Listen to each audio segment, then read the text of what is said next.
Thank you. I don't hear anything from the index funds. Where are they? It's really, it's really feels good to get back and be doing this in person. It's been 3 years, and it's a lot better seeing actual shareholders, owners, partners, and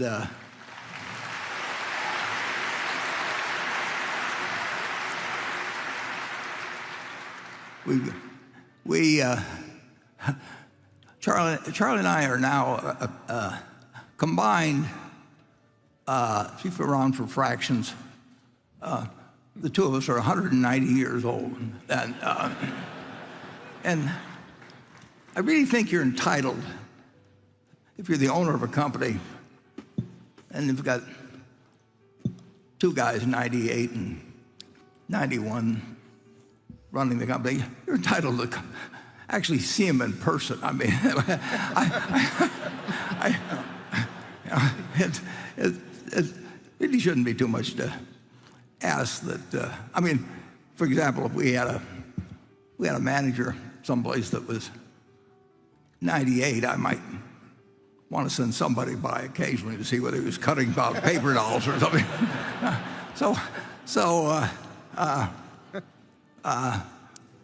We probably do things that are a lot more foolish than cutting out paper dolls, but we're having a lot of fun doing it, and we really have a lot of fun when you come visit us. Actually, we had to go back a few years. We've had a couple of managers that suffered from dementia, probably many more, but I mean, I'm just a couple known ones actually. And there was one fellow that Charlie and I really loved, and he ran a business for us. Charlie was out in California. Charlie would see him occasionally, and I didn't see him, but everything seemed fine. And then we found out that he'd really been suffering from dementia for quite a while, and he really was a wonderful friend of both of ours. But the business had done fine, so that's become our test. Really, is that for new businesses, and we try to find something that a guy with Alzheimer's can run, actually, and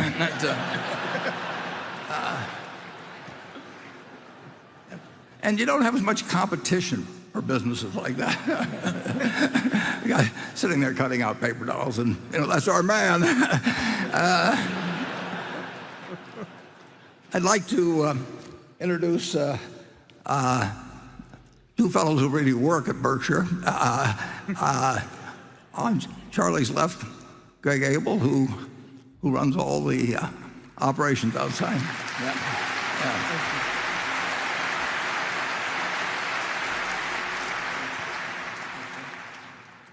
And next to him is, I ran the insurance business for about 15 years unsuccessfully, and then fortunately, the fellow on the far left came in one day, and I've written about it, but he came in on a Saturday, and I was opening the mail, and he said that he'd be happy to run our insurance business. I said, have you ever run an insurance business? And he said, no, and as I mentioned, I said, well, I never won one either, so I'm not doing so hot, so give it a try. And he transformed Berkshire Hathaway, and Ajit Jain is here with us.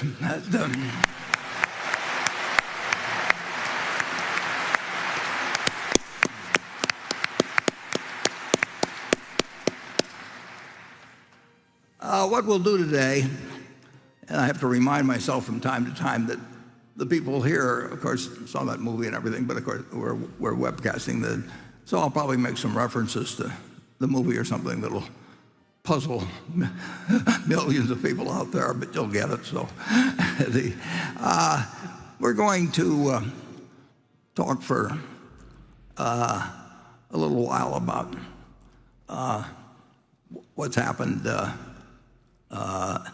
in the last quarter and bring up a few other things that you might be interested in. And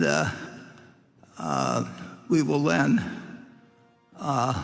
whenever that's finished, we'll go on to questions, and we will take the questions until noon. We'll break for an hour. That's Midwest time for those of you who are watching in other time zones. We'll go on till noon, and we'll break for an hour.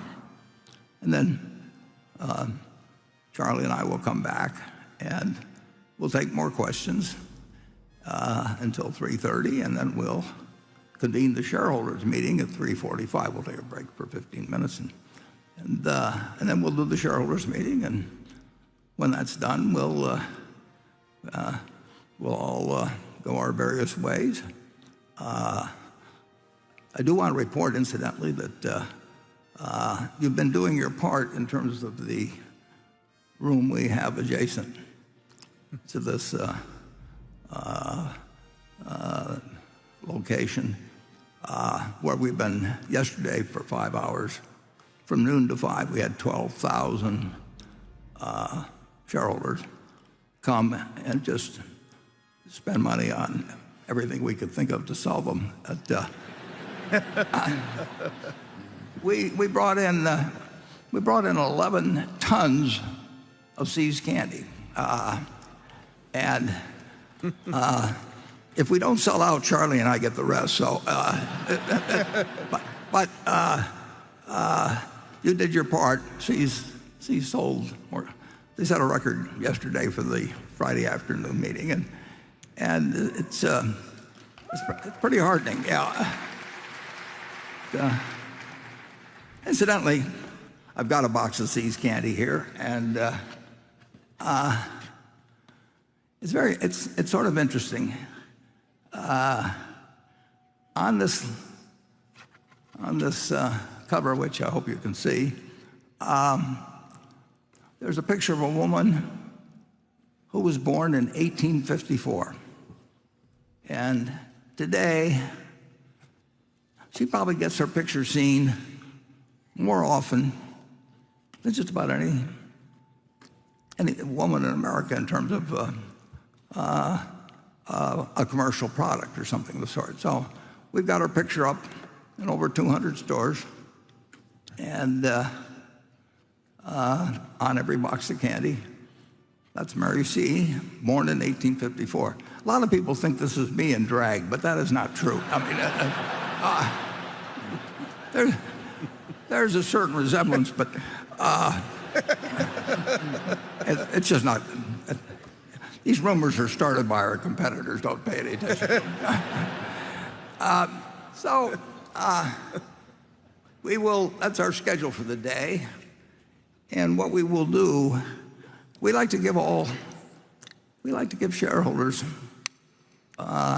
owners, partners. We like to give everybody the same information at the same time, and preferably do it when stock markets aren't open. It seems to us that everybody ought to be on the same playing field. It's very interesting. We don't know how many shareholders we've got. They've changed the rules over time as to registered holders and getting stock certificates and all that sort of thing. So we can't keep track of it like 50 or 75 years ago, where we had an actual shareholders list. But we're told by the people who mail out our information. It's a firm in, I think, New Jersey. Let's see, Broadridge. And they pretty well do this for a very significant percentage of American corporations. So they actually mail things out for us, and they bill us for 3.5 million accounts. And I'll take their word for it. I mean, the more accounts they bill us for, we pay them by the account. So, some days I feel like I'd like to count. But that is that is a lot of people that trust us, and they rightly, in my view, overwhelmingly feel that they're our partners. And some of them will like reading the financial information they've given us, that we give you. But a great many of them just say, we've saved this money, and we trust you and Charlie. And that's a great motivator, is trust. And, take care of it.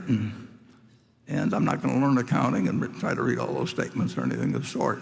But we do believe that for those who do use the information we release, they should all get it at the same time.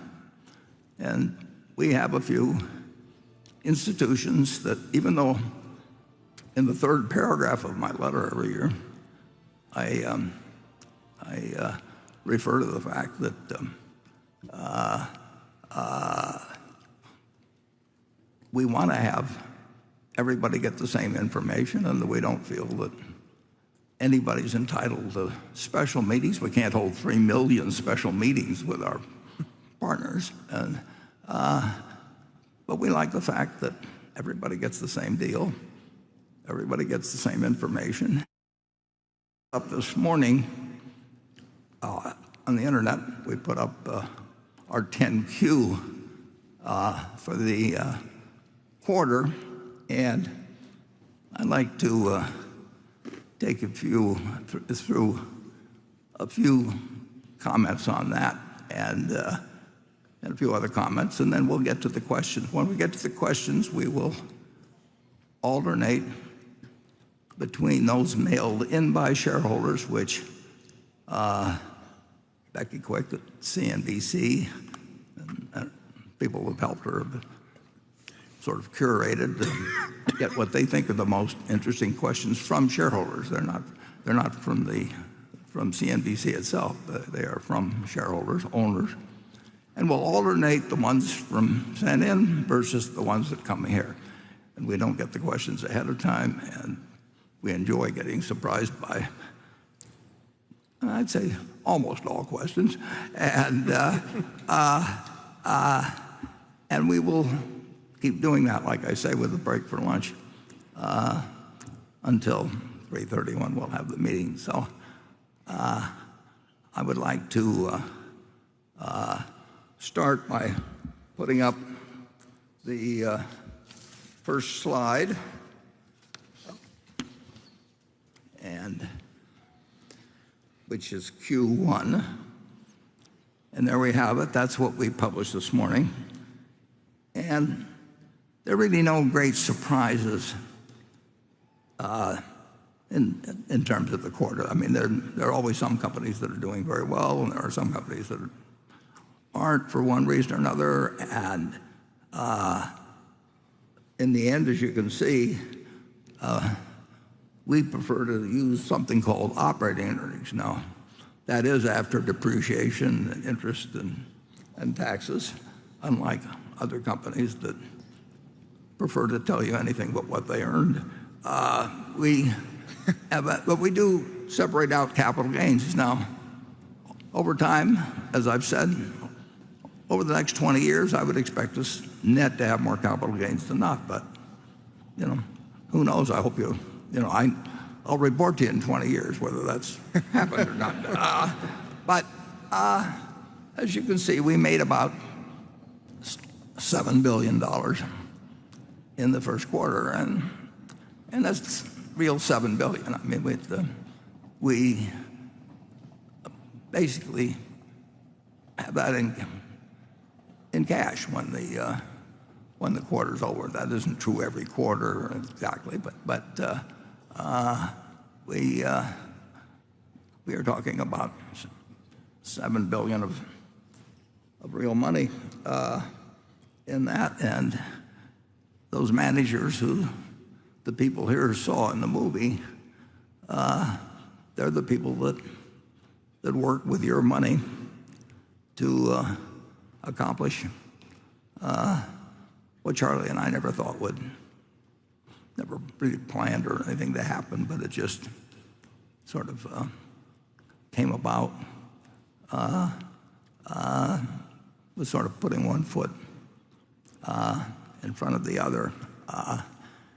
Now, obviously, the last 2 years in particular, including the first quarter, there have been all kinds of unusual things happen in our various businesses. I mean,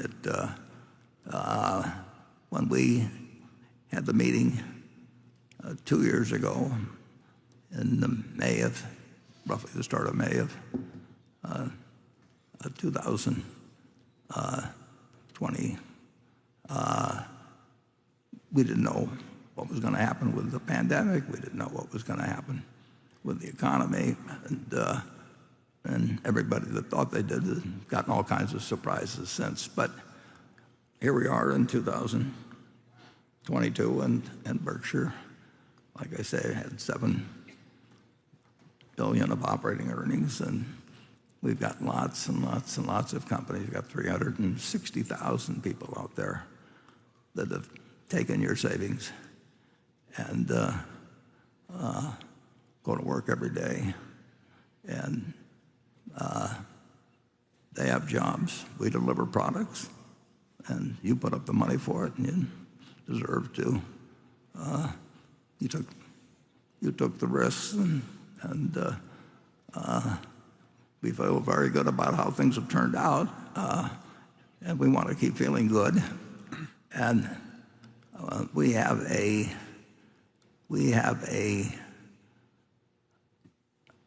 extreme aversion to incurring any permanent loss with your funds. If I went broke, it wouldn't really make any difference. I mean, I'd keep doing what I do. I'd figure out a way to read a paper and watch a little TV and think about things and talk to Charlie. But the idea of losing permanently other people's money, people who trust us, really, that's just the future I don't want to have. And as Charlie says, all I want to know is where I'll die, so I'll never go there. And that seems pretty sound. He has a way of. It works so far. In case you missed it, Charlie says it's worked so far, and we would die psychologically if we lost a lot of other people's money. We wouldn't take it in the first place. It'd be crazy to take people's money and lose it if you're going to feel terrible about doing it. So the one thing I can tell you about Berkshire Hathaway, I can't predict what our earnings will be, and I can't predict what the stock will do, and we don't know. We don't know what the economy will do and all of that sort of thing. But we do know that we wake up every morning and we want to be safer in terms of your eventual investment. Not whether you make the most money or anything. We do not want you to get a terrible result because you've decided to become our partner. And that's a pleasure we'll live by. Now, let's see what we have here. On Q2, it gives some indication of that because this is kind of interesting. I wrote a letter to our owners, and it was dated February 26th, and that was a Saturday, released. But I write the letter all through the year in my mind. I mean, I don't, we don't have anybody that sits out and writes out the letter or anything like that. I mean, this is a letter between partners, and I write the letter all year in my head. I'm writing next year's letter. I don't write out the words, but I have things I want to tell my partners. my sister's a partner, and I'm writing to her in my head.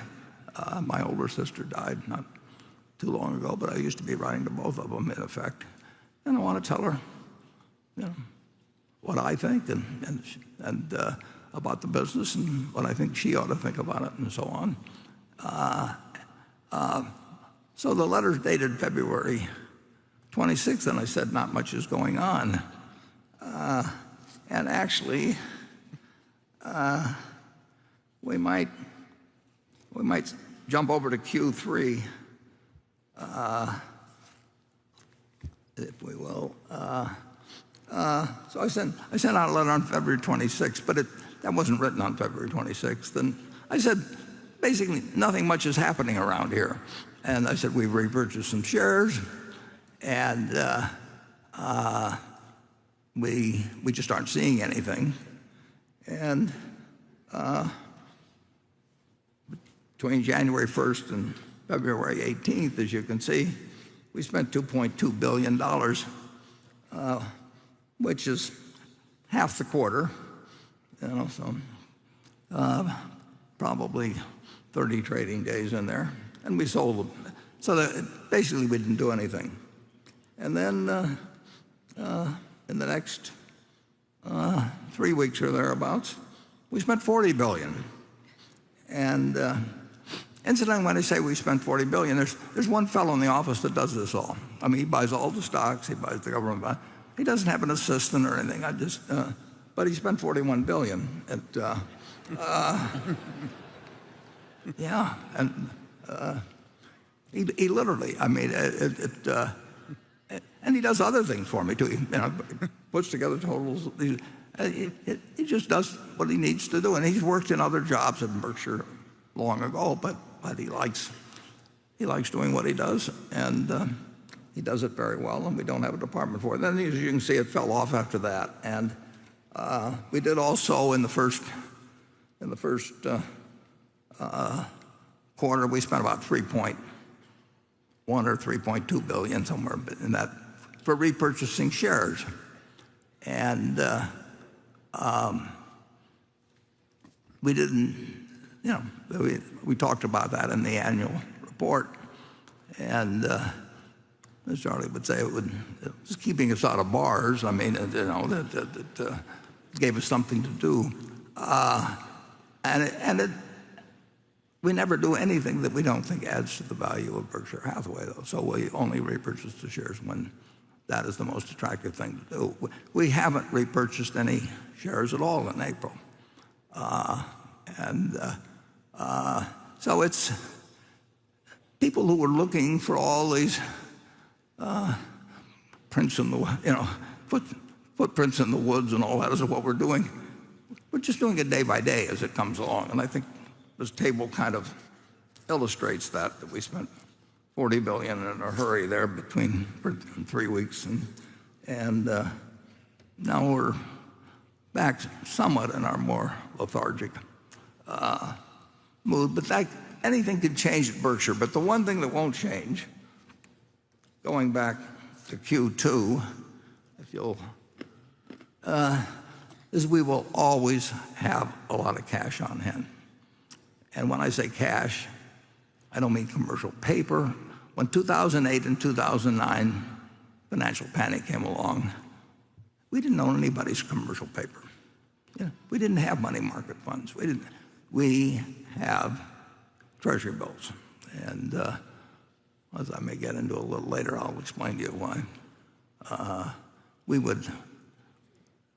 We believe in having cash. And there have been a few times in history, and will be more times in history, where if you don't have it, you don't get to play the next day. I mean, it's just it's like oxygen. It's there all the time, but if it disappears for a few minutes, it's all over. So our cash was down on March 31st because, as you saw, we spent that large sum there in that brief period during the quarter, $40 billion. We've committed to buy Allegheny Corp for something over $11 billion. And but we will always have a lot of cash. We don't. Some of our companies have bank lines. I don't know why they have the bank lines. We're better than the banks, and we'll give them the money if they need it. But the local bankers have been calling on them, and they need something to do. Everybody else has bank lines, so it's harmless. But there's no reason for any of our subsidiaries to have bank lines. Berkshire is stronger than the banks that do. I didn't hear exactly what I don't know whether that was a banker screaming or. I don't really like to torture. I don't like to torture anybody. I mean, but and I'm all for banks, and we'll talk about that a little later. In fact, we might even talk about it right now, just for a minute.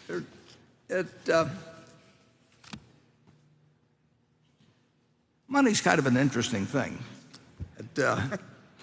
People seem to like to talk to me about it. I mean, they don't ask me how to dance or anything like that, but they do. They ask about money, and so if we'll put up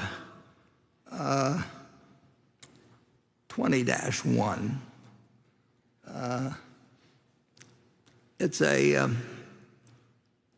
photo of a $20 bill, and it says at the top, Federal Reserve notes. Now, Federal Reserve note. We've done all kinds of things with money in this country. It's amazing. The country only a couple hundred years old. The number of different experiments we've made with banks and everything. But we finally just decided to let the Federal Reserve do the issuing of money. And down in the lower left-hand corner, incidentally, I think Rosie Rios, who signed this note, I think she signed more U.S. currency than any other person in history. So if you see Rosie, you cozy up to her. I mean, this is a woman that has issued a lot of currency. But it says this note is legal tender for all debts, public and private, and that makes it money. You can go into our candy store, and if you offer us enough bushels of wheat, we'll probably give you a box of candy. But money is the only thing that the IRS is going to take from you. You can offer them all kinds of. You can offer them paintings. You can offer them all whatever. But this is what settles debts in the United States. And I thought that you'll hear a lot about various kinds of money. This is the only kind of money you're going to see, in my opinion, throughout your lifetime, or even throughout Charlie's lifetime. I mean, this is it's very interesting because it just says that settle all legal tender for all debts, public and private, and nothing else says that, except I thought you might be interested in seeing another $20 bill, and this one I own. And on that, it's got the same guy's picture, Andrew Jackson, and everything. And that's a $20 bill. And that $20 bill was issued during my lifetime, and it was done by a bank that Berkshire ended up owning. So you'll see the Illinois National Bank and Trust of Rockford. And we bought that bank back in 1969. And if you look down at the bottom of that one, it's signed by a fellow named Eugene Abegg. And we bought it from Eugene Abegg. So we still have some $20 bills that came in sheets, and we can cut them out like paper dolls. And they're our money. The Illinois National Bank issued money. But just remember, the United States government, in effect, said that this became exchangeable for lawful money of the United States. That's what money is. It may turn out that becomes worth dramatically less in purchasing power, it can become almost like paper money, as it has in many countries. But that is all. When people tell you that they're issuing new forms of money, this is the only thing that will pay bills under some circumstances. And there were days, a few days in 2008, and we came very close to having a repeat in March 2020, and we had plenty of money on March 20th, but we were not very, very far away from having something that might have been a repeat of 2008 or even worse. And we have a bookstore here, but the Bookworm, that's in the other room, and they've got a book called $1 Trillion Triage. And for those of you who actually like to read about this sort of thing, it's a marvelous account of what took place day by day with the Federal Reserve and the Treasury. And believe me, if the Federal Reserve hadn't done what they did, at least in my view, in a very, very, very short period of time, things could have stopped.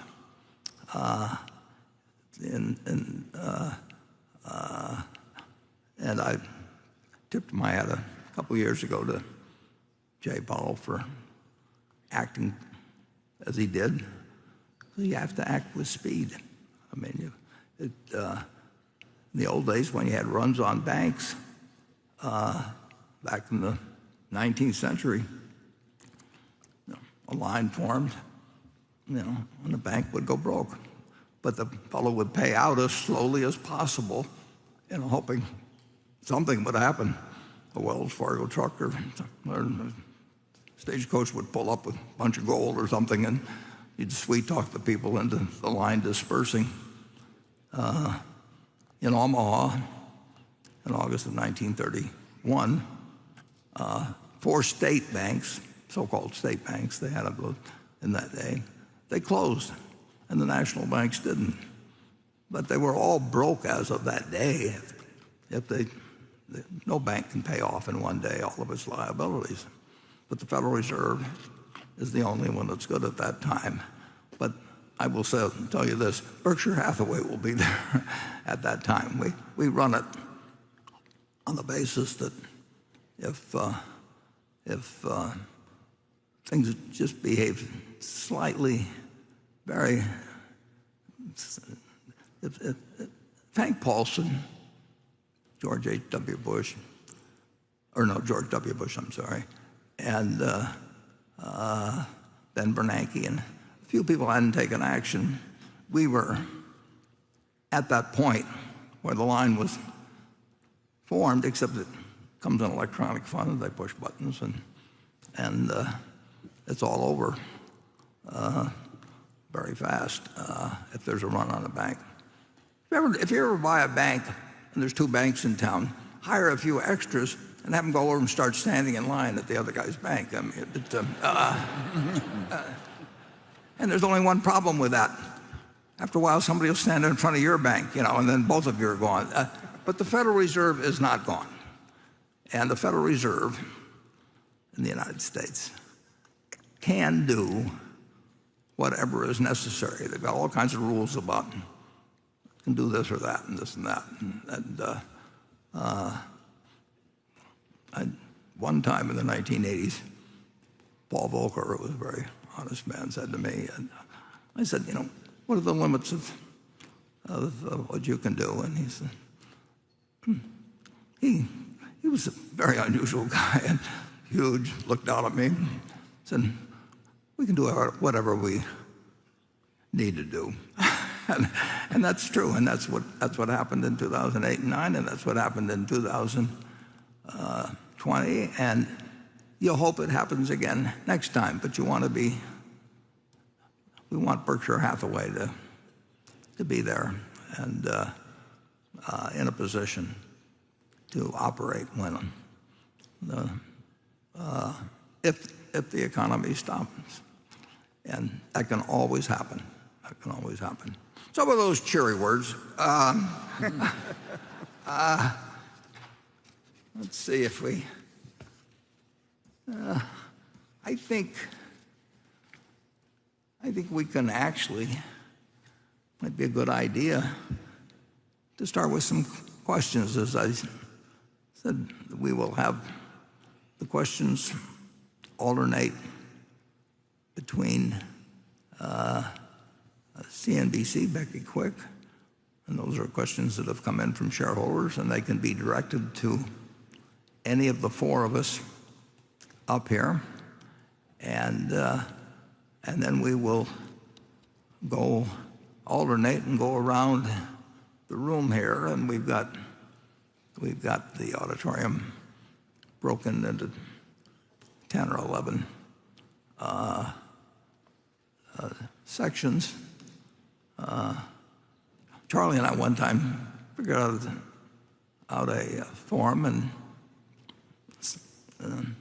said officers of the company broken down by age, and we just put all of us as an answer to that question. But we'll have it broken down by categories around here, and we'll keep alternating, and we will break for lunch at noon and reconvene at 1. So let's start off, and Becky, will you lead the way? Thanks, Warren. The first question comes from Jack Sisaleski, and he says in the annual letter that you wrote in February 26, you mentioned that Charlie and you saw little that excites us in the market, yet around March 10th, the deal for Allegheny was announced, and then later the Occidental announcement, then the disclosure of the HP investment. His question is, what changed from the time you dated the letter to the time the investments were announced? Did the name suddenly become interesting in the space of a month and a half, or half a month? Well, Charlie, you want to give your version? I'll give my version. Well, my version would be we found some things we prefer to owning to Treasury bills. Yeah. And as usual, Charlie's given the total answer, but I'll talk longer and say less.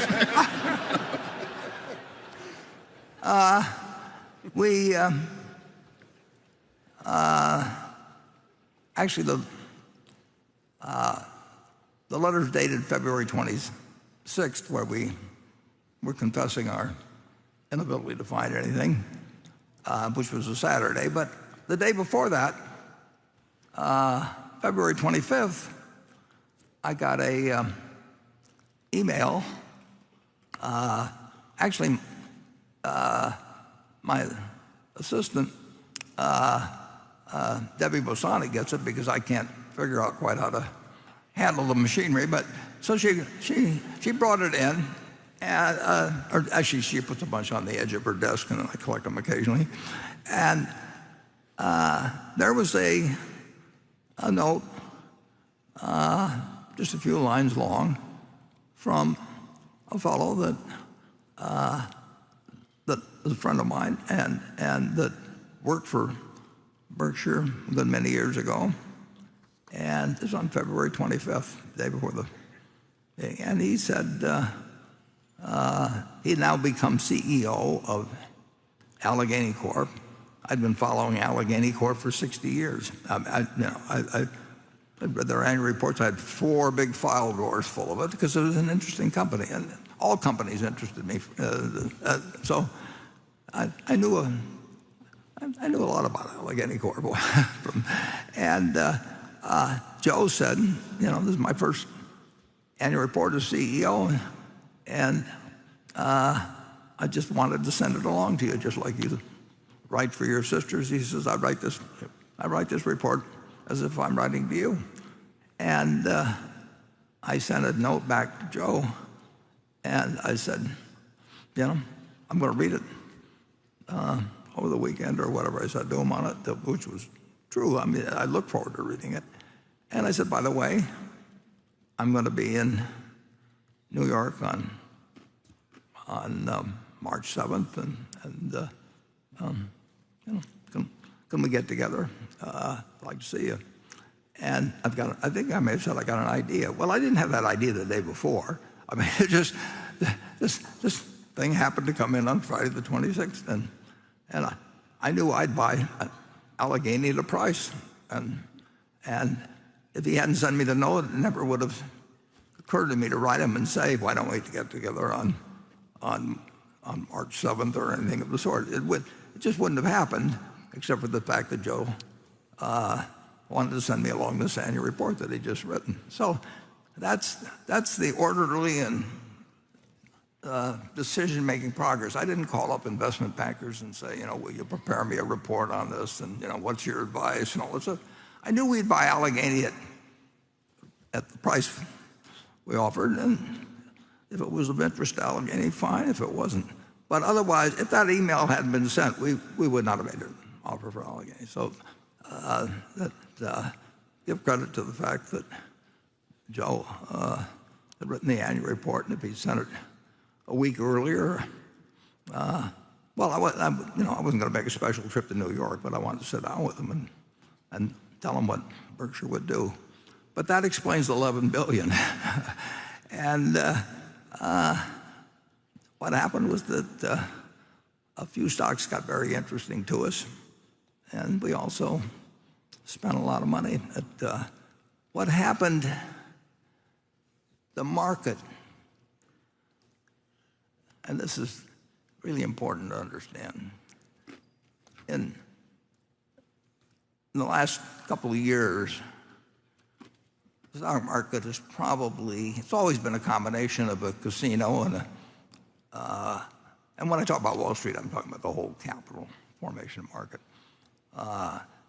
and trading market, et cetera. But the market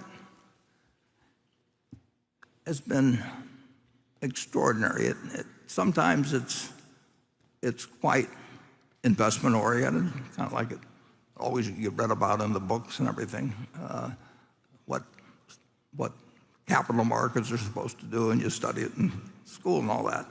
And other times it's almost totally a casino, and it's a gambling parlor. And that existed to an extraordinary degree in the last couple of years, encouraged by Wall Street, because the money is in turning over stocks. I mean, people say how wonderful you've done if you bought Berkshire in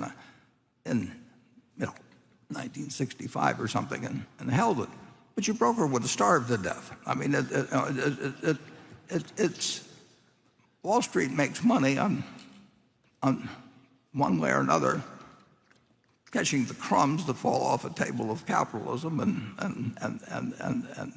an incredible economy that nobody could have ever dreamed of a couple hundred years ago, but that they don't make money unless people do things, and that they get a piece of them, and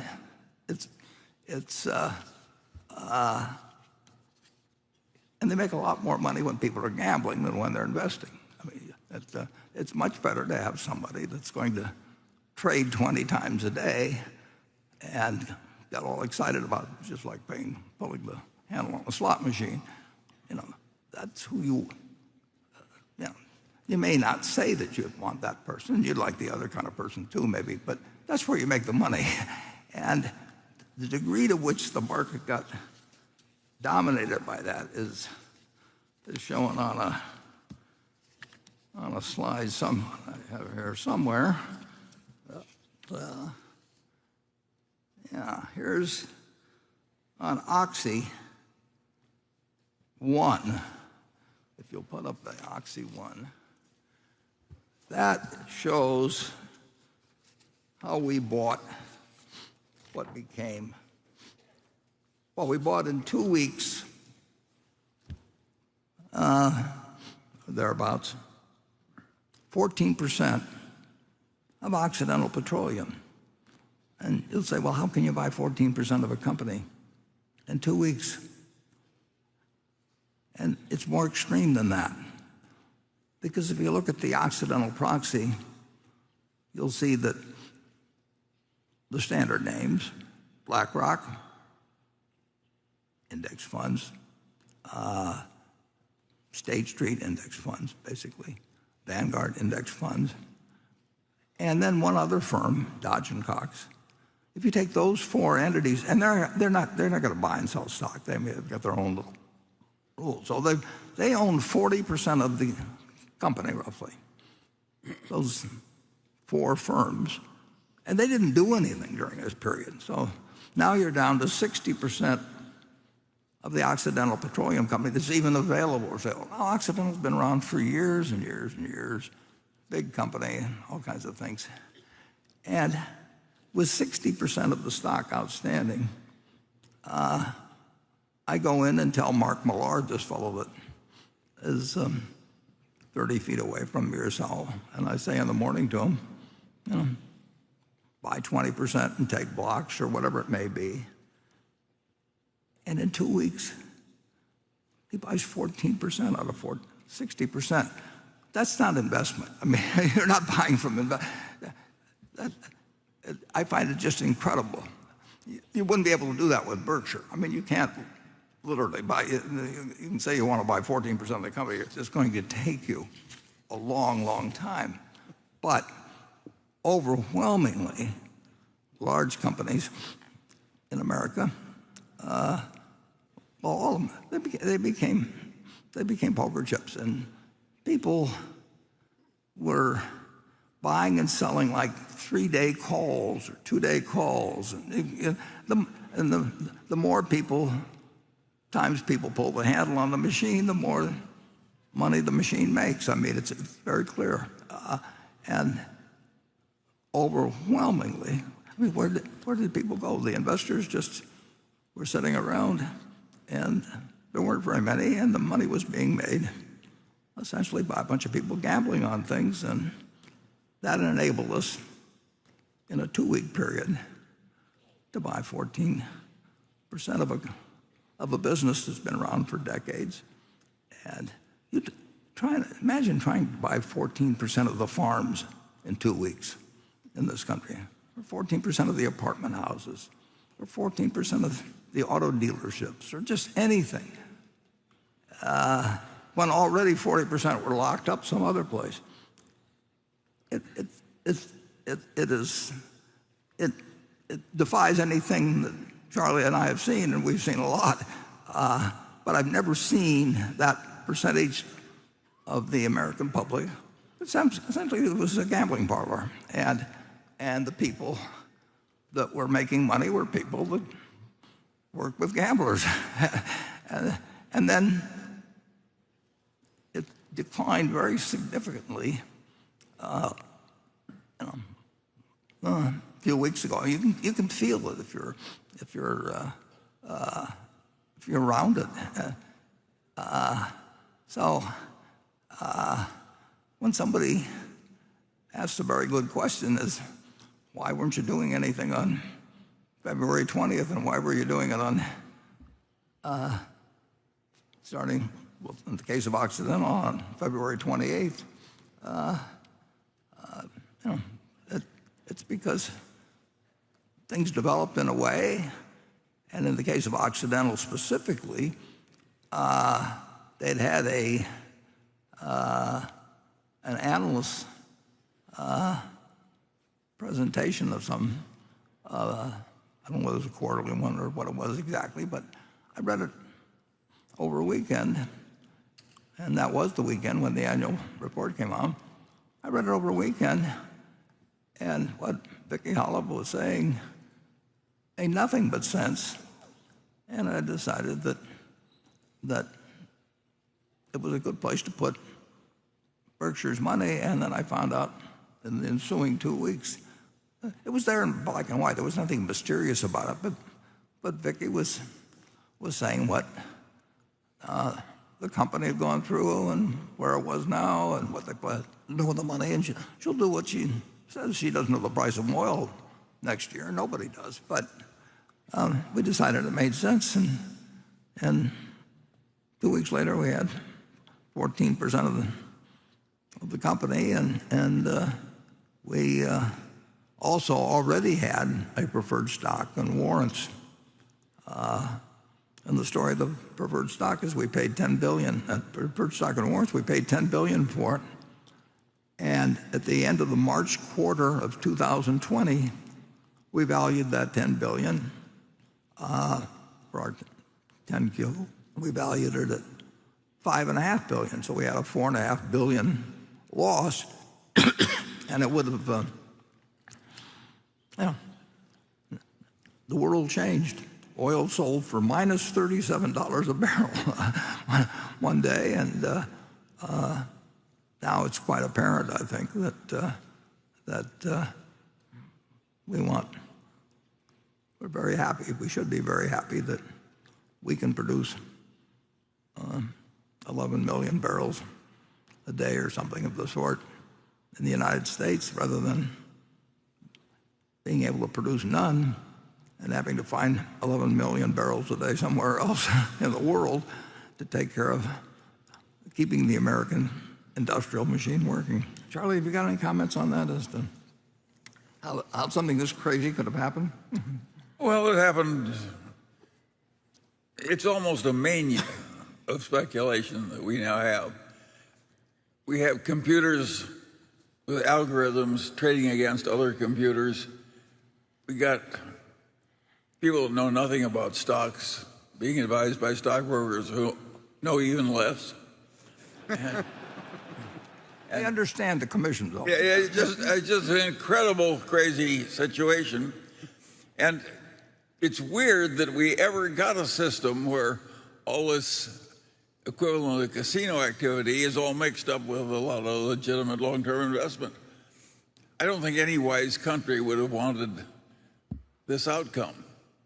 Why would you want your country's stocks to trade on a casino basis to people who are just like the people who play craps and roulette in the casino? I think it's crazy, but it happened, and it's respectable. Not with me, but with other people. Yeah. Well, and look at what the country. I mean, they formed the New York Stock Exchange in 1792 under a buttonwood tree, and it really didn't seem like that was the eureka moment in America.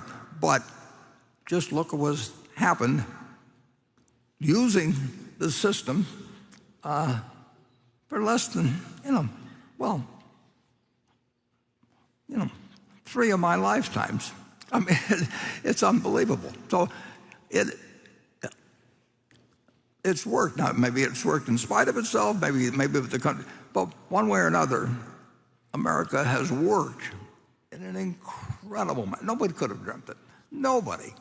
They'd have hauled you away if you said, in 3 lifetimes, that this place where we're meeting. I mean,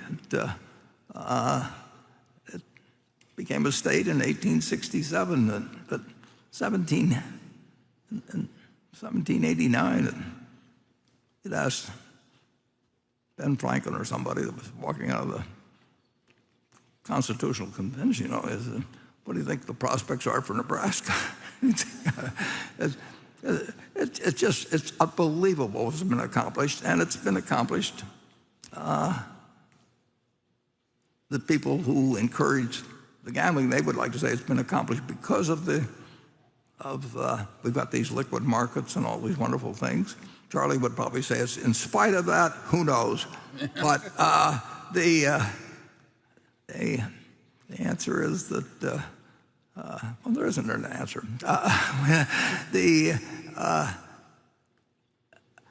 My wife, when they got married, April 19th, 1952, we got in my aunt's car, and we started driving west, and we ended up, we drove all over the West, but one night we ended up in Las Vegas.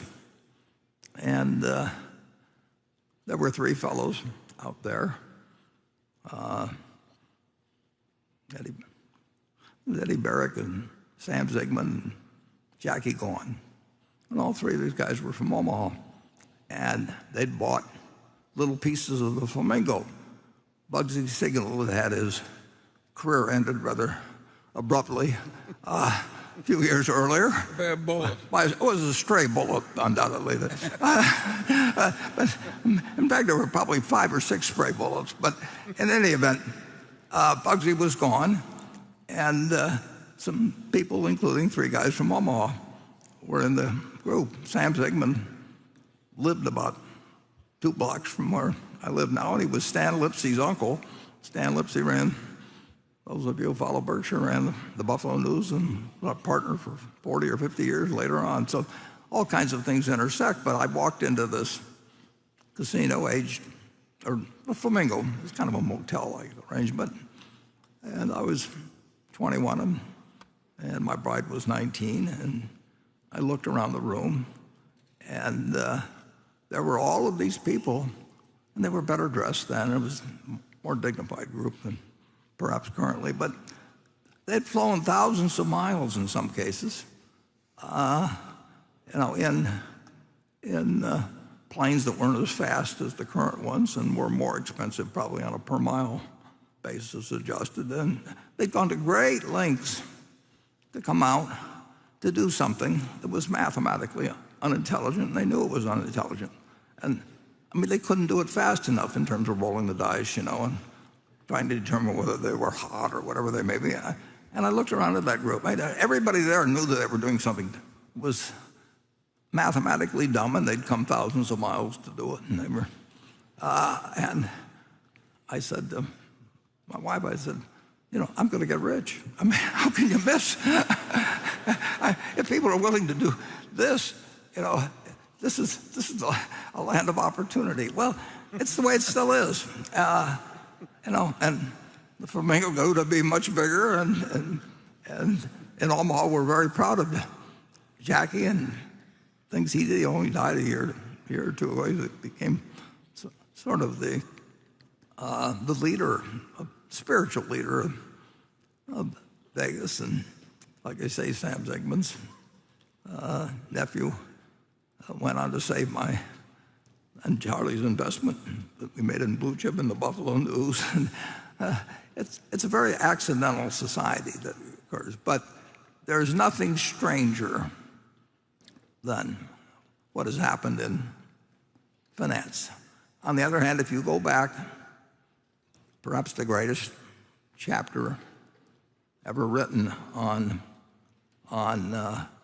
the operation of markets, particularly the stock market, is in a book that's probably one of the most famous books in economic history, the General Theory, written by John Maynard Keynes. I think it was 1936. And I don't know whether it's chapter, I think it's chapter 12, but whatever it is, he describes what market's all about in 1936. And he describes something in beautiful prose that explains why the whole country in March of this year was sitting around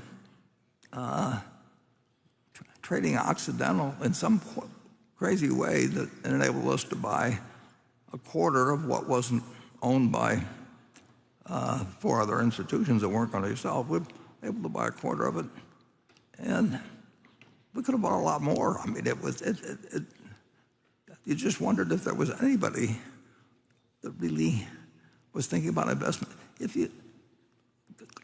Going back to investing, I mean, investing is laying out money now with the hope of getting back more later on. It's really laying out purchasing power now with the hope of getting more purchasing power back. But that's the reason that's the way you learn in the textbooks, that you defer consumption now so you can consume more later on so that you can take care of your family. All these things about how investment takes place. And that is what happens with farms. I mean, somebody buys a farm, and they hope to leave it to their kids, or they got it from their parents. And I mean, they don't sit there every day and get quotes 15 times a day and say, I'd like to get a call. I'd like to sell a put on the guy's farm next to me, and you can have a call on mine, and then I'll have something called a straddle or a strangle or whatever it may be. And they go about making the farm worth more money, and they do the same thing if they got an auto dealership, and they do the same thing if they've got an apartment house, they look for improvement and attract tenants, all those kind of things. And 40, what would it be, 40 trillion at least, of the ownership of all of the American business. People treat as poker chips, or pulling the handle, and they've got systems set up so that if you want to buy a 3-day call on a stock, you can do it, and they make more money selling you calls than if you buy stocks. So they teach you about calls. Nobody's going around selling calls on farms or anything of the sort, but that's why markets do crazy things, and occasionally Berkshire gets a chance to do something, and it's not because we're smart. It's because the only thing I'd say we qualify on, and sometimes I wonder about that, but I think we're sane. I mean and that's the main requirement in this business. And anybody, Charlie? Yeah. Well, I don't think we've ever had anything quite like what we have now in terms of the volumes of pure gambling activity that go on daily, and the people lathering the gamblers up so they can rook them. And it's not pretty, and I don't find it creates any great glory for capitalism or anything, any more than a bunch of people throwing dice at a table. What good does that do the rest of the world? It's a great way to become rich, though. Just figure out ways to insert yourself into the system somehow. And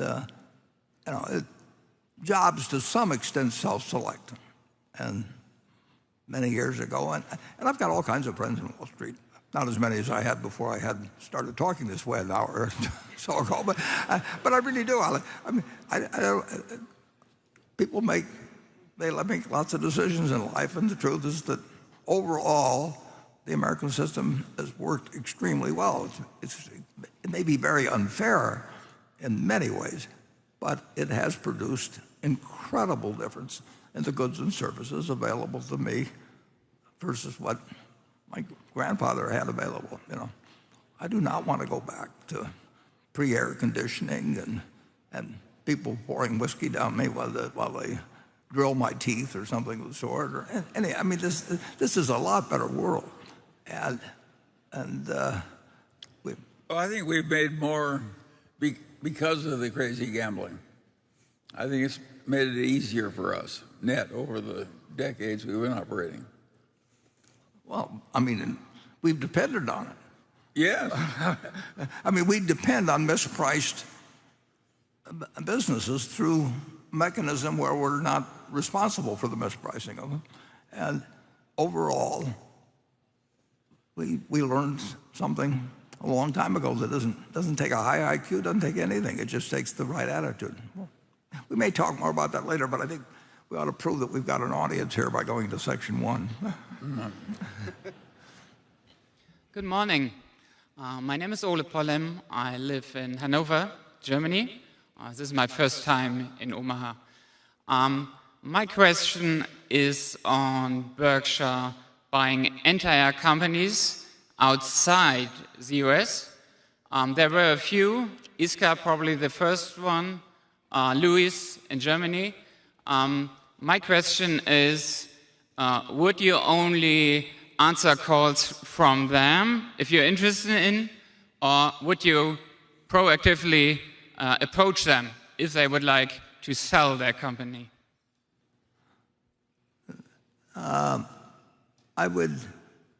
We actually made a few trips. I think maybe Charlie went on one of them.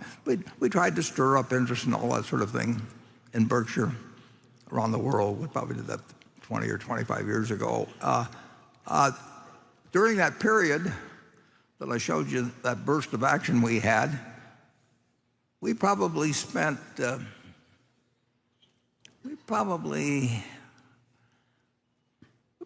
least $5 billion of that.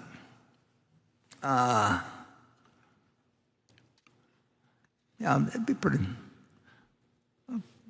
in the area of $5 billion of it. We bought 3 German securities. We bought 2. Well, we bought 1 Japan. We rounded up on some of the holdings we already had there. We would love to buy it, but they don't think of us as quickly there.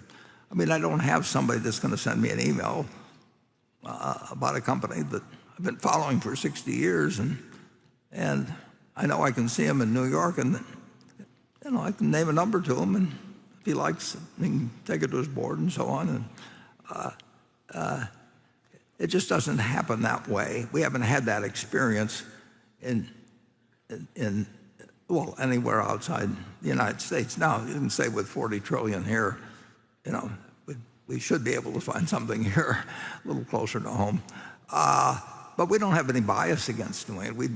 There are companies, we'd buy in 10 minutes if we had somebody on the other end that could do business in 10 minutes. It's much more complicated in certain countries than in the United States to purchase businesses, and there's certain rules. But I would say this, we got a call, whatever it was, many years ago on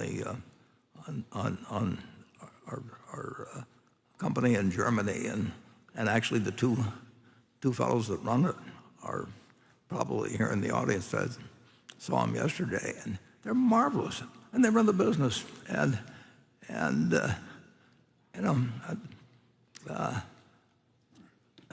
they're as trustworthy as all the pictures were up on the movie we showed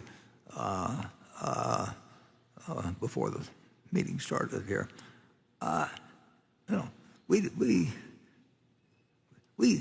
We have so much trouble finding good ideas that we can't afford to ignore any, but they do have to be sizable now. I mean, there really isn't. There isn't a lot of. I love the operation we bought in Germany, and it's just a pleasure to be associated with the people there. I just wish we could add another 0 to all the figures, and it was a much larger deal. It's not going to have an economic impact on Berkshire, but they love it. They care. You can see it. You can feel it. And that's the kind of business we'd like to have, and we're very happy we've got it in Berkshire. But we can't do it one debt of Louis at a time. And we would never sell an operation like that, ever. I'm looking at you, Greg.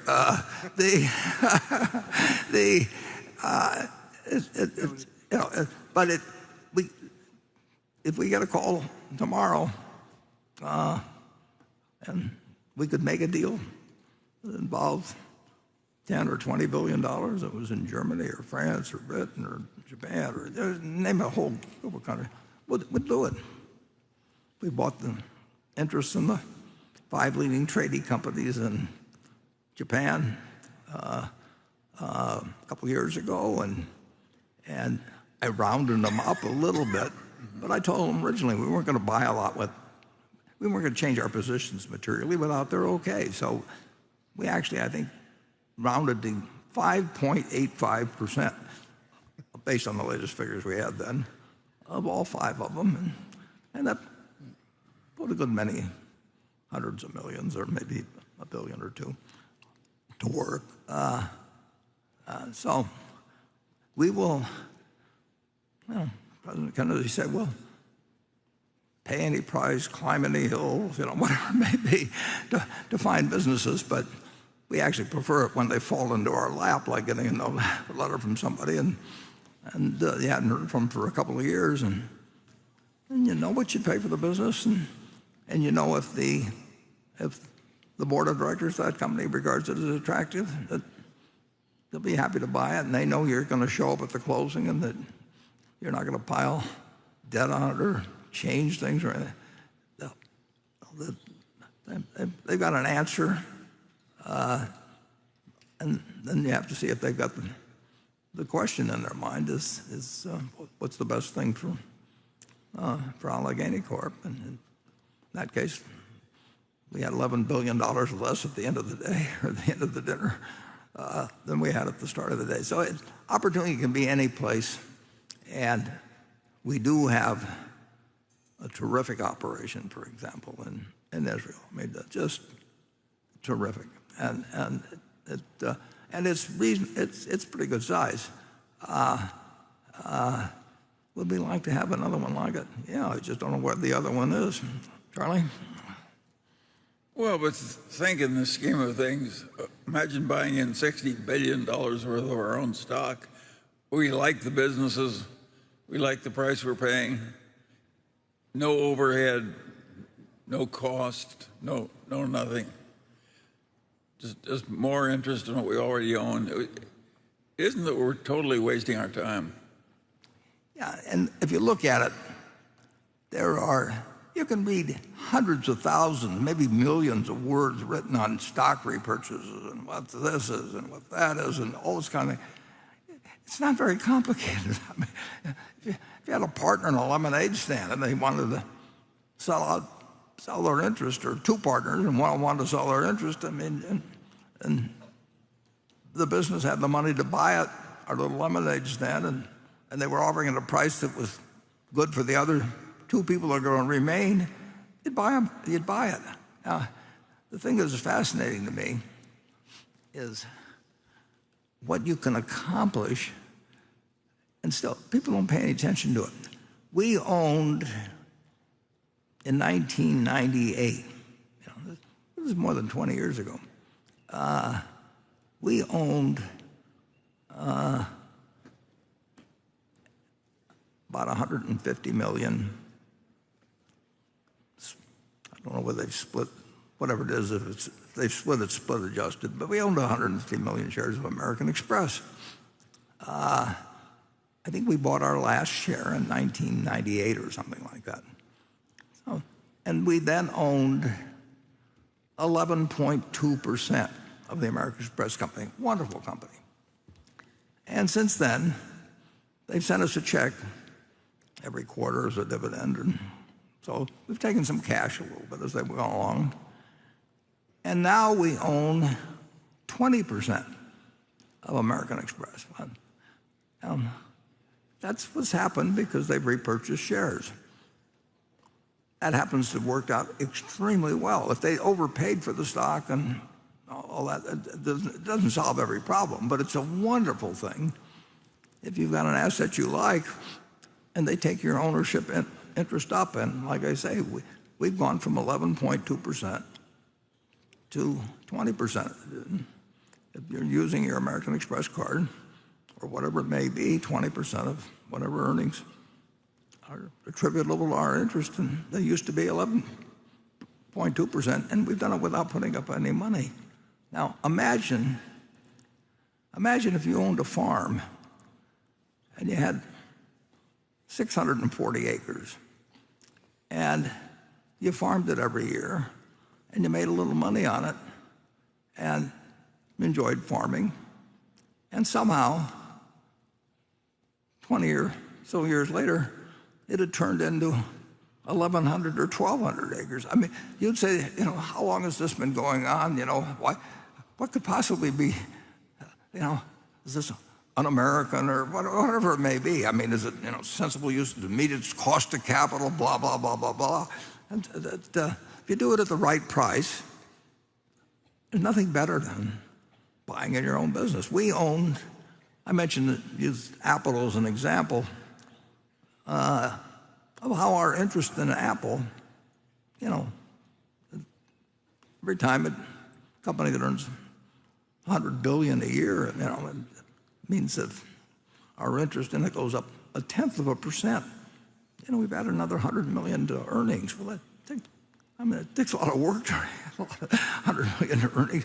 And in the first quarter, they just reported, they're on a fiscal year, but they just reported their March quarter, and they earned more money, and they had fewer shares outstanding. And we actually bought a little more Apple in the first quarter. So we decided we wanted to own a greater interest, And on top of that, we knew that we would own an even greater interest if they kept buying in their shares, which we didn't have any insider information or anything, but certainly would seem the way to bet. And we feel better because we bought the shares we bought in the market, and we feel just as good as by the fact they use their cash to buy out some of the other people. It is the simplest thing in the world, and then I read all this stuff. It is unbelievable how people can't figure out something that, if they owned a farm and the guy next to him had a farm, and somehow you were getting more of his farm all the time without putting up any money while you farmed your own farm, that at least if you're using some of the earnings for that, you'd feel very good about it. And have you got any explanation for it, Charlie? Well, I have another thing that interests me in the present scene. We get all these suggestions from index funds, a letter saying the chairman and the president of the chief executive officer are the same person, and that they have some professor somewhere that thinks that American business would work better if it had a separate, if Warren could split him in two and have each half work. And to me, it's the most ridiculous criticism I've ever heard. Odysseus would come back from winning the battle in Troy and so forth, and some guy was saying, I don't like the way you were holding your spear when you won that battle. It's some guy that's never run any business and doesn't know anything. I don't think too much of this activity.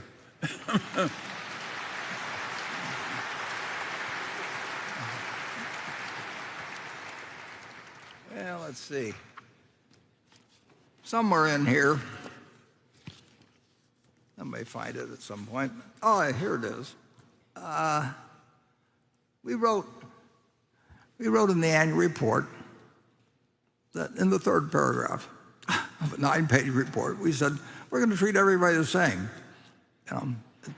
Maybe a crazy concept we have, but we really feel that somebody that gave us their savings in 1960 or 1970 or 1980 and just left them with us and trusted us, we feel that they're entitled to the same sort of respect and attention that somebody that is accumulating like crazy assets under management gets paid based on assets under management, that knows that they just need to have policies that essentially are popular in Washington.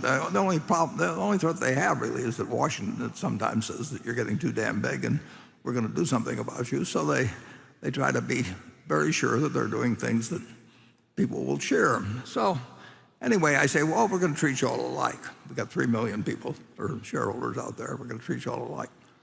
And on March 25th, about a month after I wrote that letter, it's in the third paragraph. You'd think that they would get that far. They had 101 million B shares. I mean, somebody ought to read to the third paragraph. But anyway, we got a letter and says, we would like to meet with you in advance of Berkshire Hathaway's 2022 annual meeting of shareholders to discuss Berkshire Hathaway's perspective on governance and sustainability. Well, I've written probably more on that that's been honestly written by the guy who runs the company, but why in hell would they think that we should meet with them and not you people all individually that come here? I mean, it's,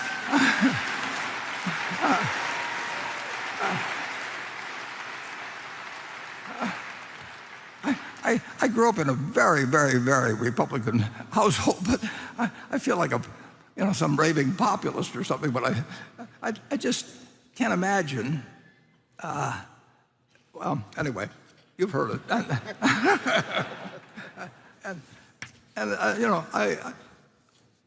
Somebody gets paid to well, there's a lot of people, I'm sure, in public relations, and they hire advisors because it looks better if they have advisors that tell them whether the chairman and the CEO should be the same person or not, and those people get paid for it, and then they discuss it at their board meeting, and then, in the end, believe me, if 90% of Congress for some reason felt it was better to have the chairman or the CEO be the same person, the index funds would not be writing those letters, because all they have to worry about is whether, for some reason, people start wondering why some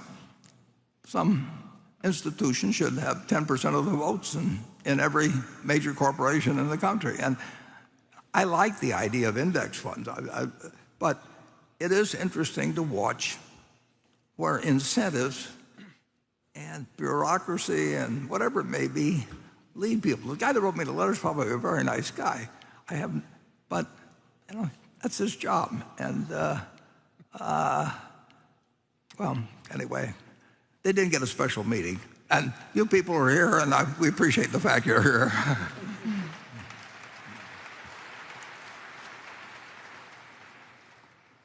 Okay, back to Becky. This question is for Ajit and Greg. It comes from Ben Nall, who's a shareholder of 30 years. He's a Nebraska native, and he says he'll be attending the meeting here today. BNSF and Geico appear to be losing ground to their two primary competitors, Union Pacific and Progressive. Over the past several years, UP's operating ratio has been about 400 basis points better than BNSF's, and Progressive has grown faster while maintaining a lower combined ratio than Geico. On an operating basis, UP's precision scheduled railroading and Progressive's telematics appear to have jumped ahead of the Berkshire businesses. He wants to know what Greg and Ajit are doing to address those business challenges. You go first. Okay. Thank you, Becky. Let me just start by saying when we think of BNSF, we have an exceptional franchise there and a great business. And we do compete with other railways, and we're very well aware of how they operate, including their operating ratios and the metrics they operate to and precision railroading, and it's all part of it.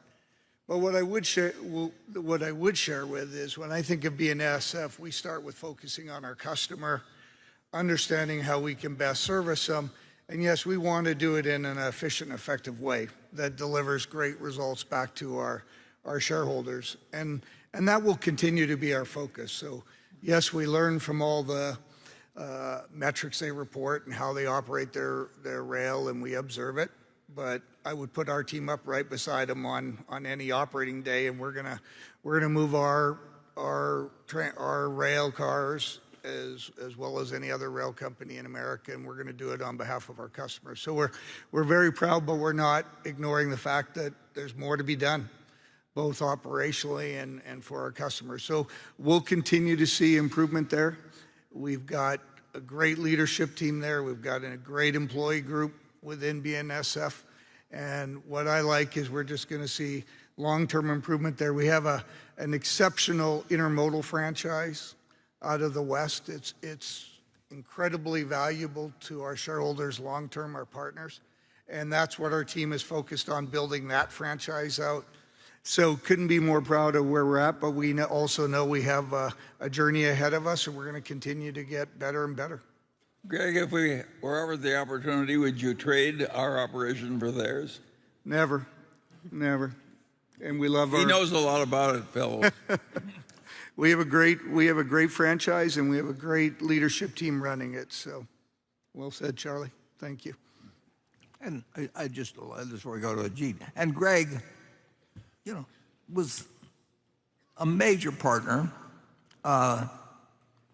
for 20 years, more or less, since a little over that, since we bought the energy company, and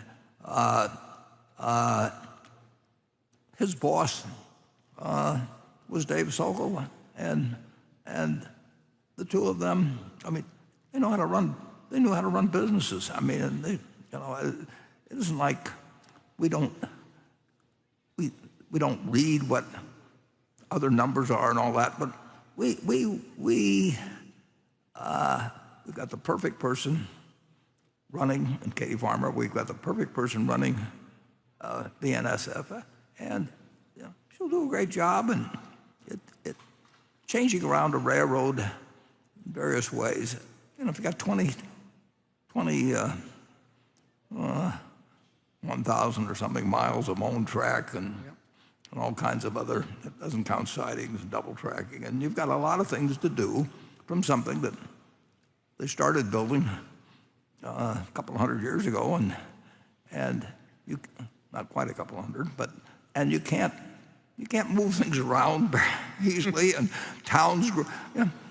When you came into Omaha in 1862, well, the railroad didn't even go across the river. I mean, even though we'd become a major rail center for the West, or the opening to the West, and we're going to be here 100 years from now. We will be an important, a really vital asset of the country, and it will be a very big part, very important part of Berkshire, and we will take what is an incredible assemblage, I think, of 300 and some railroads or something over time, and the charts got laid, and the routes laid out. 150 years ago, the world changes, but we have to adapt to it. But you don't put an order out to change 1,000 miles of how it's operated or anything of the sort. So we're running it to have that asset for Berkshire shareholders, and it will redundant to the benefit of the country. And if we do it, well, no matter who ran it, would be important, obviously enormously to the country. And the UP will be here and at that time too, and it'll be a better railroad 100 years from now than it is now. But I can't promise you what will happen if we get flooding and something in the next few months. It can wipe out a lot of the plans you have and disrupt lots of lives and disrupt lots of shipments. And there are no magic wands in railroading to make great changes. On the other hand, you ought to be working at it every day to make it better. I forget how many bridges we have, but some years ago, we were spending $3 or $4 billion a year on capital expenditures. And one morning I said, Matt Rose, I said, this is a lot of money to spend, keeping up a railroad. And then he said, well, we're going to have to do that and more and so on. And I said, I can handle this, but I'm not sure Charlie can. I mean, I have to explain these numbers to him. So the next bridge they built, they called the Charles T. Munger Bridge. So you can actually go see.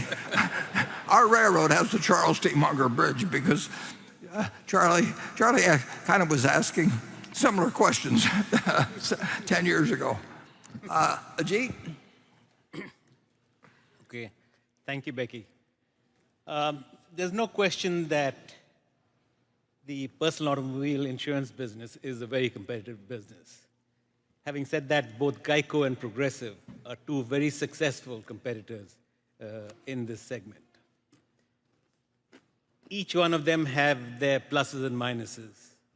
But having said that, there's no question that more recently, Progressive has done a much better job than Geico, as you point out, both in terms of margins and in terms of growth rate. There are a number of causes for that, but I think the biggest culprit as far as Geico is concerned, and again, you rightly pointed out, is telematics. Progressive has been on the telematics bandwagon for, I don't know, more than 10 years, probably closer to 20 years. Geico, until recently, wasn't involved in telematics, and it's been only the last 2 years that they've made a very serious effort in terms of using telematics for segmentation and for trying to match rate and risk. It's a long journey, but the journey has started, and the initial results are promising. It'll take a while, but my hope and expectation is that hopefully in the next year or two, Geico will be in a position to catch up with Progressive in terms of telematics, and hopefully that will then translate into both growth rate and margins. Charlie, you got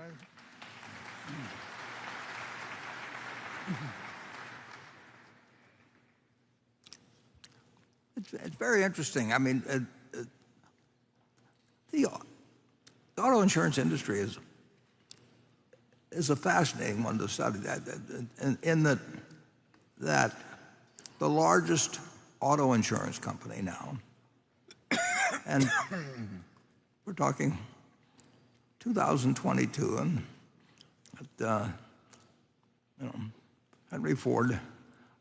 I mean, it was 1903, or something when cars really got started, and it wasn't too many years after that he was turning out 2 million cars a year. Imagine that, one guy, 2 million cars a year is a lot of cars. So car insurance became very important after hundreds of years of when people thought about insurance. It was ships at sea and fire, where they had protective societies, and insurance as a product's been around a long time, but auto insurance has been pretty much the same thing since Leo Goodwin started Geico in 1936, and we came along with a good idea and lots of big companies and all that.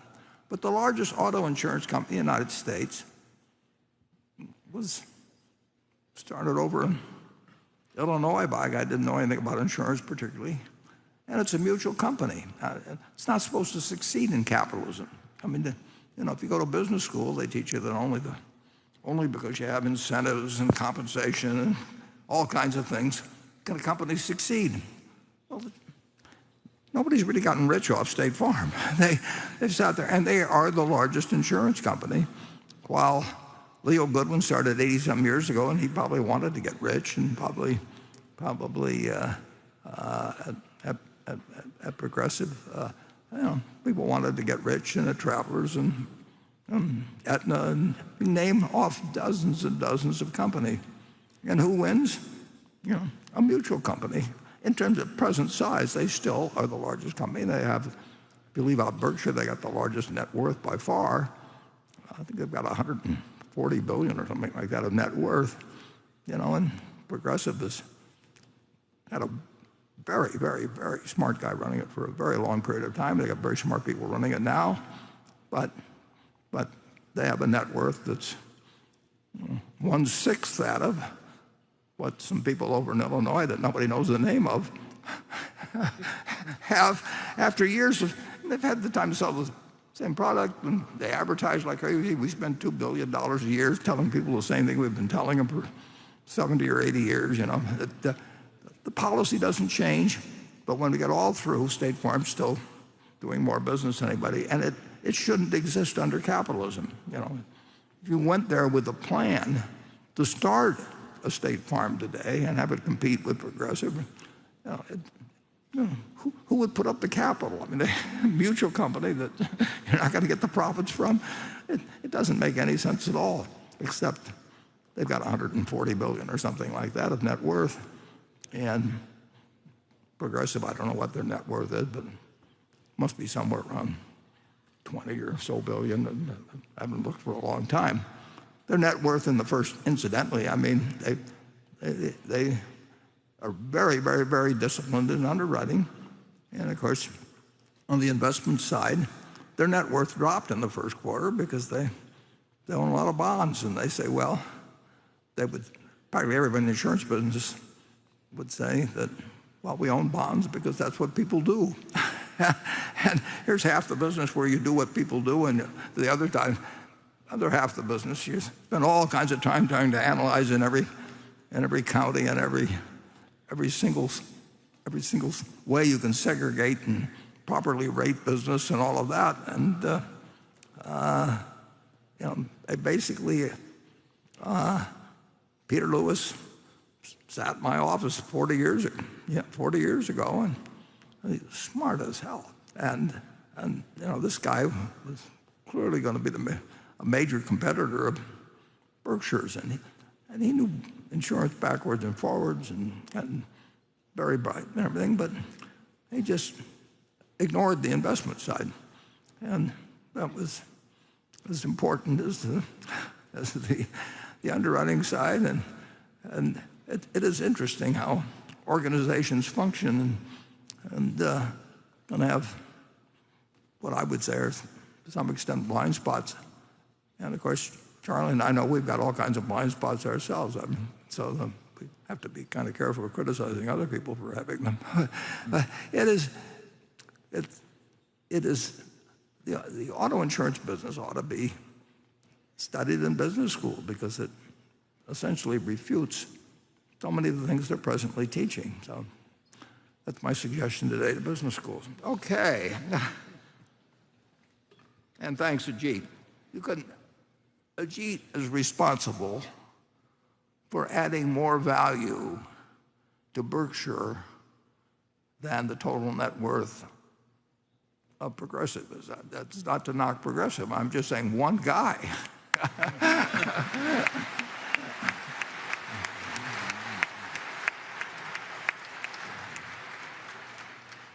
Okay, station 2. Hello, Warren and Charlie.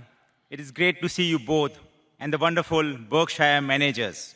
Our thanks for everything that you do. My name is Rajiv Agarwal, and I am from New Jersey. My question is on market timing. You have always said that it is impossible to time the markets. Yet, if we look at your track record, you have had amazing timings with some of your key decisions.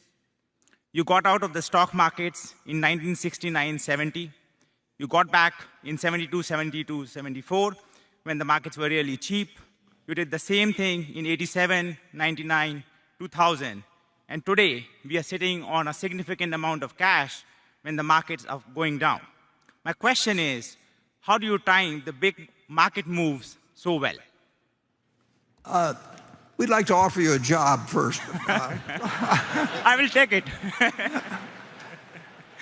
The interesting thing is, obviously, we haven't the faintest idea what the stock market is going to do when it opens on Monday. We never have had. We have never made, Charlie and I don't think, in all the time we've worked together, and I'll tell you something later on maybe about how learning takes place, but we have never, I don't think we've ever made a decision where either one of us has either said or been thinking we should buy or sell based on what the market is going to do.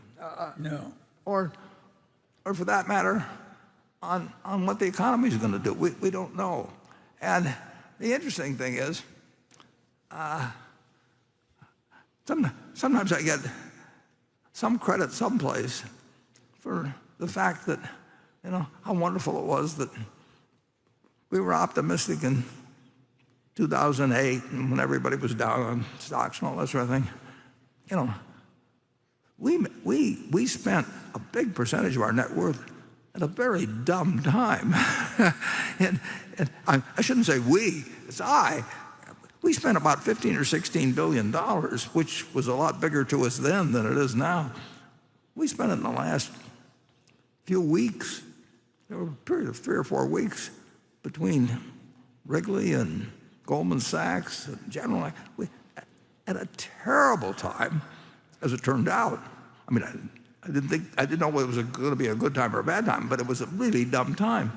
And I wrote an article for the New York Times and Buy America and all these things. Well, if I'd had any sense of timing and waited 6 months until, I think the low was in March, and in fact, I think I was on CNBC maybe that day or something, but I totally missed that opportunity. I totally missed, in March of 2020. We have not been good at timing. We've been reasonably good at figuring out when we were getting enough for our money. And we had no idea when we bought anything well, we always hoped it would go down for a while so we could buy more, and we hoped even after we were done buying and ran out of money that if it was cheap, the company would keep buying, and in effect taking our interest up. I mean, that's stuff you could learn it in fourth grade, but it's not what's taught in school. And, I mean, so never give us any credit. Well, actually, give us all the credit. I mean, go out and tell everybody how smart we are, but we aren't. We haven't ever timed anything. We've never figured out insights into the economy. I mean, when I was 11 years old, March 12th, I guess, 1942, March 11th, I bought stock when the Dow was 90, well, it was 101 in the morning. It was 99 at the end of the day, I think. And, now it's 34,000, or maybe it's 1,000 less than it was on Thursday. But I just, it's one decision that it's a good thing to own American business. And if the Harvard endowment had come to see me, and it's 11-year-old, or General Motors pension fund or something, and they said, well, no, but we have to have a balance, and we have to maybe have 60%, and then we have to sit around every 3 months and listen to a bunch of managers. They'd have just done better if they'd just taken some darts and thrown them and just said, we're going to be in America 50 years from now and 100 years from now, and we'll do better in stocks than we will in bonds. It's amazing how hard people make what a simple game it is. But of course, if they told everybody what a simple game it was, 90% of the income or more of the people that were speaking would disappear. So there's really a little too much of us to expect of human nature that people will explain why they really aren't adding any value to what you can do by yourself, or actually I hate to use the example, but you can't have monkeys throwing darts at the page and take away the management fees and everything. I'll bet on the monkeys, but I don't consider them a superior species, and I don't want them to move next door instead of my next door neighbor or anything. But that is the way it's just the way it has to be. Charlie, do you have anything cheerful to say? Well, frequently in the wealth advisory business, the way it used to be, you go to your investment advisor and you say, what should I do to protect myself for the future? And he says, why don't you give me $50,000 of your net worth now? That's my contribution to your future. It's a peculiar business. Yeah, it's a great place to go rich. It's still, if you have a son or daughter that really wants to make money per point of IQ and per erg of energy and all of that, well, tell them to go to Wall Street. I mean, don't have them enter the priesthood or anything. I mean, if that's what they, it self-selects, and it always will be the case. I mean, there's no reason to despair about humanity because they behave in their self-interest. They may not actually be behaving in their self-interest over time, but they, are they happy or who the hell knows? But if they just want to make money,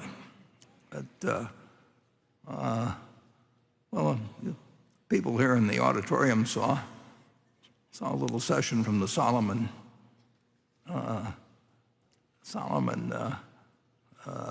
episode, and Jerry Corrigan was then the head of the New York Fed, and that same committee was grilling him, and they said,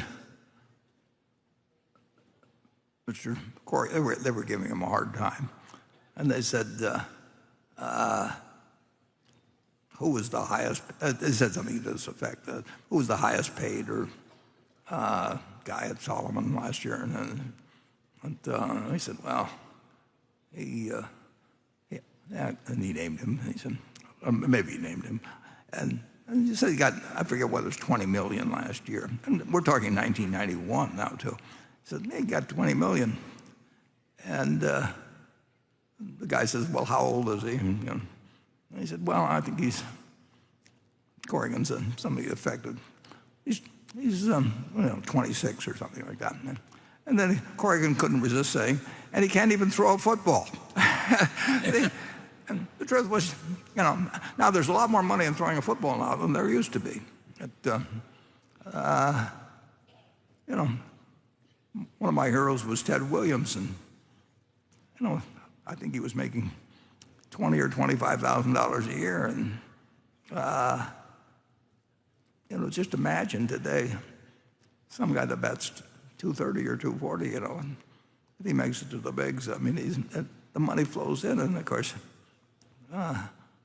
those people should sit down and thank the fact that the stadium that could hold 30 or 40,000 people and was the source of revenue for the people who paid their paycheck, that stadium went from 30 to 40,000 because somebody first invented television, and they came up with cable television, and they came up with pay and all that sort of thing. And nobody knows the names of those people. But capitalism is very, very, very peculiar in how it dishes out rewards. And for a while, it was better to be in Wall Street than be at 220 or 230 hit here in the bigs. And it is now reversed because of the development of TV, et cetera. So it's a crazy world. The rewards seem very, very, very, very capricious, and they are. And they don't seem to any theologian or even to Charlie and me in our spare time. The whole thing seems kind of crazy, but it's worked awfully well.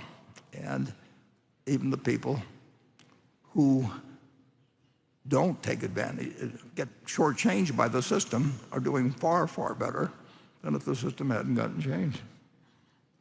Doesn't mean that you necessarily shouldn't work for change, but you should recognize the limitations of what you can do with humans, I'll put it that way. Okay. Charlie, is there any way you'd like to close the sermon? Well, I do think we have a very interesting phenomenon I would argue that in a lot of the wealth advisory business, people are charging for skill and delivering closet indexization. In other words, nobody can stand being that different from the crowd in results. They're afraid they'll lose their fees, so everybody does the same thing. It's mildly ridiculous. The world is mildly ridiculous. Yeah. Mm-hmm. But as Charlie pointed out in the movie, which only the people here saw, that before we were married, we tried to convince a couple of young women that we were really more attractive than we were. I mean, you can't expect people not to behave in their self-interest, and that was very important. That we didn't disclose all of our weaknesses before the marriage. So, Warren, we're trying to be a little better. Yeah, we may fail a little, and I don't know about you, but I've slightly improved since I was 17. Yeah. Well, that's a really interesting point, because if fortune has just showered you with all kinds of good things, you ought to be a better person in the second half of your life than the first half. I mean, really should not be asking too much of people if if they've won the ovarian lottery and all kinds, they're born in the United States and all kinds of good things have happened to them. And you've had a chance to see how stupid you were in all kinds of things you did.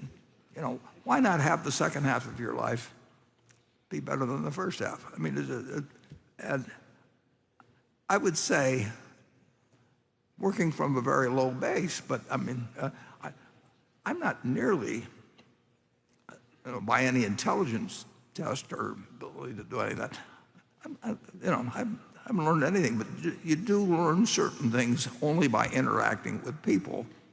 And you don't know when you're 2 years old, no matter how much you're picking up all kinds of knowledge from the world. The learning machine that's going on in a 2-year-old's head is just unbelievable.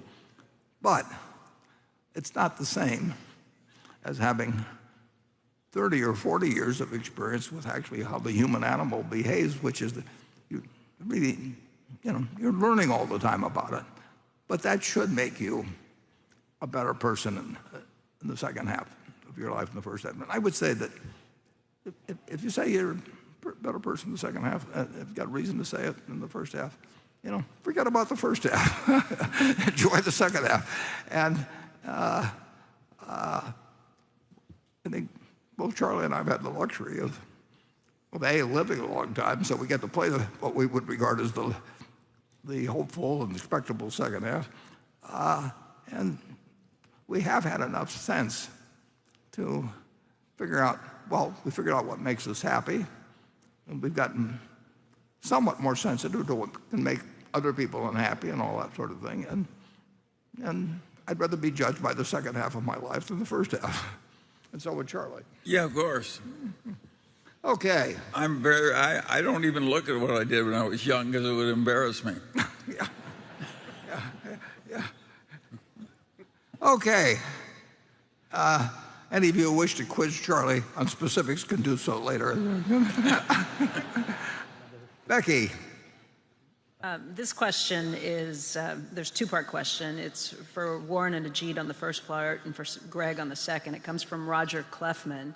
He says, several years ago, Mr. Buffett was quoted that a nuclear attack is the greatest risk to Berkshire Hathaway Insurance. Given the present circumstances, what would the fallout be on Berkshire Hathaway Insurance if a nuclear event occurred in the populated world?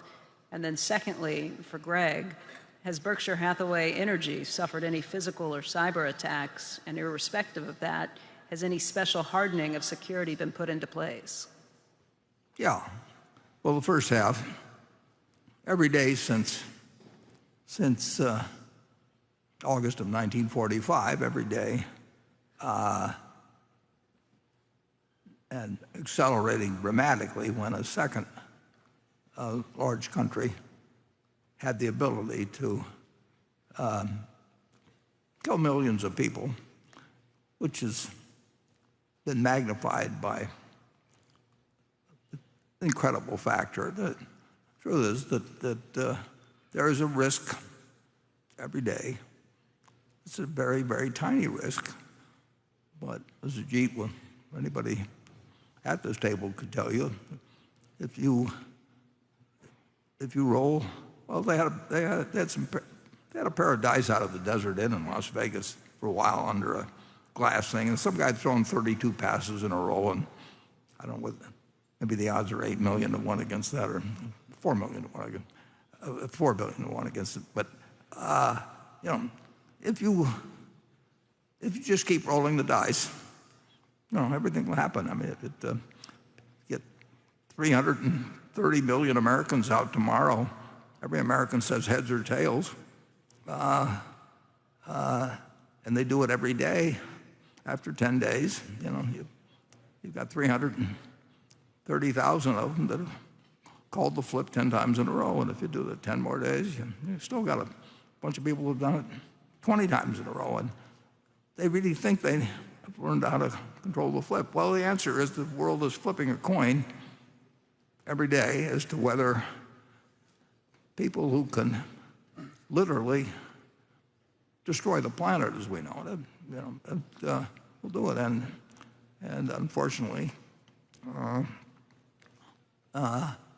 the major problem is with people that have large stocks of nuclear weapons and ICBMs. When they talk about using tactile nuclear weapons because somebody will be upset because they're losing a war, I mean, does anybody think that somebody's willing to kill, hundreds of thousands of people with tactile weapons? I mean, why do they stop? But if they're, it is a very, very, very, very dangerous world, But we don't have any way of protecting There's no way against a big nuclear attack. No. I know a man who said, I know what I'm going to do if there's a nuclear war. I'm going to crawl under the table and kiss my ass goodbye. Well, yeah, and Charlie is in charge of loss control at Berkshire.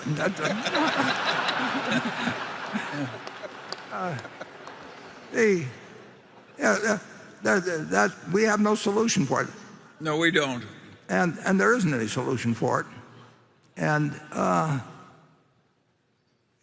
it's extraordinary when you think about it. In August of 1939, September 1st, as you all know, Hitler moved into Poland, but nobody really knew that much about it here. I mean, the news you got from the newsreel you went to because the theater was air conditioned, or something. So if I went to the movies, which you wanted to do in the summer because it was air conditioned in August, September 1st in the case of the actual movement into Poland. But there was a few people on the screen and some guy with an authoritative voice telling you the German forces are just moved into Poland, and picture of a few tanks maybe. And it was over in a minute. Now, of course, all day, every day, you see people dying who you very much empathize with, and it could be you instead of them, and it's just so different. But in August of 1939, there was a letter sent to President Roosevelt about a month ahead of time. And why did he get that letter? He got the letter because Hitler was so anti-Semitic, basically. He drove all the Jews that could see it coming out of Germany, and among them were some great scientists. And Leo Szilard, who was obviously from Hungary originally, but somehow he got driven out. Einstein got driven out. And Leo Szilard lands eventually in the United States. And he writes a letter to tell the President of the United States, Franklin D. Roosevelt, that there's a bunch of uranium moving different ways or whatever it may be. I don't know anything about physics, zero. I don't know what the off and on sign is. But in any event, I know what the letter did, because he writes a letter and says, something big may happen in physics, and America better get to it first. But then he has the problem of, how do I get it to Roosevelt? Leo Szilard, who's he? The President of the United States.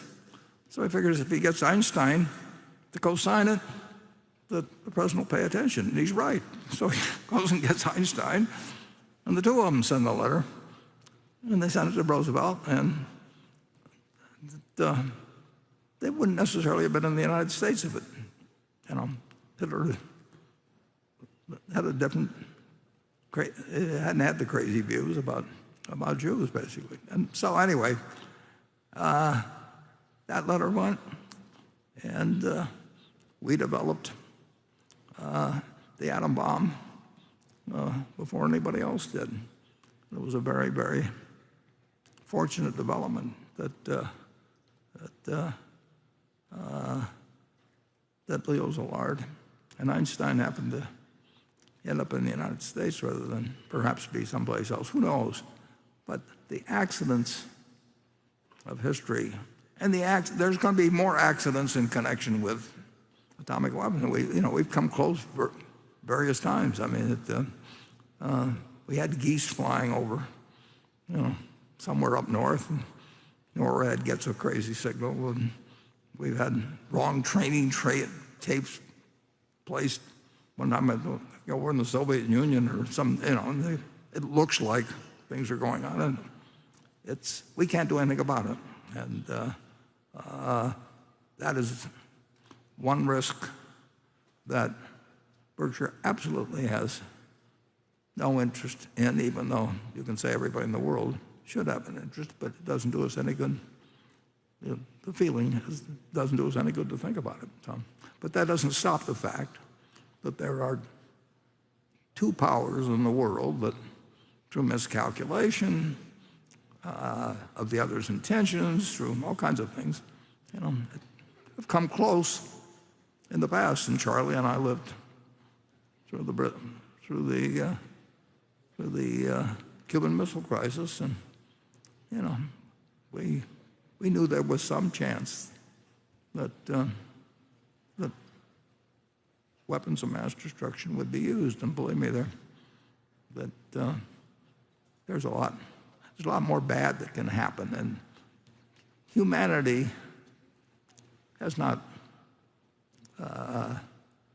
really come up with a counterforce to technology. I mean, if you live back in the caveman ages, if you were a sociopath or something, you threw a rock at the guy in the next cave, or something. I mean, it was sort of proportional to, and we kept developing, and there was this breakthrough where technology has totally outrun humanity, and we'll see what happens. But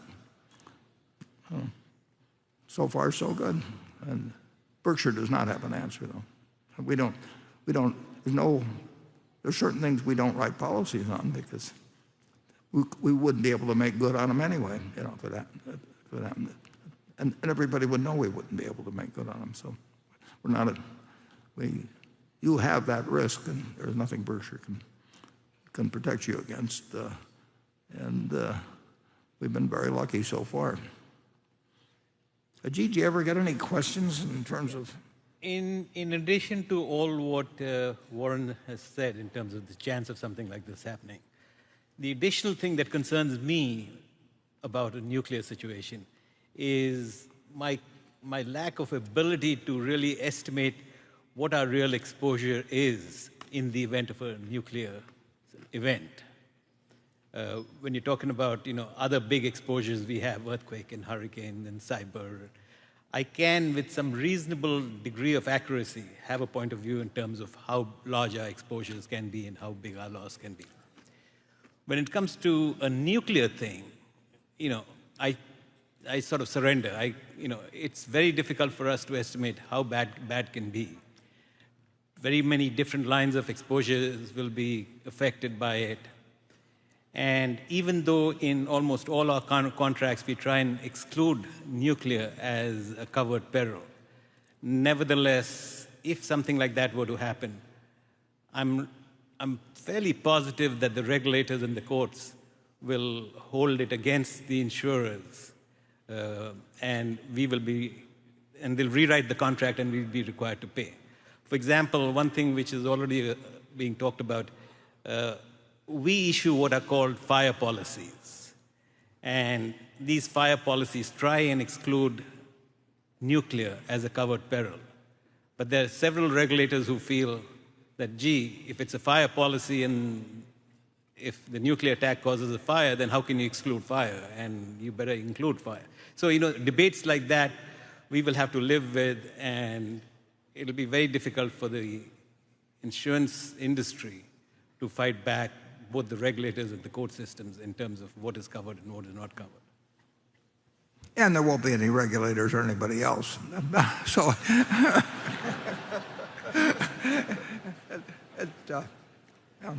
we'll leave it to a million years of reconstruction. Einstein said, I know not what the weapons will be for World War III, but I know the weapons for World War IV will be sticks and stones. There's a lot of things.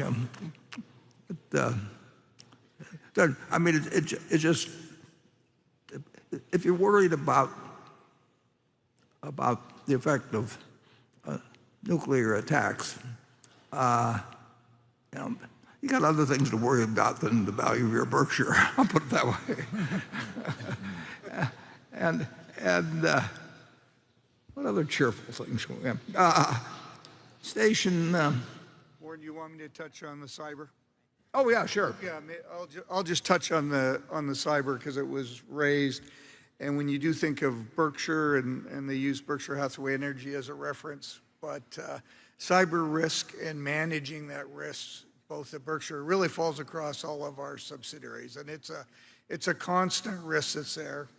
It's one of our greatest risks we're always evaluating and trying to literally defend against. And if we use Berkshire Hathaway Energy as an example, we would receive billions of attacks every day against our various operating systems. So that's basically what our team is in place for. Both they harden the assets to deflect it, and then evaluating the underlying attacks we have, every second of the day. And by the way, that would we'd have a number of operating subsidiaries that experience that, but obviously it's the rail and the energy and a few others that we spend a lot of time on, a lot of effort, a lot of resources.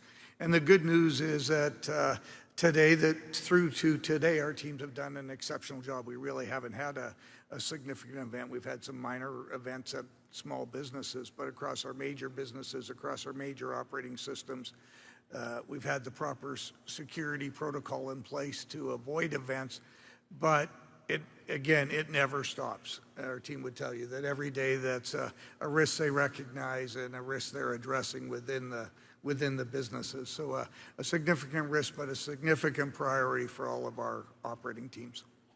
Yeah, and I would add one thing. I think Greg knows way more about this than I do, but my impression from everything I've seen is that you always have, historically the private industry has always said the government can't do anything right, and government always says that private industry is just thinking about itself, all these things. The truth is, from everything I've seen, is that the cooperation between government and business in terms of trying to minimize the threat of cyber problems, I think has been magnificent, basically. Yeah, excellent point. When it comes to cyber, the collaboration between a variety of U.S. agencies and our individual businesses, it's incredibly strong, including down to the certain agencies will submit basically a lot of our operating data on a daily basis, where they're helping us go through it to identify if we have a bad character, a bad individual who's maybe penetrated into our system. So it's a strong collaboration, and Warren, you're absolutely right. It's very unique to see how both the industry and the government's working so closely. But I think we both recognize it as such a significant risk. We have to stay strongly aligned on the approach. It's a real partnership. It's a real partnership, and we can do better because the government is helping us, and the government can do better because we're helping them, and there's no lack of will on either side. And cyber, I mean, it blows your mind on sort of the nuclear is the number one threat, but it's a very, very, very low probability. Someday the sun will burn out too, but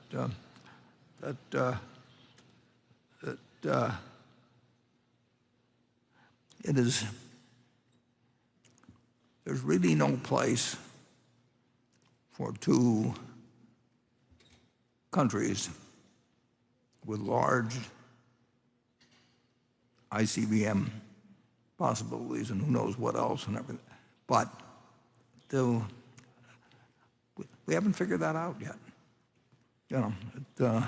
it's easy to go around and say this is a solution or that's a solution, but if you have two people with loaded guns facing each other,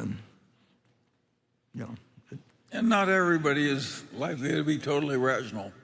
oh, well, we see so much irrationality in where people's self-interest is involved. They're doing all kinds of things to destroy themselves in terms of how they live their lives and everything.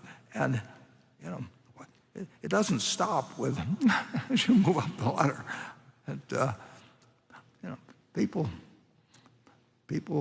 Some people do terrible things, and you just have to very much hope that they aren't in a position where they can do it all by themselves with the rest of the world as their supposed prize.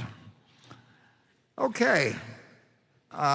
If Station 3 will please ask something about motherhood and apple pie or something like that. Okay. Dear Mr. Buffett and Mr. Munger, my name is Daphne. I'm from NYC, and this is my 5th annual shareholders meeting. Well, we appreciate you coming. We do, sincerely.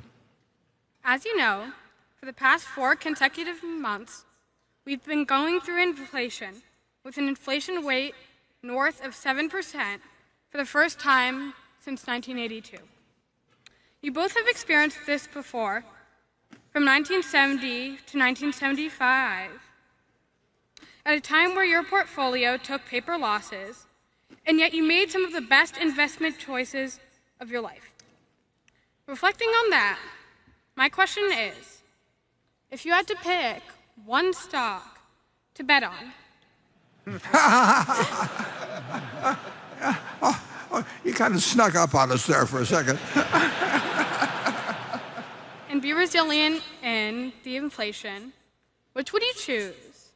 And what specifically enables that stock to do very well and might very likely be a difficult market? Well, I'll tell you something even better than that one stock. Maybe we'll get to one stock, but the best thing you can do is to be exceptionally good at something. If you're the best doctor in town, if you're the best lawyer in town, if you're the best whatever it may be, no matter whether people are paying you with $1 zillion or paying you, they're going to give you some of what they produce in exchange for what you deliver.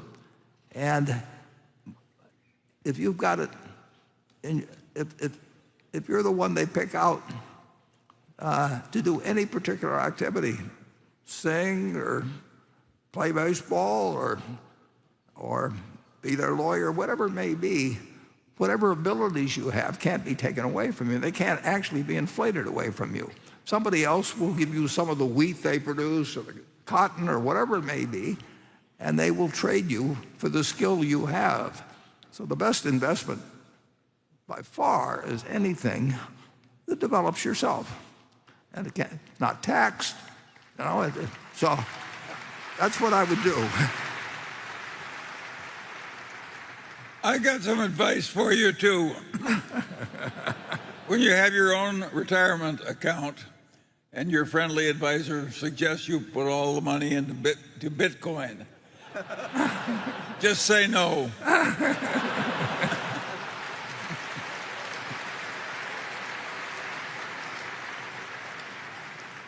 Yeah. Nobody can take away from you the talent you have. I mean, and the truth is that the world will always be willing. They'll need to do something, and some people will not have skills, and they will get less of the product of the society than somebody who has other skills. And sometimes that has something to do with education, but a good bit of the time it doesn't have anything to do with education. I mean, but to figure out what you'd like to be, and figure out how, and what you'd like to be is what you're going to likely be good at. And the world will we'll always need somebody on that tube to tell us what's going on. So, study Becky Quick or somebody and figure out, what makes her good, and what you sort of naturally bring to the game. I mean, I could have. Who's the guy that says you got to spend 10,000 hours doing this or that? And then Malcolm Gladwell. Malcolm Gladwell, would say just spend 10,000 hours on something. Well, I could have spent 10,000 hours trying to become a heavyweight boxer, but I don't think I'd have felt very good at the end of the 10,000 hours. I mean, you stumble in to what you really like doing, what you're good at, what is useful to society, and then it doesn't make any difference whether the dollar bill, is now worth, in terms of the purchasing power, a cent or a half a cent or a hundredth of a cent. If you're the best doctor in town, they'll bring you chickens, whatever they may do, but they can't take it away from you. And my guess is that if you've come to 5 meetings, you've got a very good future ahead of you. I mean, that shows it self-selects. I mean, so if you want to sell a piece of yourself, that we'll buy that as the best investment we can make. We'll take 10% of your future earnings, and we'll give you a cash payment now, and we'll have a terrific asset. And you can have 100% of your future earnings, and if you make it, develop your talent, maybe you'll be a great dancer. People pay money to watch great dancers. We had Fred Astaire and his sister Adele that came from Omaha. Their name was Austerlitz then, but they could dance. And Adele did whatever she did with it, moved to England, and Fred Astaire went on to do a whole bunch of other things. And Ginger Rogers had to do it all the same backwards in high heels, and she didn't get paid as much because she was a woman. But you're going to do just fine. I bet a lot of money on you. Okay. Becky? This question is for Warren and Ajit, and it comes from someone named Modi in Israel, who writes, "My family and I are long-term shareholders of Berkshire, and we plan to hold it forever. We like that the current management thinks in the long term to increase shareholder intrinsic value, but we aren't sure that at the time of the management change, the new management will act the same way you do. They might take risks in the insurance field where it's hard to find on the balance sheet, and that might take years to realize. We would like to know how we can assess the insurance risk today and in the future, or to know in time when you and Ajit are not here anymore." Well, I would say that the future for a long time is about as assured as you can have in the world. We don't have an answer for the nuclear problem or anything, but we have a culture that A, has worked, B, has the shares and the shareholders that will carry it a long way. And the first year, let's say I die tomorrow, the first year, everybody says, what's going to happen? Are they going to spend it all? They're going to do all these things. You've got the shares held in a place that it can't happen. You've got a board of directors that understands that our culture is 99.9% of running the business. They don't think that having meetings of the committees and bringing in outside experts or anything like that mean a thing. I mean, it's a process that the world has adopted, and they've done it for reasons we understand. But Berkshire is just plain different. We are a business that exists for people that trust us.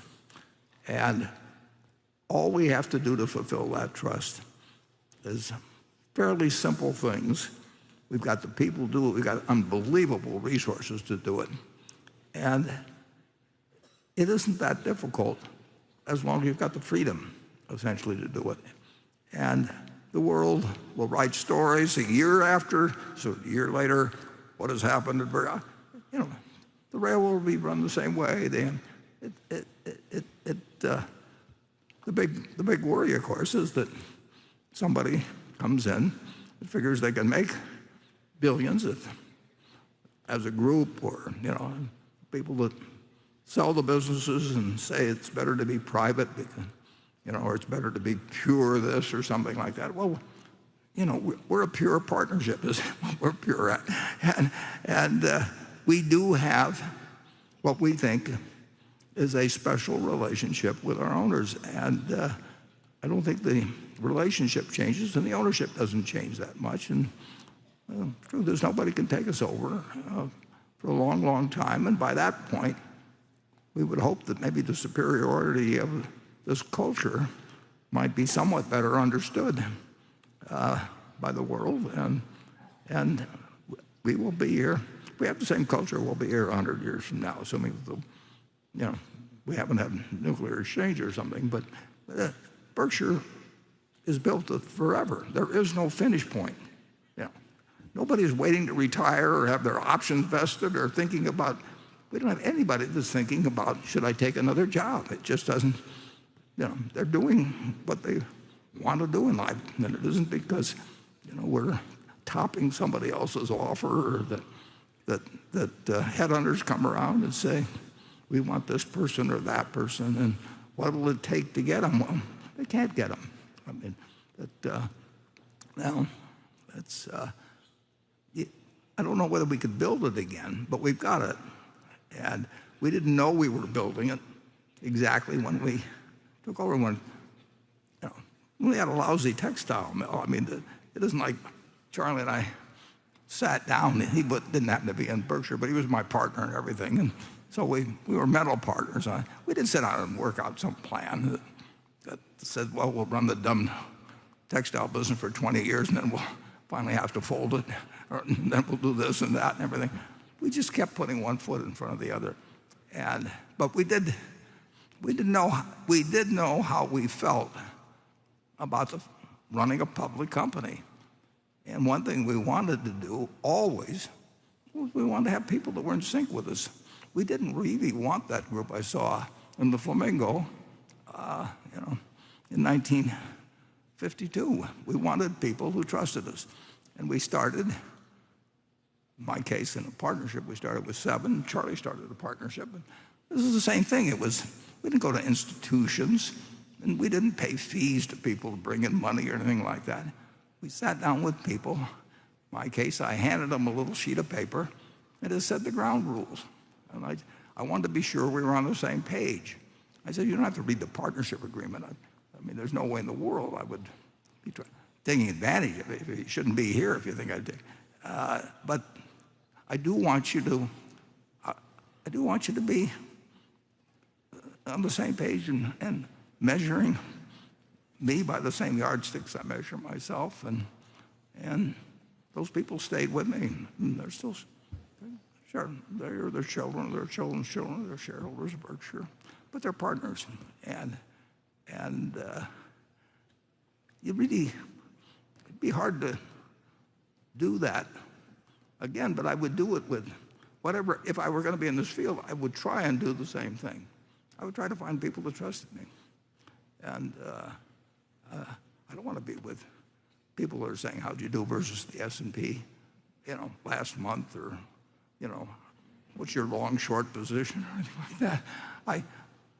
I sold securities for 3 years, and it just, I just didn't want to be in that position where essentially they thought maybe that I could do things that I couldn't do. So I finally found a way to get a few people. I mean, I didn't actually stumble into it, but a few people that trusted me, and they just gave me their money, and we've lived happily ever after. So it's the new management's got them. And the management after them, and the management after them, they're just, excuse me, they're just custodians of a culture that's embedded. The owners believe in it. People that work there believe in it. And we're not saying other things can't do better or anything of the sort. We're just saying this is what we've got. And we have got the directors, we've got the share ownership and all of that and the size that essentially can ward off any attempts to change the culture. And it's silly to talk about if our board members did this and did that, and and in the end, obviously we're always going to follow the law, and we're a Delaware company. We follow Delaware law, but that doesn't mean that we have to do what every other Delaware corporation does and how they look at the Delaware statute. We'll follow the law, and then we'll run it as a group of people who trust us, and we appreciate that trust. Charlie? Well, I remember when you had a textile mill, God, and I tried to forget it. the textiles aren't really just congealed electricity the way modern technology works. And the TVA rates were 60% lower than the rates in New England. It was an absolutely hopeless hand, and you had the sense to fold it. 25 years later. Well, you didn't pour more money into it. No, that's right. And no, recognizing reality when it's really awful and taking appropriate action just involves often just the most elementary good sense. How in the hell can you run a textile mill in New England when your competitors are paying way lower power rates? I'll tell you another problem with it, too. I mean, the fellow that I put in to run it was a really good guy. And I mean, he was 100% honest with me in every way. He was a decent human being, and he knew textiles. And if he'd been a jerk, it would have been a lot easier. I would have probably thought differently about it. But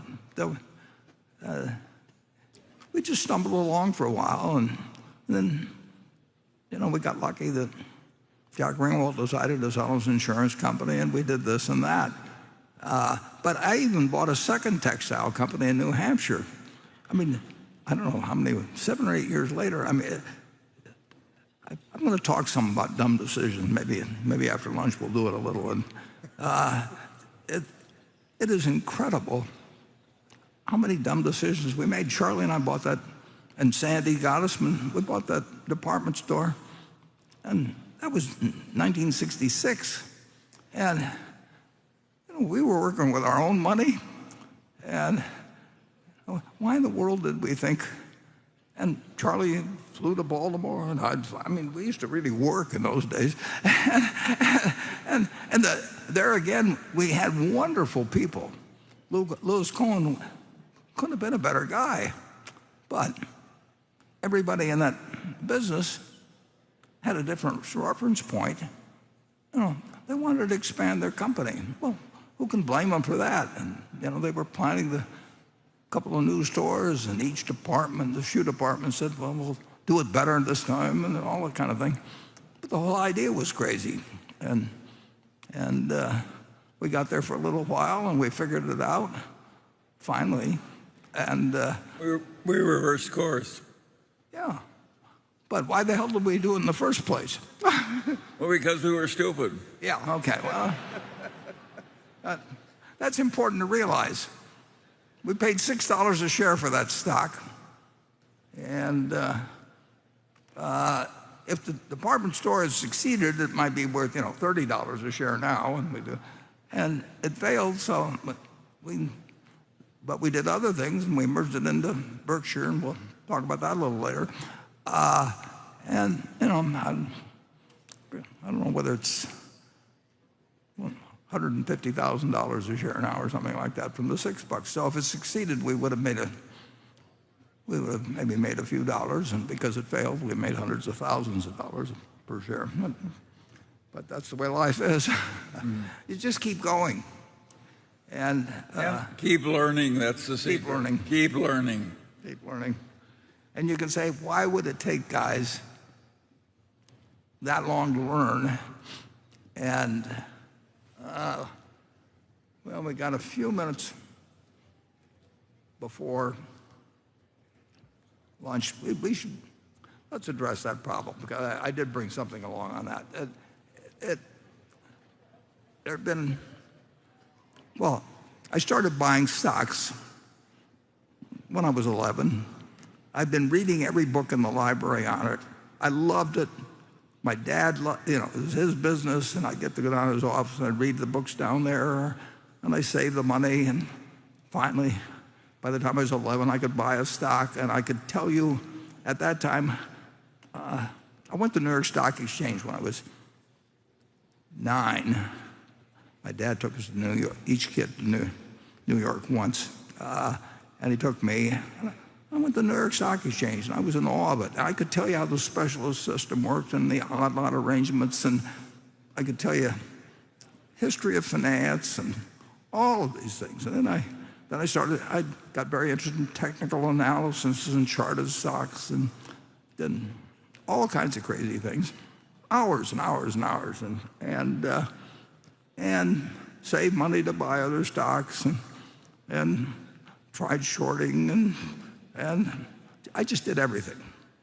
And then when I was either 19 or 20, and I can't remember exactly where I did it or something, I picked up a book someplace. It wasn't a textbook at school, but it was in Lincoln, Nebraska. And I looked at this book, and I saw one paragraph, and it told me I'd been doing everything wrong. I just had the whole approach wrong. I thought I was in the business of trying to pick stocks that would go up. And in one paragraph, I saw that was totally foolish, and I left. I brought something that it's really interesting. Let's put up. What do we call this chart? I don't think we. Oh, here we are. Yeah. Let's put up illusion 1. Done. Yeah, there we have it. Now if you look at that, some people will see two faces. Some people will see a base. And some people will look a long time and only see two faces. But the mind flips from one side to another. And that's, there's some name for it that they call it ambiguous illusions or something of the sort. There's other things that talk about aha moments, or in the old comic strips with Popeye, Wimpy would have a little balloon over his head and the light bulb would go on. There's this point where all of a sudden you see something you haven't seen. Well, it took me, I had an illusion that I was looking at, we'll say in that one, two faces. Let's go to the one labeled 2. And if you're looking at it from one side, it looks like a rabbit, and if you look the other way, it looks like you're looking at a duck. And the mind is a very funny place, and I think people call it an apperceptive mass when you have all kinds of things going on in your mind, and they go on for years, and they sit there and get lost, and then all of a sudden you see something different than what you were seeing before. Now, it took me in stocks, which I was intensely interested in. I had a decent IQ, and I was reading and thinking, and it was important to me to make some money on it. I had every motivation in the world. And then I read a paragraph, actually, in chapter 8, I think it was, of The Intelligent Investor. And it told me that I wasn't looking at the duck, I was looking, now it was the rabbit, whatever it may be. And whether you call it a light bulb, whether you call it, a moment of truth, whatever it may be. And that's happened that happened to me in Lincoln. I mean, it changed my life. If I hadn't read that book, I don't know how long I would have gone on looking for head and shoulders formations and 200-day moving averages and the odd-lot ratios and a zillion things. And I love that kind of stuff, except it was the wrong stuff I was looking at. And I've had that happen, and Charlie's had it happen, I'm sure. It happens a few times in your life. And all of a sudden, you see something important that, why in the hell didn't I see this in the first place? Maybe it's a week ago, maybe it's a year ago, maybe it's 5 years ago, maybe it's learning how to get along with people. You know, I mean, whether actually it's better to be, you know, kind or not, you know, or whether, I mean, they're just learning how to have, if you want the world to love you, what you have to do, or what, it's, you know it when you see it, but you didn't see it for 10 years before. And I don't know whether Charlie's got some thoughts on that or not, but that's happened in a few situations in business where I've looked at a company for a decade, and then there's something that it just all gets rearranged in your mind, and you know, you can say, well, why didn't I see this 5 years ago? Or, but usually, I've had it happen a few times, obviously, and everybody here has, and just in different areas of their lives. And you think, how could I have been so stupid? Well, that's what Charlie's, when he was in the law practice, he had a partner, Roy Tolles, and every smart guy that would get in trouble, usually it was guys, and usually it was with women, and you know, they'd come into the office and they'd look, you know, down-faced and everything, and they'd say it seemed like a good idea at the time, you know. I mean, and their lives unraveled, you know, in many cases. So there is that apperceptive mass that's sitting in there inside somehow, and every now and then it produces some insight. It's better, actually, if it produces insight into your behavior than whether it produces insight to make money. I mean, and some people never get it, and they wonder why you know, whether their kids hate them or whether there's nobody in the world that would give a damn whether they live or die. In fact, they prefer they die because then they've been courting them for their art collection or whatever it may be. It's just, Charlie would say, you know, just write your obituary and reverse engineer it, and not a crazy idea. Charlie, I don't know, what do you know about apperceptive masses, which are optical illusions? Well, I know that that's the way the brain works, and that it's easy to get it wrong. And part of the trick is to get so you correct your own mistakes. And we've done a lot of that. Yeah. Frequently way too late. Yeah, we've done better with the mistakes than we have with the reasonably good ideas. Well, it's so easy to overdo a good idea. That's what's going on now. You have a lot of good ideas that are being grossly overdone. Well, just tell me about one that hasn't been, but tell me later when the crowd isn't listening. That's where. Well, look what happened to Robin Hood, from its peak to its trough. Wasn't that pretty obvious that something like that was going to happen? Tell me again what it should have Robin Hood, when it came out and it went public and Oh. it got alerted to everybody and all the short-term gambling and big commissions and hidden kickbacks and so on and so on. It was disgusting. Yeah. And it says so last year, and they got mad at you, and they sold a bunch of their stock, and they got the money, and Yeah, but now it's unraveling. Yeah. God is getting just. but a lot of the insiders have they've gotten a lot of money from it. I mean, they were big sellers, as I remember. That may be, but Yeah. there's been some justice. Well, I have to agree with that. Well, it's a good idea to go around making enemies of people, though. another question, which we do. Is it wise to criticize people at all? Probably not, but I can't help it. Yeah, well, and here's the smartest guy I know, and he's 98 and he hasn't figured it out yet. So, I mean, give up. Enjoy. Well, with that, we'll go to lunch, and we'll try to come back wiser at 1 o'clock. And thank you, thank you, thank you.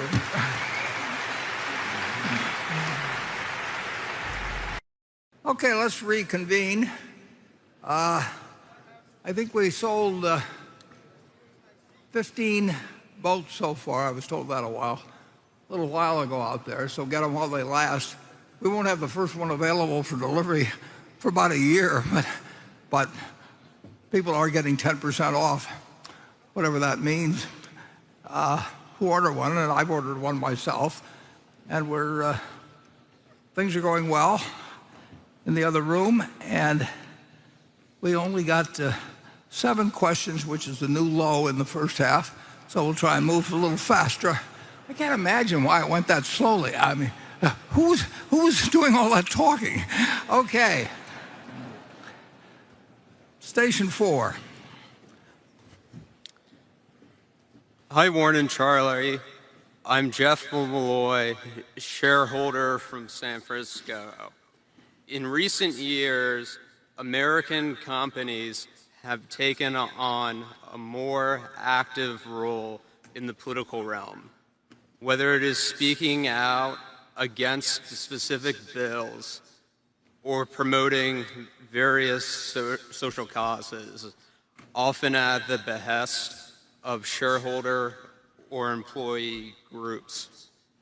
While the goals of these movements can be laudable, they risk alienating significant portions of customer and employee bases.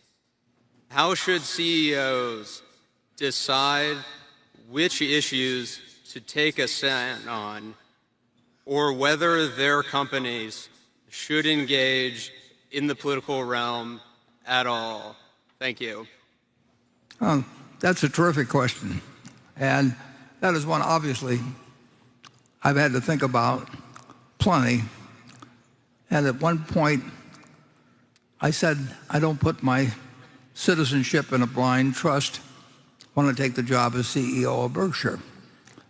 But I've also learned that you can make a whole lot more people sustainably mad than you can make temporarily happy by speaking on any subject.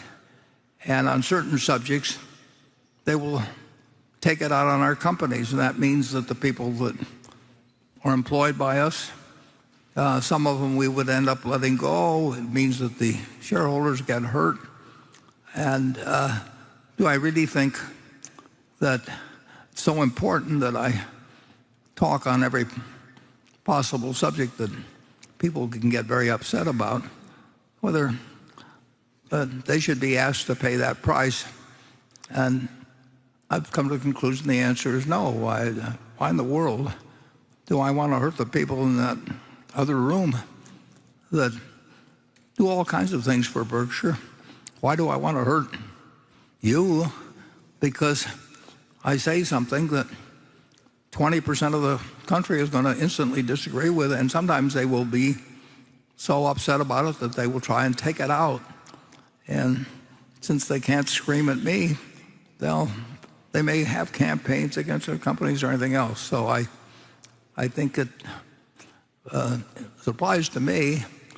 I'm not going to go around and take positions where instead of saying Warren Buffett says, it will say, Berkshire Hathaway or Warren Buffett of Berkshire Hathaway. I get it identified, and I do not want to make the lives of you, and I just decided I'm not going to be doing that. And if I want to do that, I should quit my job. And if I think my citizenship, speaking out is that important, I'll give up what I love the most, which is having this job. I don't want to do that. So I've decidedly backed off. I don't want to say anything that will get attributed basically to Berkshire and have somebody else bear the consequences of what I talk about. And so that's where I stand. And I can tell you that at most companies, or many, that isn't fair, but in a great many companies, the CEOs, they have to think about what their board says to them, and they've made a point of electing people to their boards because it's socially acceptable, who represent different constituencies, sometimes very strongly. And if they think they're stakeholders for this group and that group and that group, they'll get pressured by their boards to take positions, and it's just a territory that we're not going to get into. Charlie, how do you feel about that? Well, even more than you, I have to be very careful about what I say.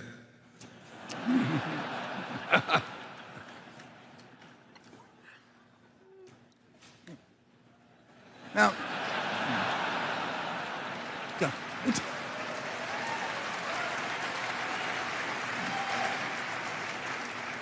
and the difference between the two of us is I can't resist saying a little more.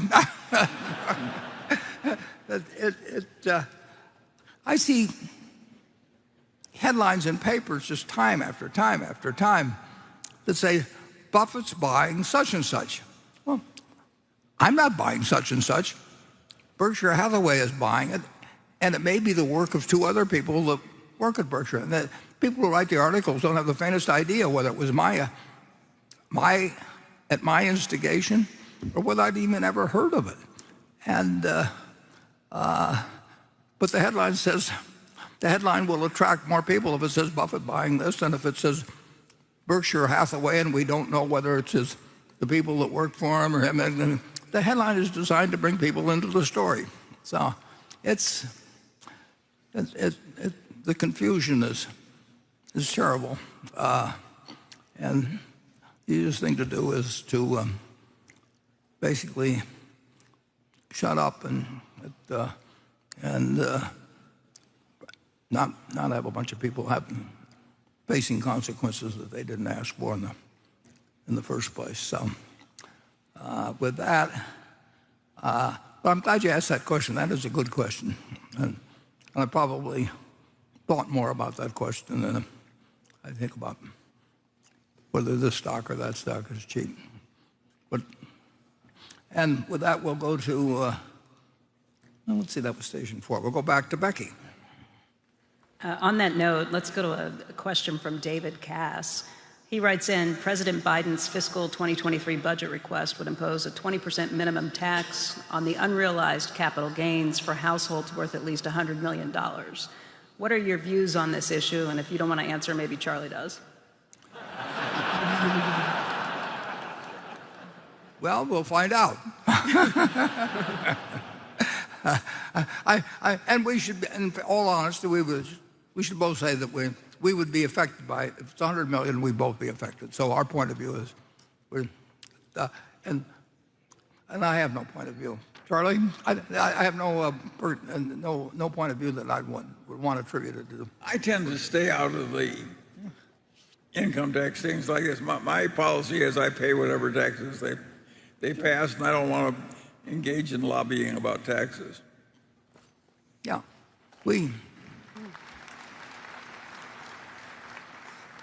and I would add one thing. Lobbying is really distasteful. I once did it for a candidate, and I ended up in a room with a bunch of lobbyists for cigarette companies. They didn't care about Nebraska. They didn't care about it. They didn't have anything. They were there because they were handing over a contribution. They didn't, and I was a convenient accessory, and it made you want to throw up, basically.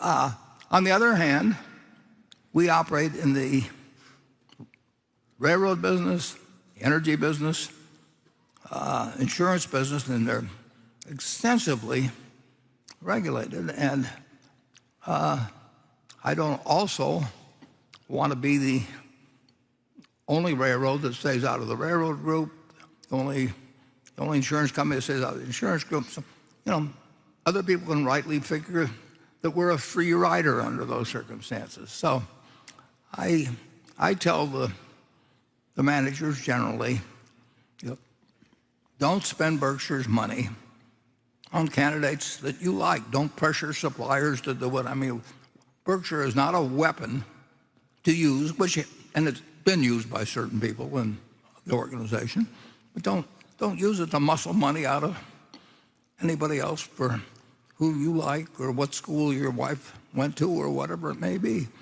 And some of it goes on anyway. But I don't tell our people that don't belong to any trade associations.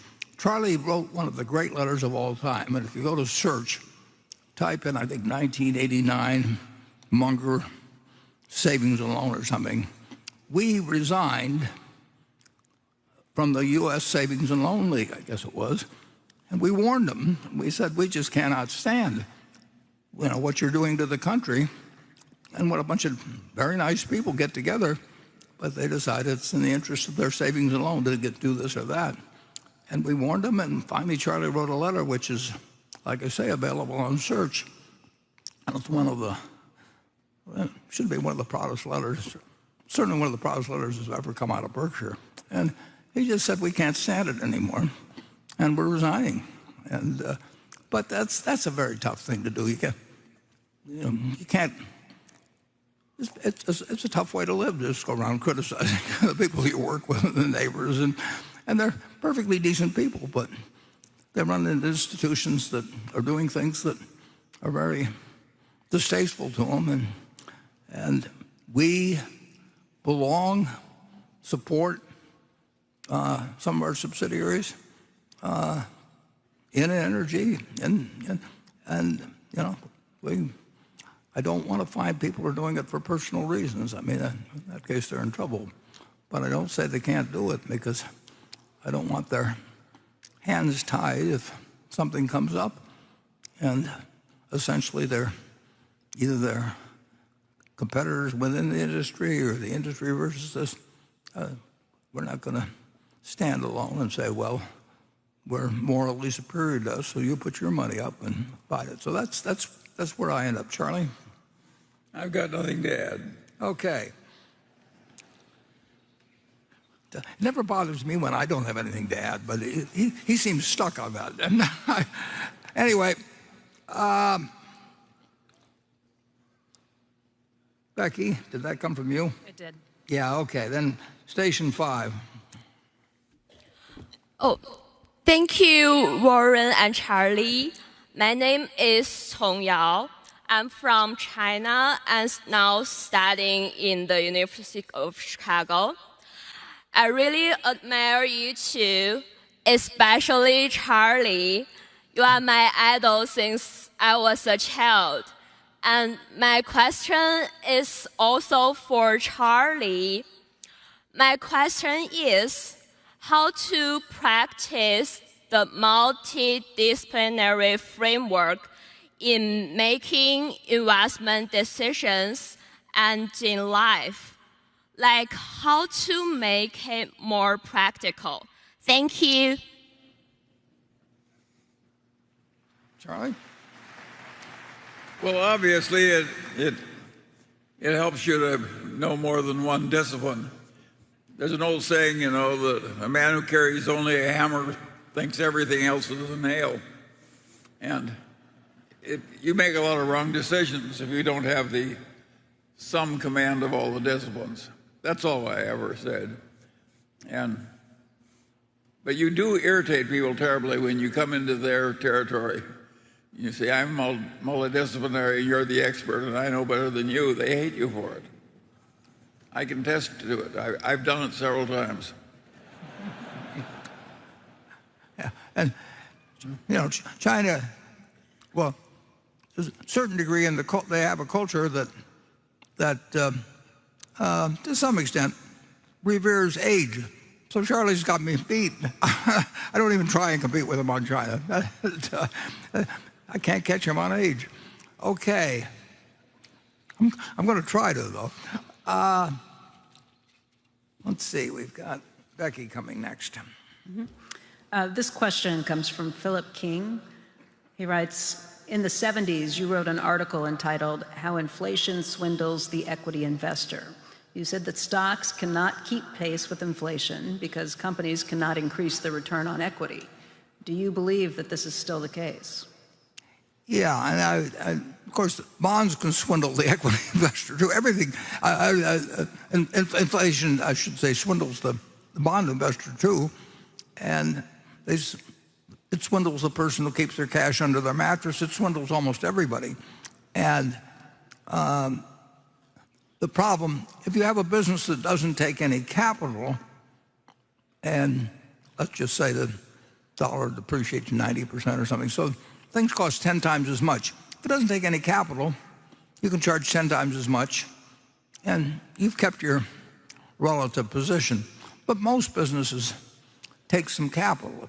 If our utility business, just say that the dollar is worth 1/10, some years hence from now, we have to have 10 times the capital investment, basically. And we get paid a return on that. But we have forced capital investment to essentially keep them in the same place. And I wrote an article that related to that. And I will tell you one famous story, which you will all sympathize with, in that I wrote that story for Fortune, and when I finished it, it was about 7,000 words. And Fortune didn't like publishing 7,000 words, and they had my friend Carol Loomis explain that to me, knowing that I would pay more attention to her than anybody else, but being stubborn and male, I said, every word is precious, and they can either run it or not. So then they sent an editor, a very nice guy, out to Omaha, and this guy explained to me that just wasn't right to use that many words. And I said, well, that's fine, but if you don't do it, I'll write it someplace else or something. Very disgusting behavior on my part. And then I sent it. It was beginning to bother me a little. So I sent it to my friend Meg Greenfield. And Meg was a great, great, great editor at the Washington Post. And we were very, very good friends. Wonderful woman. And Meg, who was tough as nails with most writers, but she was kind of nice. She didn't want to really hurt me too much. So I said, well, Meg, what do you think? And she said, well, Warren, she says, you don't have to tell everything you know in this article. And it made the point. And so I write that article shorter, but I'd say more or less the same thing. No, you're better off if you really could have a totally stable unit of a monetary use for the next 100 years. It would be better for business and investors in general. Charlie?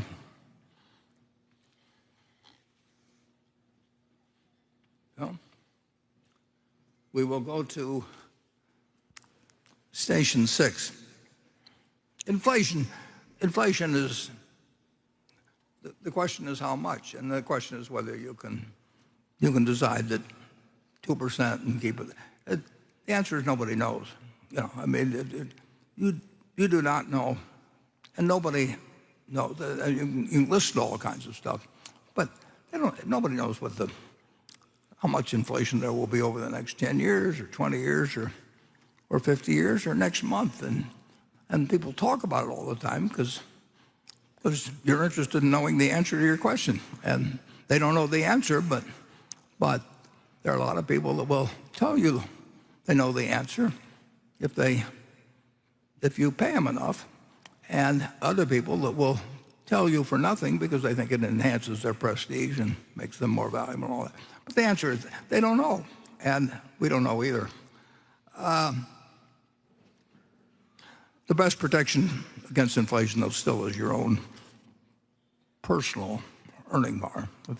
If you play the violin very well, you will do reasonably well during inflation. I mean, play it better than other people. People will pay you for doing that if you all kinds of things. So your skills will not be taken away, and your money may be. Okay, station 6. Oh, wait a second. Was that? That's right. Is it Becky next? Becky? That's right. It's station 6. Yeah, station 6, okay. My name is Martin Wiegand. I live in Nashville, Tennessee.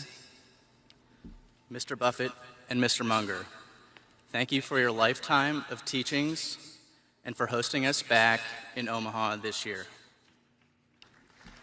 Well, thank you.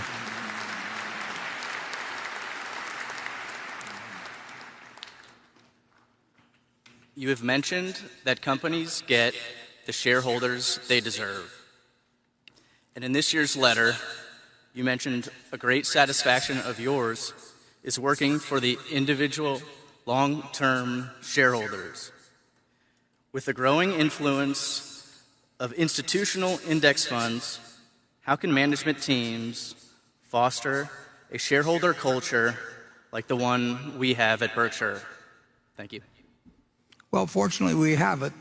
And we know more about how to keep it than to institute one. And it's very interesting.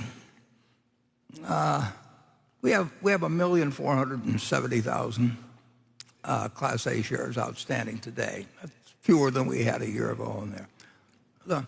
Those seats are filled. I mean, the shareholders are in place. We like the group we have. So why in the world, when we got a fixed number of seats, should we go out and recruit other people to replace you? I mean, the ideal shareholder group we can have is the group we have today. And why, if we had a church, we'd want the people to keep coming back week after week after week. If we had a limited number of seats and we had some wonderful parishioners, and we would not go out and recruit another 50 or 100 of them and have to throw out 50 or 100 of the ones we already had. Every company I know virtually, is wooing new people to come in, and whether they're improving the group they get or not is another. I mean, it strikes us as basically crazy. We don't want anybody different than we have now, and we're not going to get rid of the index funds, so we have to get rid of people like you, and we don't want to get rid of people like you. And I just don't understand why if you had a neighborhood and the size of the terrain or whatever it was would be such that you could have 10 neighbors, and they were all great neighbors, why in the world would you go out and say to a whole bunch of people going up and down the street, why don't you buy the house of the guy next to me?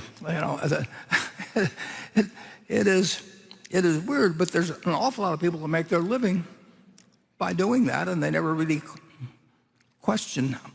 I would sort of ask any company that's making analyst presentations every month or something, which of the present ones are you trying to get rid of? Basically, because you're not going to have more. I hope you're not going to have more shares outstanding at the end of the year than you have now. And am I supposed to, get out of the way so some other fund that is thinking about what your stock is going to do next week replaces me? It is a very, very, very weird situation. And of course, the really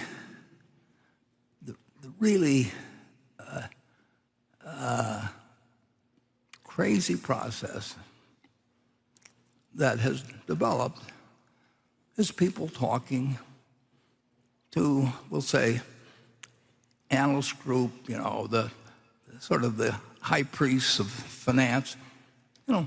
Some companies are doing it more than once a month. Well, just imagine if you work for that company, you go to work for that company, and every month people are repeating these things about their company, that it's important that we have more services per customer, and it's 6.2, and we got to get to 7 or something like that. And they'd say that month after month after month. It becomes a catechism. And CEO says it, or his or her representative says it, and it goes, how do you go on the next month and say, by the way, we were really wrong, and this is what we should be working on? You don't say that. And it's a terrible problem that the new CEO has, coming in after a previous CEO has said the important thing to do is to hit your earnings targets. Well, you know, he's been meeting them in all probability by cheating from time to time. And this guy hands you the baton, and are you going to come out and say, well, we've really been cheating a little, and it's really counterproductive to the development of the companies, not to make earnings projections and just to give you the results as they come, rather than making up a few things in the accounting department? They can't do it. You can't. It's not human nature. And besides, you wouldn't get appointed as a successor, but you just don't go in and say, we've been perpetuating these myths that we can always deliver 8% growth, or we can do this or do that, or that the most important thing is this. You can't go in and change that if every month you've been preaching to people that this is what we stand for, and just ask another question and carry this message out to the masses, to the analysts and all that.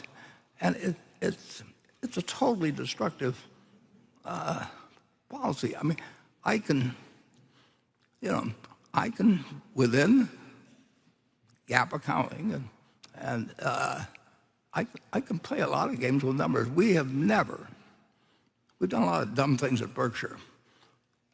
We have never told anybody that the number had to be this or that, or to change anything. I mean, it just, once you start it, it's all over. You can't quit. It's like taking $5 out of the cash register. The first time you take the $5 out, you say, well, I'm going to put it back. And then do it a few times, and you'll never stop. In fact, do it once, and you probably never stop. But if something is going to be destructive, the thing to do is not start it.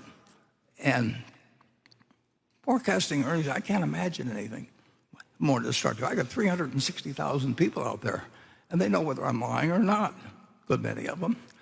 And they know if they send in figures and they get changed, what message are you telling them? We've got one dramatic illustration of that within Berkshire, and it's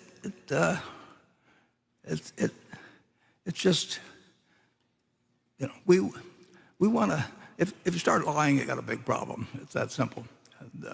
And if you start saying to your team that somehow you've got a job, you've got shareholder relations, your job is to go out and tell everybody that our stock is the best thing among thousands of choices to buy every day. Well, that's crazy. And so what do you tell them? Well, they try to see which way the wind is blowing and figure out what they have to tell people, and then they go out and tell them. And then if you're a human and you've said we're going to earn $3.59 a share, you can get to $3.59. You can get there quite a while. And you can have audit committee, you have all these processes. But if you have a culture of lying, the processes really don't. They just disappear. And Charlie and I have seen it, well, every time we've gone on a board. Charlie, tell them about it. Well, I think Berkshire's culture is going to last a long time after we're gone. And I think it should, and I think it'll prosper pretty well. The rest of corporate America is quite different. And it gets more different, I think, with each passing decade. And it's getting very peculiar. Pretty soon they're going to hold all the shareholders' meetings online, and the shareholders won't even come. And it's getting very peculiar, and the index funds get more and more important in the voting. And it's like everything else in life. It changes, and not always in ways you like. And it ends up for selecting different CEOs and all kinds of things. I mean, you're not going to appoint a successor CEO that's going to come in and said everything that's been done before is, it's been kind of fraudulent. I mean, if we needed to book an extra sale after the end of the quarter, if we needed to adjust the reserves, and once you start lying, it's all over. And I just don't know any way around that except to try every way you can to not. You sure can't. If you set the wrong example at the top, you got a real problem. We've never told anybody to change a figure. We never will.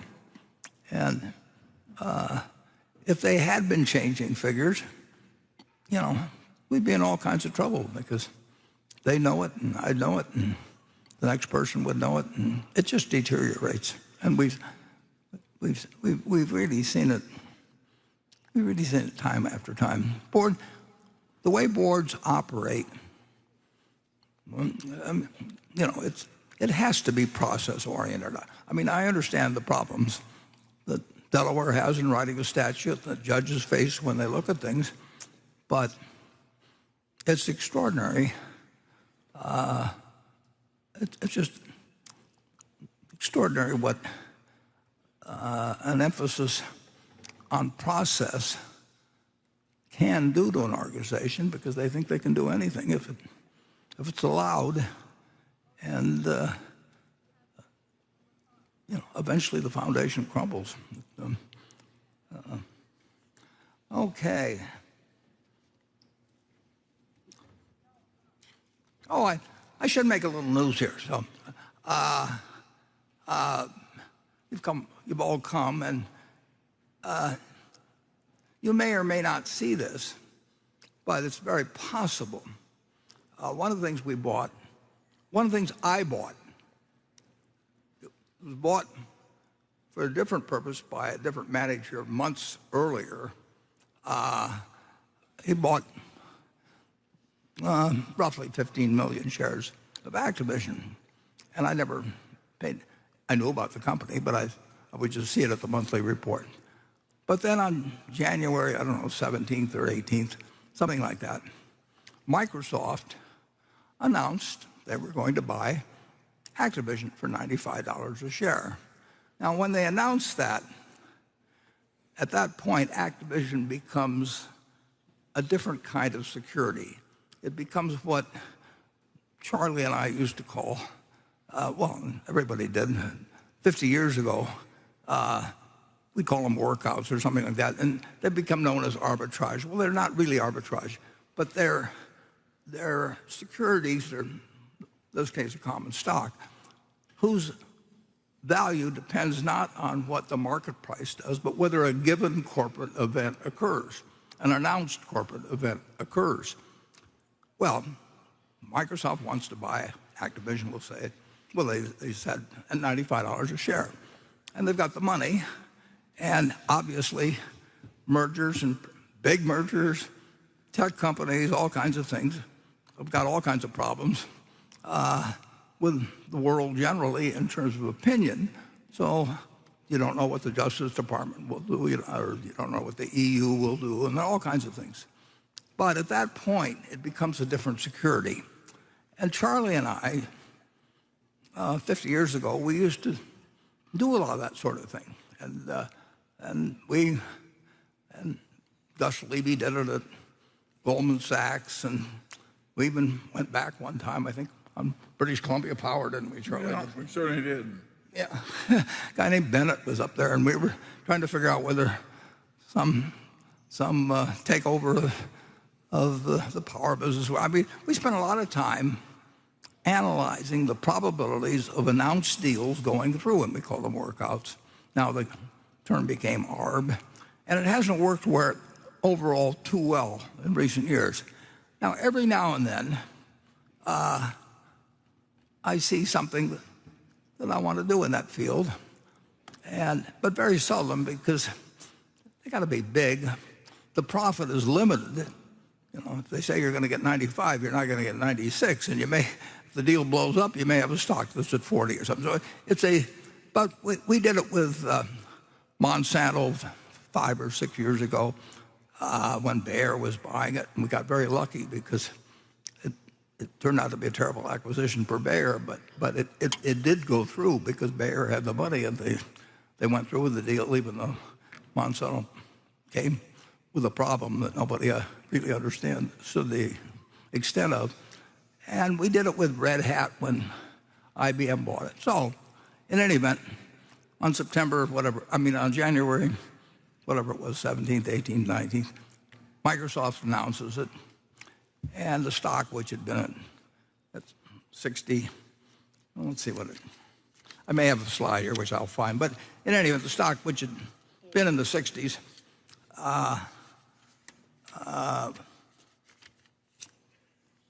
went up to the 81 or 2, and that looked like not a big enough spread to me for a few days.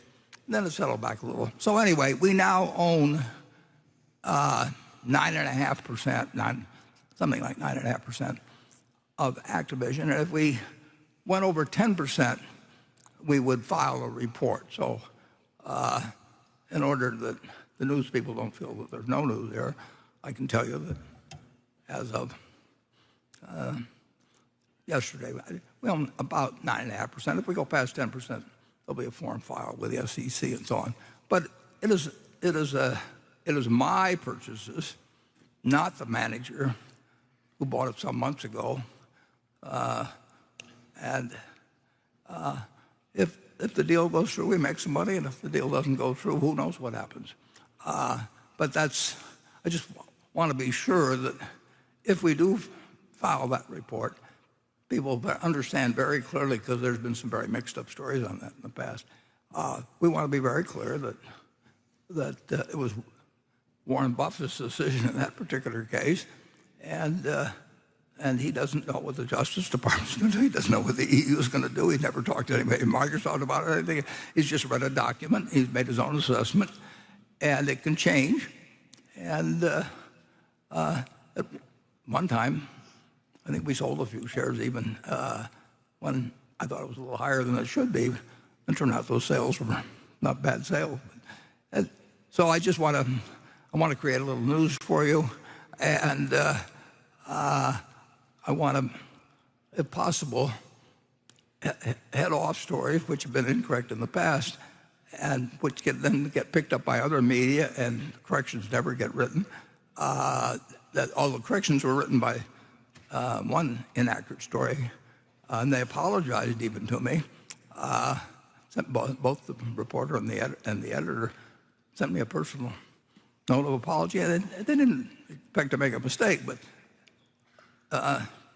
but when the other publications picked up the story, they didn't bother to pick up the correction, and millions of people were misinformed, and probably literally by the time it gets spread around. This one I will attempt to head off by telling you exactly what the facts are right now, and we'll see whether we go beyond 10%. But if, it could easily be that if it went up a few dollars, it's still a $95 deal. It's still, we don't know what the Justice Department will do. We don't know what the EU will do. We don't know what 30 other jurisdictions will do. One thing we do know is Microsoft has the money, so that takes that one risk out of it. So anyway, Charlie, do you have any news to break? No. Yeah, and incidentally, I don't talk this over with Charlie. I mean, he knows what that occasionally I'll see an arbitrage deal and do it, and 50 years ago we were doing it together, and his general feeling is, why is Warren fooling around with this kind of stuff even? But It's the old fire horse, but occasionally it looks like the odds are in our favor. But absolutely, we could lose money on that company, and fairly large sums of money, depending on what happened if the deal blows up. And there will be a lot of people that want the deal to blow up. But Microsoft doesn't want it to blow up, so we'll have to see what happens. Okay.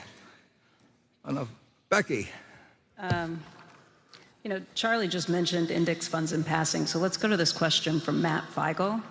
His question is related to the growth of passive investing through index funds and ETFs. He says, passive investment vehicles now control upwards of 50% of the United States stock market. The actual owners of these passive investment vehicles decided passive investing makes the most sense for them.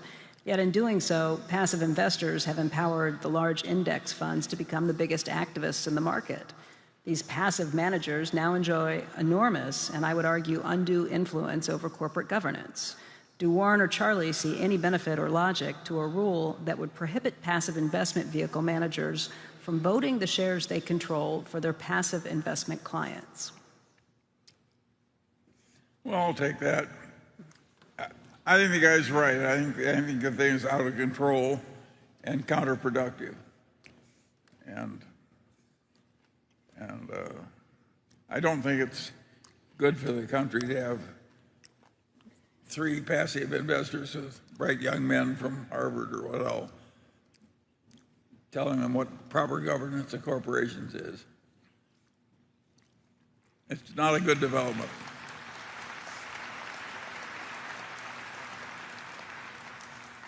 And it is, and I think indexing, if it gets to 90%, then it won't work very well at all.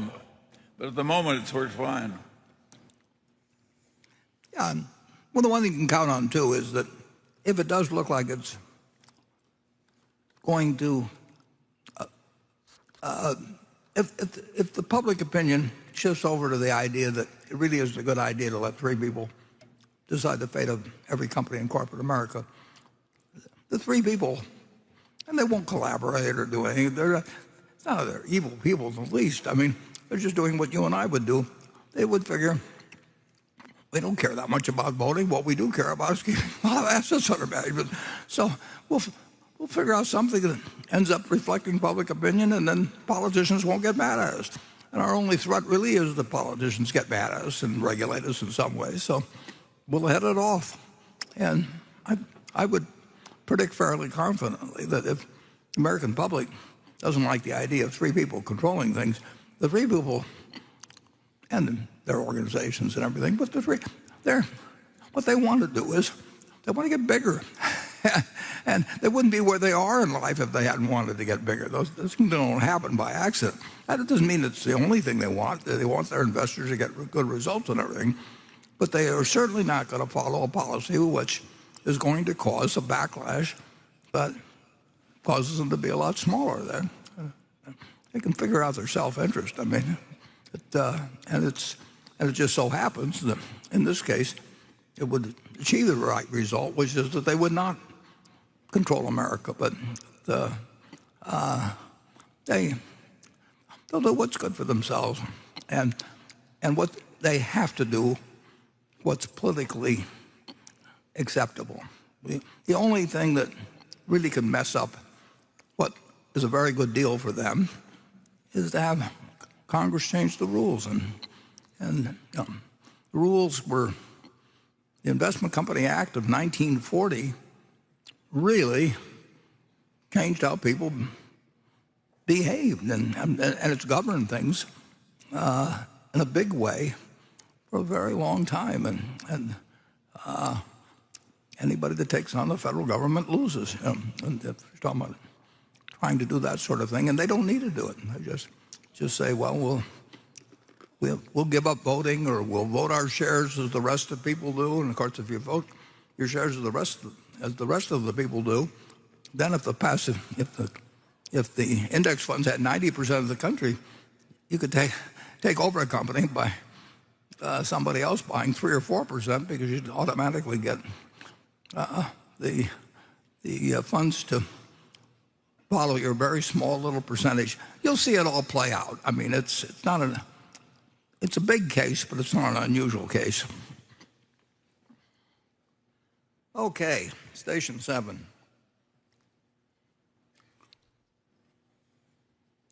Yeah, Eric Erda, and I live in Albuquerque, New Mexico.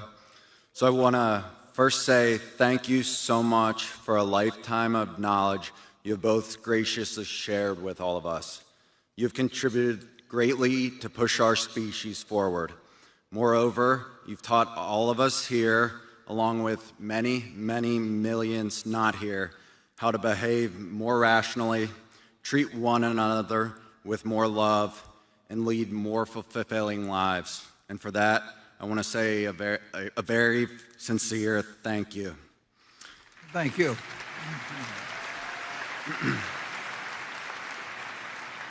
As for my question, I want to ask about Berkshire Hathaway Energy and the unique structure that has evolved there, given that Berkshire doesn't own 100% of the company. The first part of that question is related to Greg's ownership and his corresponding incentive alignment with overall Berkshire. Now, there's a wise man named Charlie that in 1995, at a speech to Harvard, taught us how important incentives are to human behavior. I would conservatively say that Greg's stake in BHE is worth more than $500 million at present. And I'm curious if you can share any plans that you have to convert his Berkshire Hathaway energy ownership to Berkshire stock. And if there isn't a plan to do this, can you please explain why we shouldn't be concerned about Greg's incentive structure going forward? The second part is about leverage at the entity. You have always said that BHE operates with an appropriate amount of leverage given its earning power. With that said, it's still a very, very large debt figure in relation to current earnings, especially with what we have become accustomed to at Berkshire.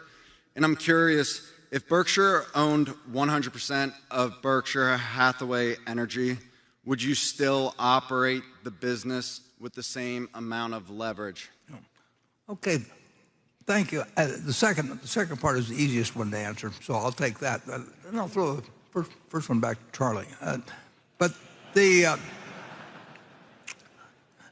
Berkshire Hathaway Energy actually is required with its regulated utilities, and it basically started pretty much with regulated utilities, and still is dominated by that, and we're interested in buying more regulated utilities. It's required in different ways by different states and by different regulatory authorities to have a large amount of debt, because the regulatory authorities will say in Iowa or to pick any state, the regulatory authorities are going to say you can get debt money cheaper than you can get equity money, which historically has largely been, almost always been true. And they say that since we're going to allow you a return on equity, we'll say, just pick a figure, but let's say they allow us a return on equity of 9%, and we can borrow a lot of capital at 3%, they say it'll result in higher rates to customers if you use it, put in all equity. We would love to have all equity in our utilities, but we wouldn't, the regulator wouldn't stand for it, because it would result in, under the traditional system, it would result in higher prices to consumers. So that's built into the system. And our regulator wouldn't allow us essentially to get the same return on equity and have an all equity structure. The answer is,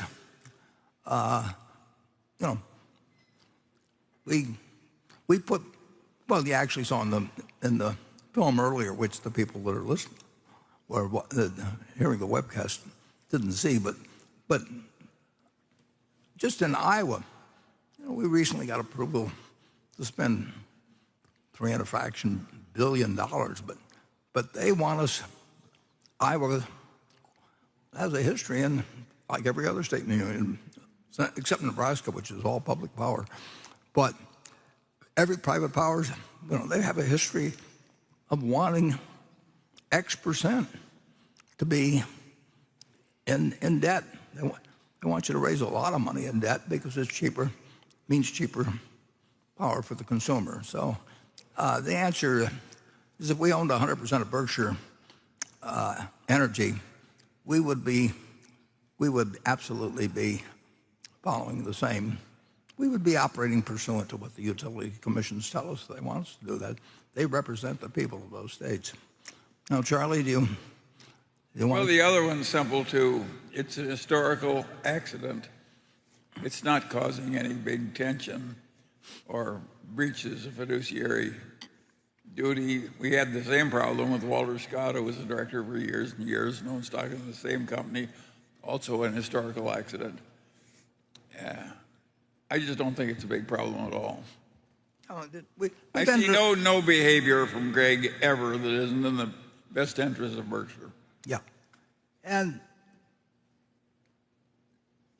we've had various percentages of Berkshire Hathaway Energy ever since we bought it in around 2000. And it happened, my sister who's here, we were at her house, and there was a party going on, and 20 or 30, probably 30 people.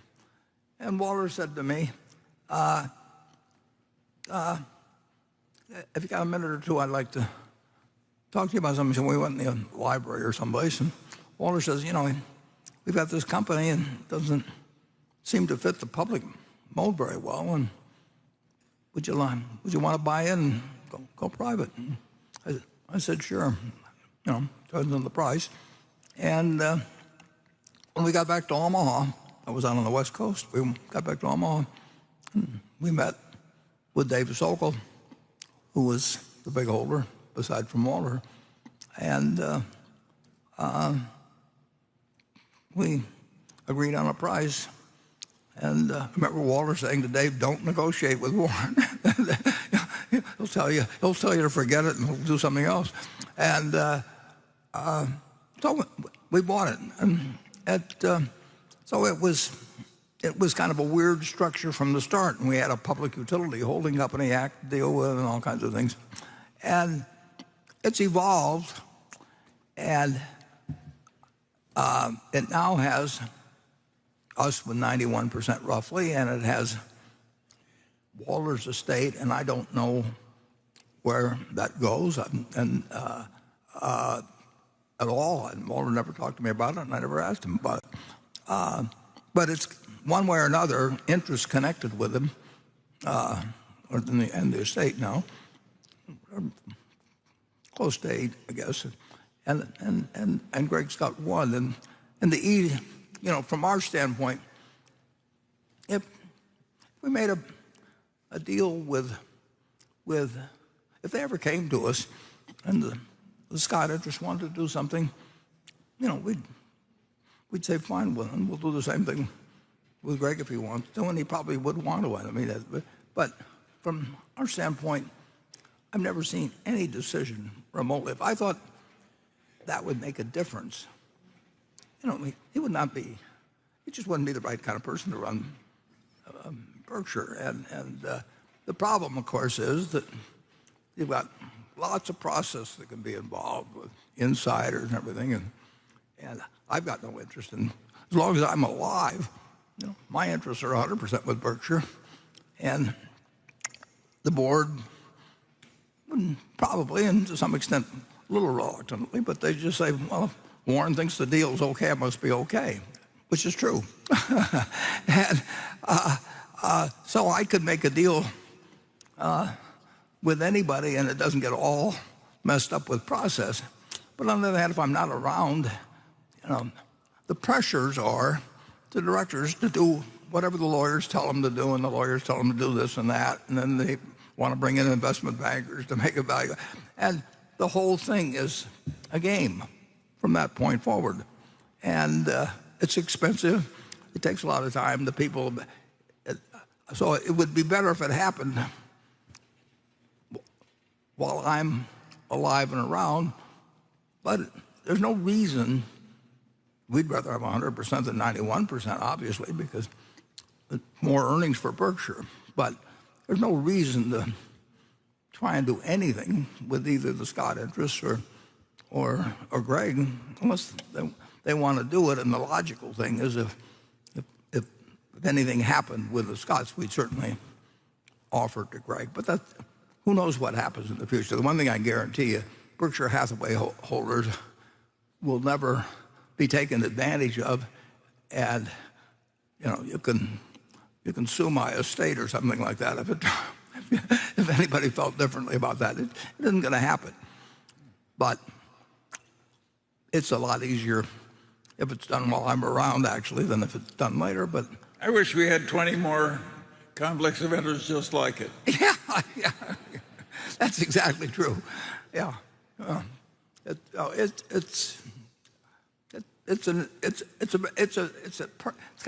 a perfectly logical question. I mean, but it is not a problem, and any answer that's arrived at will be good for all concerned.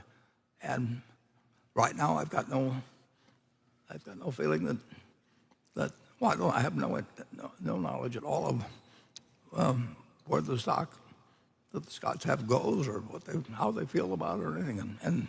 And that's up to them. The Walter was our partner, and as far as we're concerned, we treat anybody connected with them as our partner, and they know that. They don't have to worry about us taking advantage of them, and we can understand why. If they don't do anything, we can understand that. If they want to do something, we can understand that. It's a good question, though. Thank you. Okay, Becky. This question comes from Steve Blackmore in Bozeman, Montana. This is to Charlie. He says, in the past, you've made favorable statements about investing in China, in part based upon valuation metrics. What is your opinion now, and how much weight do you put on the actions of the government in your analysis? Do the recent Communist Party activities in China, including human rights violations, blatant cyber theft from U.S. companies and others, crackdowns on speech from business and media, etc., cause you to change your opinion on investing in China? And how do you evaluate the clear dangers of investing under authoritarian regimes, as recently evidenced by Russian atrocities in Ukraine?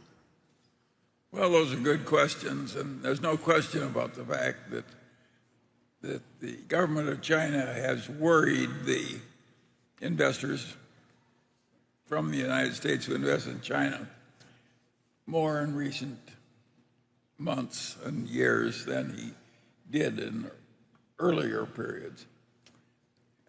So there's been some tension, and it's affected the prices of some of the Chinese stocks, particularly internet stocks.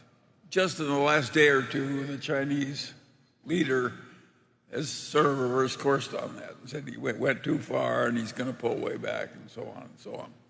So we're having some hopeful signs. But yes, there are more difficulties of dealing with the regime in China than there are in the United States. And it's different. It's a long way away, and they have their own culture and their own loyalties, and so on and so on.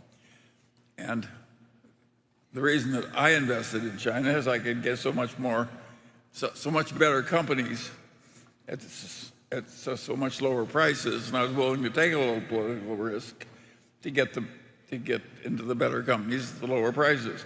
Other people might reach the opposite conclusion, and everybody is more worried about China now than they were 2 or 3 years ago. So that's just the way it is. I have nothing to add. Okay. Station 8. Hi, Warren and Charlie. My name is Tom Ringe. I'm from Wayne, Pennsylvania. It's great to be back here after 2 years. Thank you very much. Thanks for coming. In this year's letter, you talked about insurance float, the evolution of float, the per share float, the effect on repurchase to increase the per share float.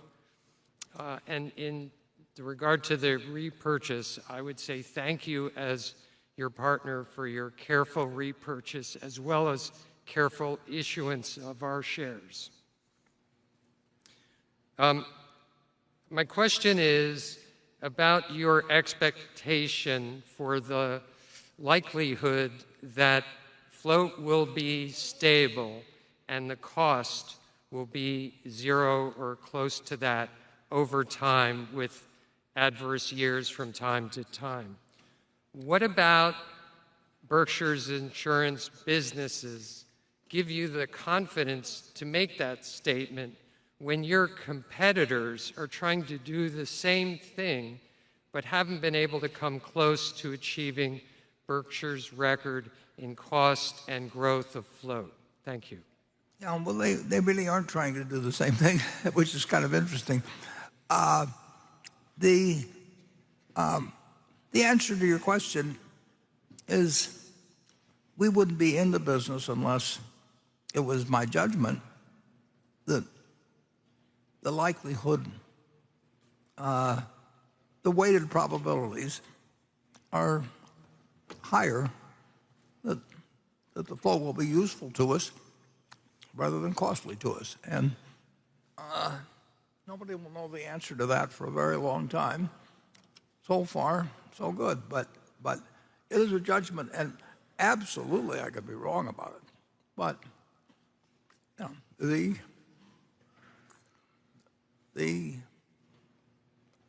I think both Charlie and I would say that we think the odds are that it's a winning bet, and the odds are pretty good, and that we're quite well positioned to do it if anybody does it. But, you know, did we know 9/11 was coming? Or, you know, I mean, it is not a sure thing. Just think of what the potential is, though, when you're reviewing it. If we could buy common stocks we were virtually sure would give us 8% after taxes with our whole float, that would be a hell of a lot of money. Well, it'd be 11 billion. I can tell you what it'd be. It'd be 11 or 12 billion. Yes, it's an enormous amount of money. Annually. Yes, and the float has been growing. So relax. We're glad to have the float. But Charlie stuck in a couple of ifs there. If we could earn it, and if we could, the answer is, you know, it's our job, and we think we can do it as well as anybody, or we wouldn't be doing it. But it's our job to figure out what businesses we want to be in, and when they don't make sense, reluctantly, occasionally, to give up on them, like the textile business. But those are the hard decisions, and insurance. We didn't have the faintest idea back in 1967 when Jack Ringwald stopped by the office at he stopped by at about 11:45, and Charlie Hyder set him up. And Jack, about once a year, he'd get mad at the regulators. He just didn't like being regulated. And he'd say to himself, you know, I'm going to sell this damn thing.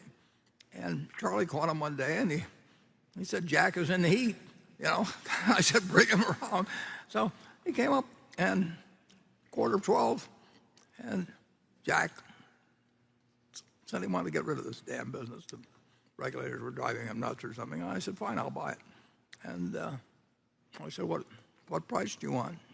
And he said, I think $50 a share then. I said, fine, we've done it. We don't need an audit. We don't need anything. And then Jack started, and he says, immediately, he really changed his mind, but he was too honorable to back out. So he said, well, I suppose you'll want me to sell you the agencies. And I said, no. And of course, if I'd said yes, and then he said, well, then we can't do it. So I just said, no, yeah, you keep them, Jack. You know. And he said, I suppose you'll want me to do this. I said, no, I won't want you to do that. He was hoping I would just give him an out.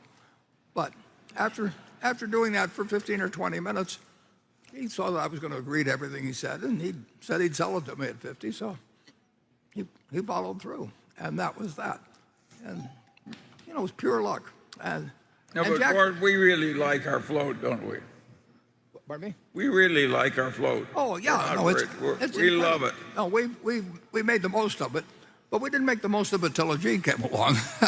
And, you know, who knew that the guy was going to walk into my office in 1986 and you know, I would decide that he was the guy to make this damn thing work that I hadn't been able to make work the way I wanted it to. And who knew that Geico would come along later, and who knew it? There's just all kinds of things. The one thing you have to do is be prepared.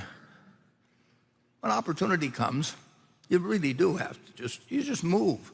And fortunately, I operate in an environment, and I wouldn't operate in any other environment. I get out of there. But I operate in an environment where I can do it.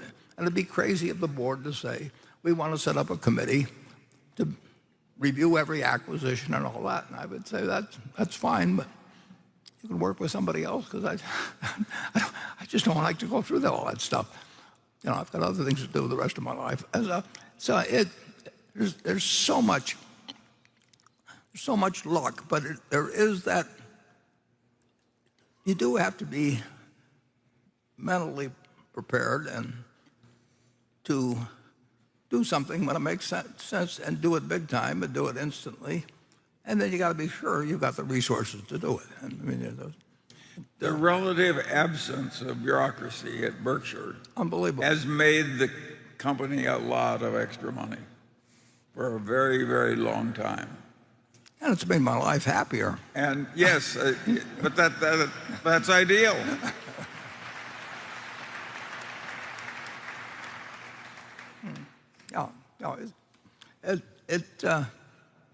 But in the end, we are extraordinarily well positioned to do exactly what we want to do with float, while at the same time never putting ourselves in the position, never coming close to making a promise we can't keep. We had two small insurance subsidiaries well before Ajit. Two companies I'd bought. One I really didn't know that much about. The other one I did it all by myself. And they were disasters. And left alone, which they could have been, they'd have gone bankrupt. And we just didn't want to do it. So, you know, we could pay the liabilities if the parent company got involved, or we put it in another insurance company or something. And we did it. I mean, it's Berkshire, you know, in a crazy way. I look at Berkshire as a painting, you know, and it's unlimited in size. It's got an ever-expanding canvas, and I get to paint what I want. And if somebody wants to paint something else, then I'll go someplace, and I'll get a smaller little thing, and I'll paint away. And you know, I actually, you know, I'm no good. I don't know anything about paintings. Take me to an art museum, and you know, all I really want to know is where the men's room is. But you know, I'm just not interested. And other people look at paintings, and they see something, and then they see something additionally later on. And I mean, they really have a different sort of perception ability in relation to that. And to me, Berkshire's a painting, and I get to paint. And you know, the object, obviously, I want my partners to come out well in it, but the real thing I like is the painting. And as long as, you know, it's in my head, and I see different things in it as I go along, and you know, it's you know, it's the closest thing I can come to enjoying myself every minute of the day.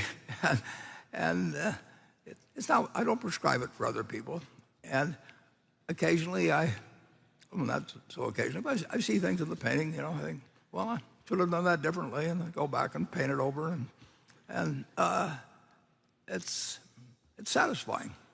And who knows why human beings react in that manner, but I do know what makes me happy and what doesn't make me happy.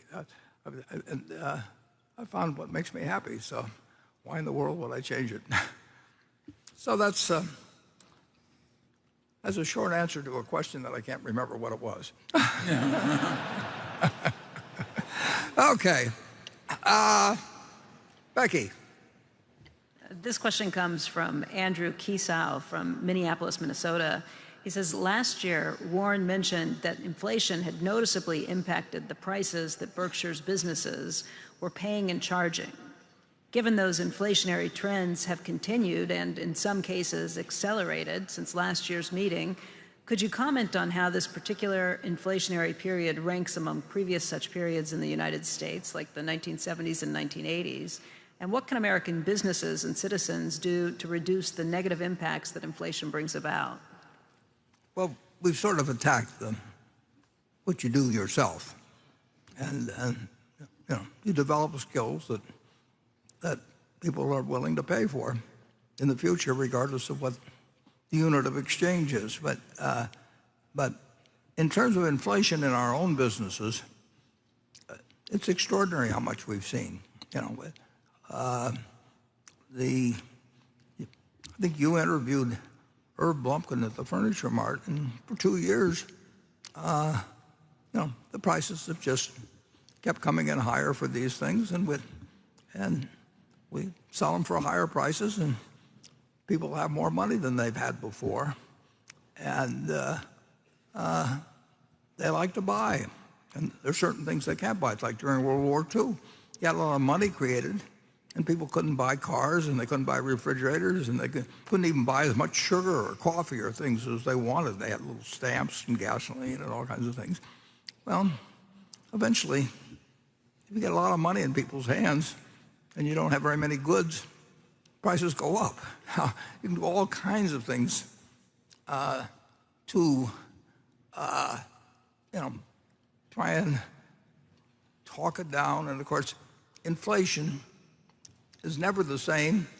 Nothing in economics is the same the second time after it happens than the first, because the first affects people's attitudes, and the second, their attitudes always influence the activity itself. I mean, it is an interesting phenomenon. People write a textbook, and they write it based on the last experience, and people read the textbook so they behave differently next time, and then they wonder why they're getting a different result than they got the time before. So anyway, we have sent out lots and lots and lots. When I say we, I mean the United States government. The government has sent out lots of money to people. And at some point, the money can't be worth as much as it was when there was less money out. Here's an interesting figure that I think probably will astound you. Sounds me anyway. The Federal Reserve every Thursday puts out a balance sheet. The Federal Reserve and Treasury, they're complicated institutions, but they do put out this kind of consolidated statement of all the various Federal Reserve banks, all these things that have entered into legislation over the years, but there's a balance sheet. And 15 years ago, roughly, if you look, the Federal Reserve issues those notes I talked about a while back, and that's the one, here's the current one, and they print these pieces of paper. And they, one way or another, they got it in the hands of people. Well, the interesting thing is, people said cash is dead and all that sort of thing, cashless society. Well, there were 800 billion, go back 10 or 15 years, but there was about 800 billion of currency in circulation. And if you look at last Thursday's report, you'll see there's something like now $2.2 trillion of currency in circulation, 2.2 trillion. Now there's about, there's 330 million people in the United States. Let's look at it that way. And with 330 million people, and you have almost 2.3 trillion of currency in circulation, that's $7,000 per person, every man, woman, and child, in theory, has $7,000 worth of currency. Well, you know, that isn't right, but you do know that the Federal Reserve's bookkeeping is essentially right. They've got that much that's out there. I don't know where it is. I mean, I don't know whether it's in Russia. I don't know whether it's in South America. I don't know where, you know, I don't know whether Charlie's got it all. I mean, it's a staggering sum. You know, cash is dead, and yet we, on average, have $7,000 for every person in the United States. Now, while you're absorbing that, think for a moment what would happen if the U.S. government said, well, they work it out in private, and they decide that they're going to send Federal Reserve, and I'm not going to blame the Federal Reserve for this. Somebody back in Washington decides that they're going to send out $1 million to every household in the United States. And there are 130 million households in the United States or something like that, you know, and they're going to mail you $1 million in cash. And there were a couple of provisions attached to it. One is, if you talked about it in the next 30 days, the money disappeared. So it was like in one of those old TV shows or something, and poof, disappears. And after 30 days, you could spend it. Well, all of a sudden, the household wealth of the United States, Federal Reserve puts out an estimate, is 130 trillion or something like that. So basically, you've doubled the household wealth. And all you've done is mail out people. But then you don't tell them you're doing it with everybody. You just say they won the lottery or whatever it may be. And now you've got an amount equal to household wealth. You've got on average, people have doubled it. They've got this extra 130 trillion of wealth, and in a month they can spend it. Well, what's going to happen? Well, prices are going to go up, but are they going to go up immediately? You know, well, you don't know the other guy got it. You just know you've got it, so you don't really feel like you got to rush out and buy things. But as soon as word gets around, well, we've mailed out. If you look at the amount we've distributed, the federal government, I'm just talking about the distribution of resources. You know, we're talking numbers like that, and it affects prices. It has to affect prices. If you had 10 times as much, if you went home and you found out you had 10 times the net worth you had yesterday, but everybody else did the same thing, it doesn't increase the amount of bread in the economy or the number of cars. It just means that the price, the value of this is going to go down, and its purchasing power, you can't buy more than exists. So it's a very strange period where we had lots of money sent out to people, one way or another we're getting it, that they didn't find as many things to buy as before, and we had supply chain disruption. We have all these things happen. But the end of it is they go out to the Nebraska Furniture Mart and they just start buying things. And they do it with our other companies. And they do it in very peculiar ways.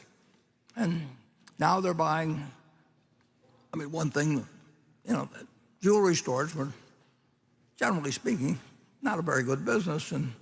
And 2 years ago, every landlord that had a jewelry store or multiple jewelry stores in their mall, you know, was wondering how they were going to get their rent. And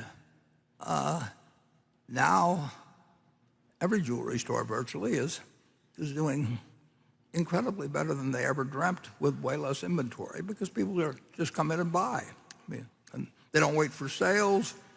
You know, when they walk in the store, they're going to walk out and they're going to have bought something, and they pay for it. They got the money. So we are seeing an unleashing of the fact that we've just mailed a lot of money to people, one way or another. It's very indirect. It all gets complicated when we talk about a big system, but this is what's happened. And I will guarantee you that if we mail out $1 million to every household in the United States tonight, and you don't know that it's happened, you don't really expect much to happen in behavior tomorrow, but somehow at some point, and then if you start doing it every month, we'll say, and people really know you're doing it, then they start anticipating it and buying ahead of time and forward. I mean, there's a million things that happen in economics, but the answer is we've had a lot of inflation, and it was almost impossible not to have if you're going to mail out the kind of money we've mailed out. And it's probably a good thing we did it. In fact, I think there was one point when the Federal Reserve, which in effect creates the money, if they hadn't done it, your lives would be a lot worse, a whole lot worse now. And that was an important decision. And that's the way that's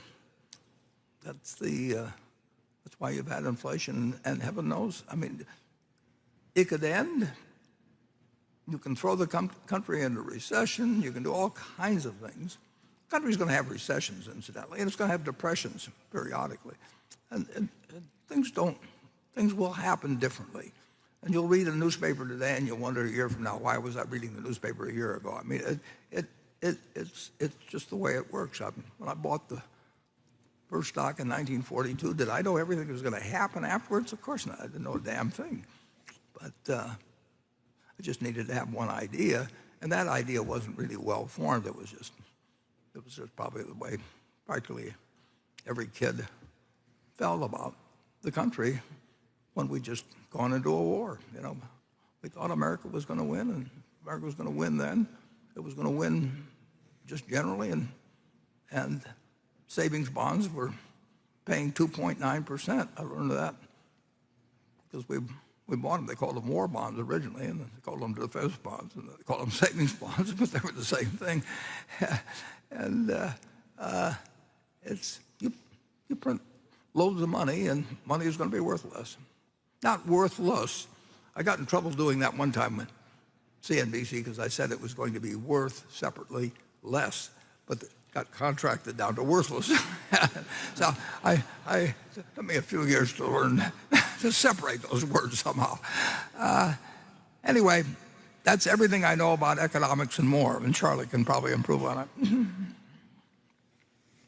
Well, it happened on a scale this time we'd never seen before. Those checks that were just mailed out to everybody who claimed to have a business and claimed to have employees, they probably drowned the country in money for a while. And as you say, they probably had to do it. But it was something that had never been done on that scale before.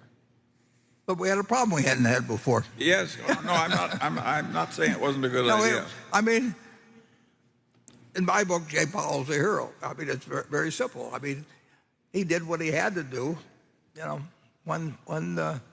If he had done nothing, it would be he would be, it'd be very easy to engage in what you would call thumb sucking then. And I shouldn't say plenty of, but there are other Fed chairmen that would have been sucking their thumbs, and the world would have fallen around them. And nobody would have exactly blamed them. They would have blamed the virus and the Chinese and all kinds of things. Well, the really interesting company is Japan, where first they buy back all the debt, then they start buying back all the common stocks. Now that's really weird. And what did they get? 25 years of stasis. Who would have predicted that? Well, nobody predicted anything. I mean, there's nobody's predictions that we're interested in, including our own. I mean, it's very simple. What we do know is that we can deserve your trust, and there's no reason to do things that don't deserve it. And we can't tell what. But basically, we think we're trying to build a Berkshire that can't withstand a nuclear exchange, but it can withstand withstand as much as anything that we can do anything about. And that leaves us feeling good. It doesn't leave us feeling perfect. We'd like to even promise you more than that, but we can't promise more than that. So it's very simple. And with that, we'll move on to 18. Let's see, that's station 9. Dear Mr. Buffett and Mr. Munger, I'm Ili Abushakra from Montreal, Canada. I would like to thank you for everything you've done for us, your fellow shareholder. My question is regarding the GAP rules. If you were to change it, what would you change and what it would look like? Thank you. Well, I would resign the job. What would you do, Charlie? No, it's an impossible problem because, first of all, you have to decide what gap is supposed to reflect, and it doesn't reflect value. But in certain cases, of course, it is important to say that this is value and so on. I mean, it's a convention, and it is done so that the auditor generally is protected, because otherwise everybody sues everybody in this country for anything. And it's designed to cause people who want to report a given amount of whatever is desired by the market to largely be able to do it. I don't know how I would write the rules. I mean, I've watched people who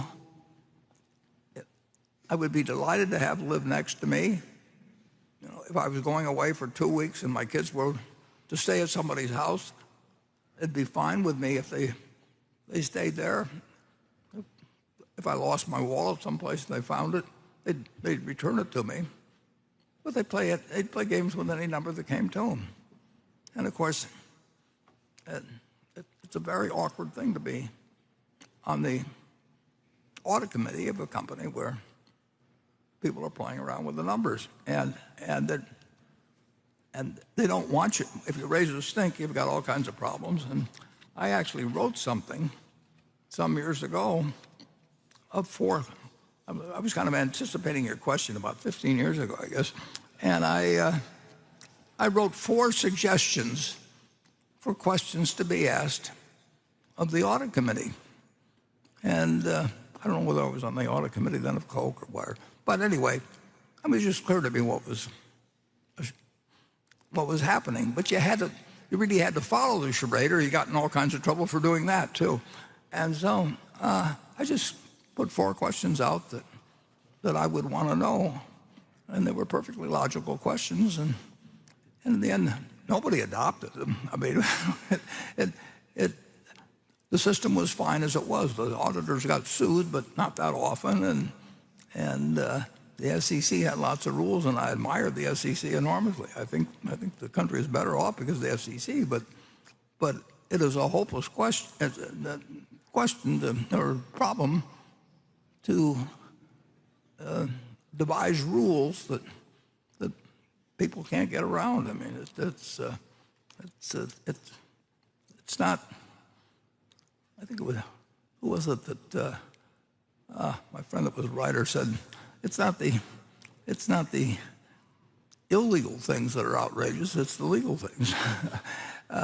It's very hard. You try, and it's worthwhile. You need an SEC, but the SEC can't really stop the stuff that you would find outrageous.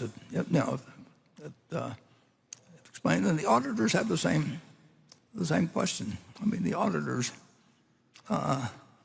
really want rules, and they want processes, and they want it to be so they can operate. Charlie he was on the audit committee of Solomon, and we had probably literally millions of contracts where people put numbers in, And he found that $20 million. We had the largest auditing firm in the country then, Arthur Andersen, as I remembered. They're gone now. Yeah, they're gone now, but they were the largest. And Charlie found a $20 million error, I think, one time in an audit. They call it a plug. When your accountant starts talking about a plug, it's not good. Well, I'll tell you a story I haven't told before. You saw in that movie, people who were here saw me testify in August before a subcommittee who were out to, get their way, and I just decided I was just going to answer every question honestly, and I was not going to try and draw up anything. So I just sat in front of them and said what I knew and didn't know. And one of the things I said, which was absolutely true, is that I'd only been there 10 days or so at Solomon, but I said I really haven't seen anything yet that strikes me as terrible in accounting. But I've been there 10 days. But this guy who got us in all this trouble, so far, he's the only thing I found. I don't know what else was going to be found. How in the hell could I know what had gone in a place that was doing, incredible numbers of transactions and everything? Well, but I said, what I've seen, the accounting strikes me as legit.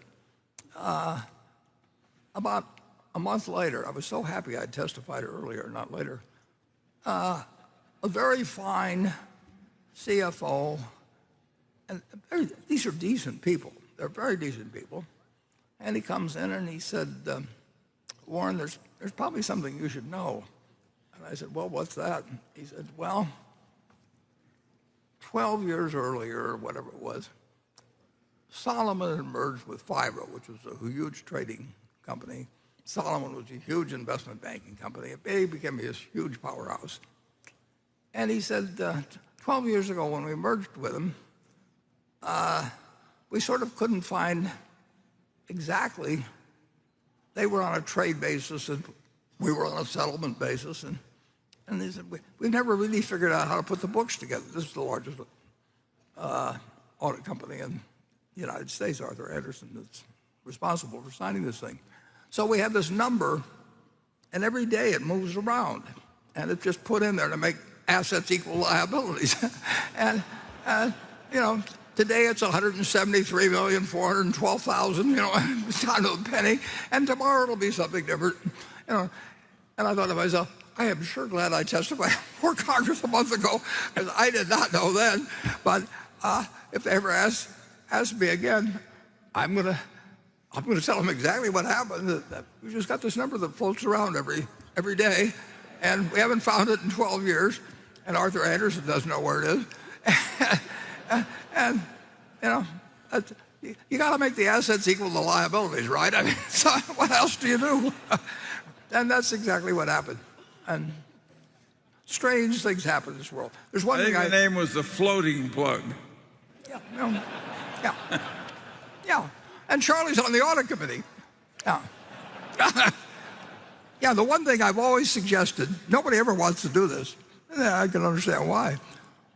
But you've got trillions of dollars worth of contracts and everything that people are putting down little numbers for every day at banks and investment banks and all over the world. I mean, commodity traders. And at Berkshire, we stick down something. There's certain hedging that even the regulators want us to do in terms of giving utilities, and we put a little number in. And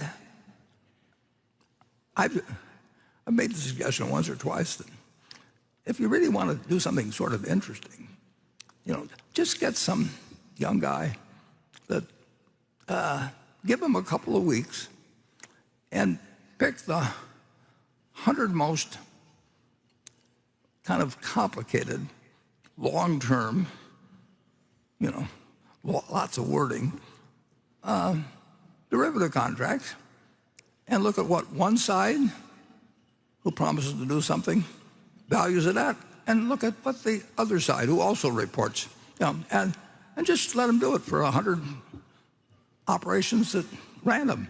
I just like to know if somebody's valuing we're valuing a contract at $28 million, the other guy's valuing it at $33 million, and you've got the same auditing firm in both cases, and they're signing their name to them. Nobody ever, I don't think anybody's ever done anything with that suggestion. It's, that would be the first thing I would do, actually, if I really wanted to sort of dig into what was happening in accounting. But there's a lot of things in life you can't change, and nobody is going to go looking for ways to create lawsuits and newspaper stories, all kinds of things, and I don't blame them. I brought one thing I just couldn't resist. I was hoping I'd get a question, so I'll ask it myself. I was hoping to get a question that, how could some guy be so idiotic as to propose a price of $848.02 or whatever it was, or is, for Allegheny Court. And, isn't that getting a little scientific? And of course, I did provide, when I made the offer, that it'd be $850 less whatever was paid to whatever investment banker they wanted to select, Allegheny in this case.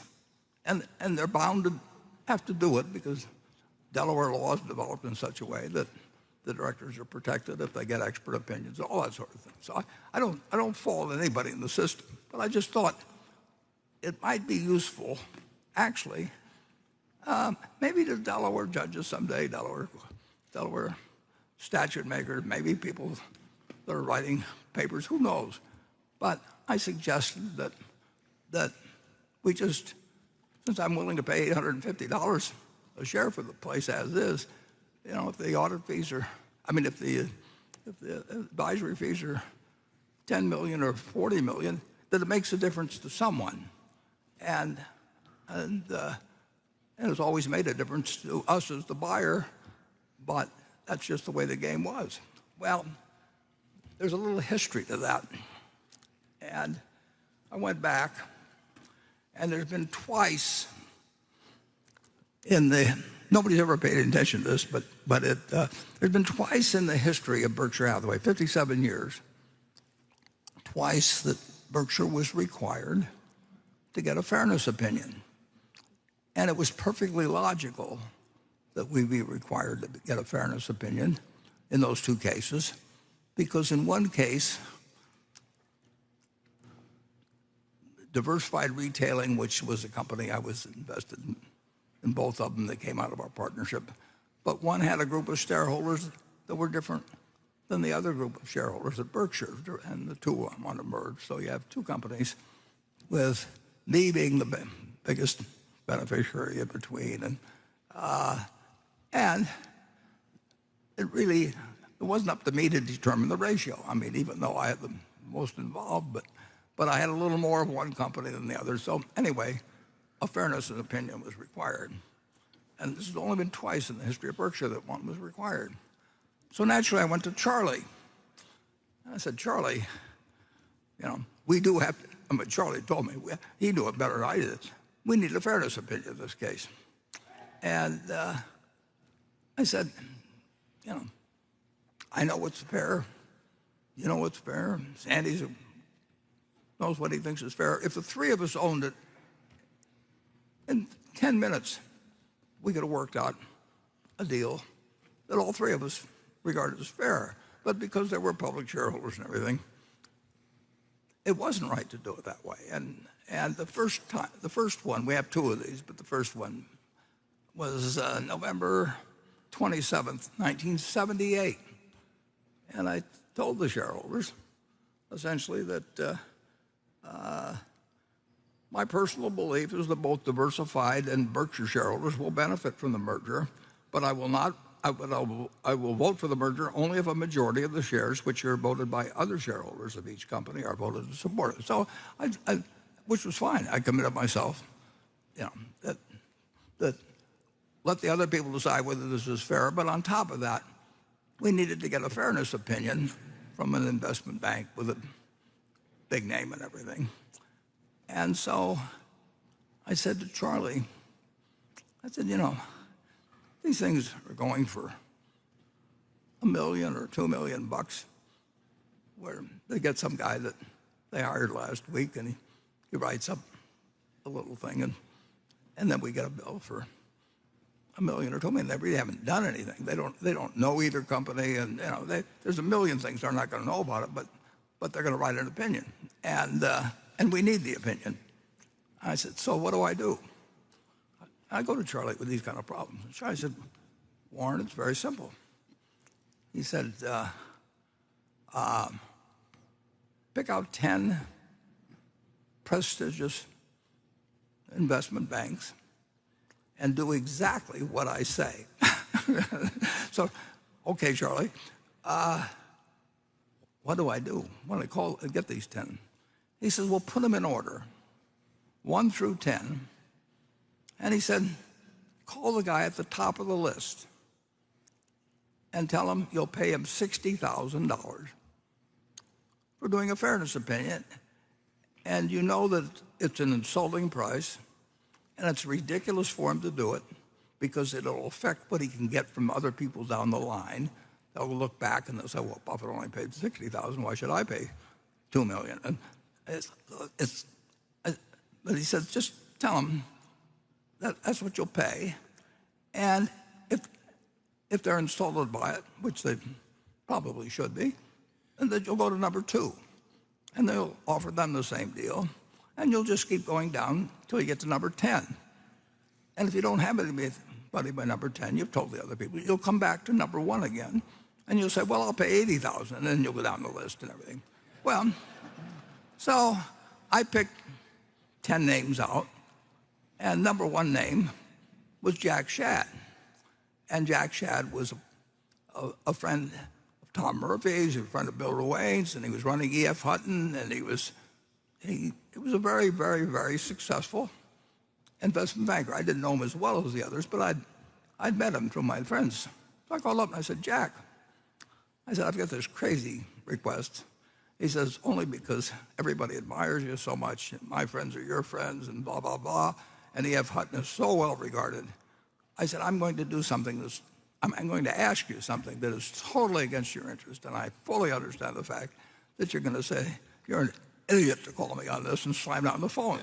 But I said, Jack, here's our procedure. And I described this procedure that he gets called first, and if he turns it down, then I go to Payne Weber, and then I go to and I go through it. And I tell him, there's these 10 people. And if we don't get any yeses, I'm going to come back to you again, and I'll offer you 75, and we'll do the same thing till somebody says yes. And I said, Jack, but you are the first call. So $60,000, and it's going to screw up your business if you do this, because every client you get in the future is going to say, well, you did it for diversified retailing and Berkshire, and why in the world should we pay you $2 million when he paid you $60,000? And Jack said, don't worry about it, Warren. I can take care of that. He says, we're in. And so we got a fairness opinion written for one side. Now the next call I made was to Payne Weber, and I gave him the same story. And I said E.F. Hutton was dumb enough to take the one side for $60,000. I don't know why the hell they're doing it. They're destroying their reputation and all that. And Payne Weber said, we'll take the other side for $60,000. So we have a thing here that describes the whole process. And they got well low. They sent out an amiable alcoholic they had to do something with. Well, what they did was they each billed us for $60,000, and we paid it. That's what you get for $60,000. No. We got the same thing everybody else got, Charlie. And of course, Jack Shadd, this was 1978, he was appointed chairman of the SEC for 7 years. I mean, Jack liked to do business. And it's true, it didn't hurt him. They paid us $60,000, and they went back and charged somebody else $2 million. the next week. And those guys, it's all play money. And so we did the same thing when we got to blue chip stamps, where we were similarly conflicted 4 or 5 years later. We went back to the same two guys, and there'd been a lot of inflation and everything like that. So we said 110,000 then. I've got the prospectus for that. And both of them said, send it in. Don't worry about our other clients. We'll figure out some story to tell them, and whatever it may be. But I just thought it would be interesting to, at some point, have people realize that it's not play money. Somebody pays it, and it's a game. And but it's what passes muster in Delaware, and the directors will have it explained to them by the lawyers that they're not going to get sued if they do it in a certain kind of way. And so I just decided that somebody at some point ought to point out what actually is happening in the situation, and that's why we did it that way. And it may go down with our earlier attempts to educate the world on the realities of finance and its various interactions, and why it's better to teach your son to be an investment banker than to be an electrician, or something. But you've got an eccentric chairman, and that's what he did. Charlie, how do you feel about this whole matter? It was your idea, originally. Well, we're a little peculiar. And it's not all the peculiarities are not bad. I talked to Charlie before. I didn't talk to Charlie before I did it this time. But Charlie has given me 4 ideas together on extremely practical matters with so much. They just changed everything. I think you really ought to tell about the experience with the fraud claim. What? On the fraud claim, the fidelity claim with the guy. You had the very well-known insurance company that you don't have to name names, but where you basically told them just raise the stakes to make the game fair. This was back in the 1960s. Do you remember that? I don't remember. Oh, well, I do. I remember it. Well, tell it then. Charlie had this tiny little operation which he ran his fund, also had a seat on the Pacific Coast Stock Exchange. The firm was called Wheeler Munger. It was called Wheeler Munger at first. Later it changed itself to Munger Wheeler. And Jack Wheeler said, well, pretty soon it'll be Munger and Company, but that's okay. Jack Wheeler was a very interesting guy, and he had the specialist position in General Motors and a few things. And some employee stole I don't know, $12,000 or something like that from the firm. I remember he hid the trading tickets. Yeah, some guy steals some money, and Charlie's firm, Wheeler Munger, was required to have a fidelity bond and all these things that covered dishonest employees and all of that sort. So this guy's clearly dishonest. He's clearly stolen the money. So Charlie puts in a claim for $12,000 or something like that, whatever the loss was, and sends it to this very big and prestigious insurance company. And of course, the insurance company denies his claim. They say, the guy really wasn't employed, he doesn't exist, you don't have a dog, I mean, the whole thing.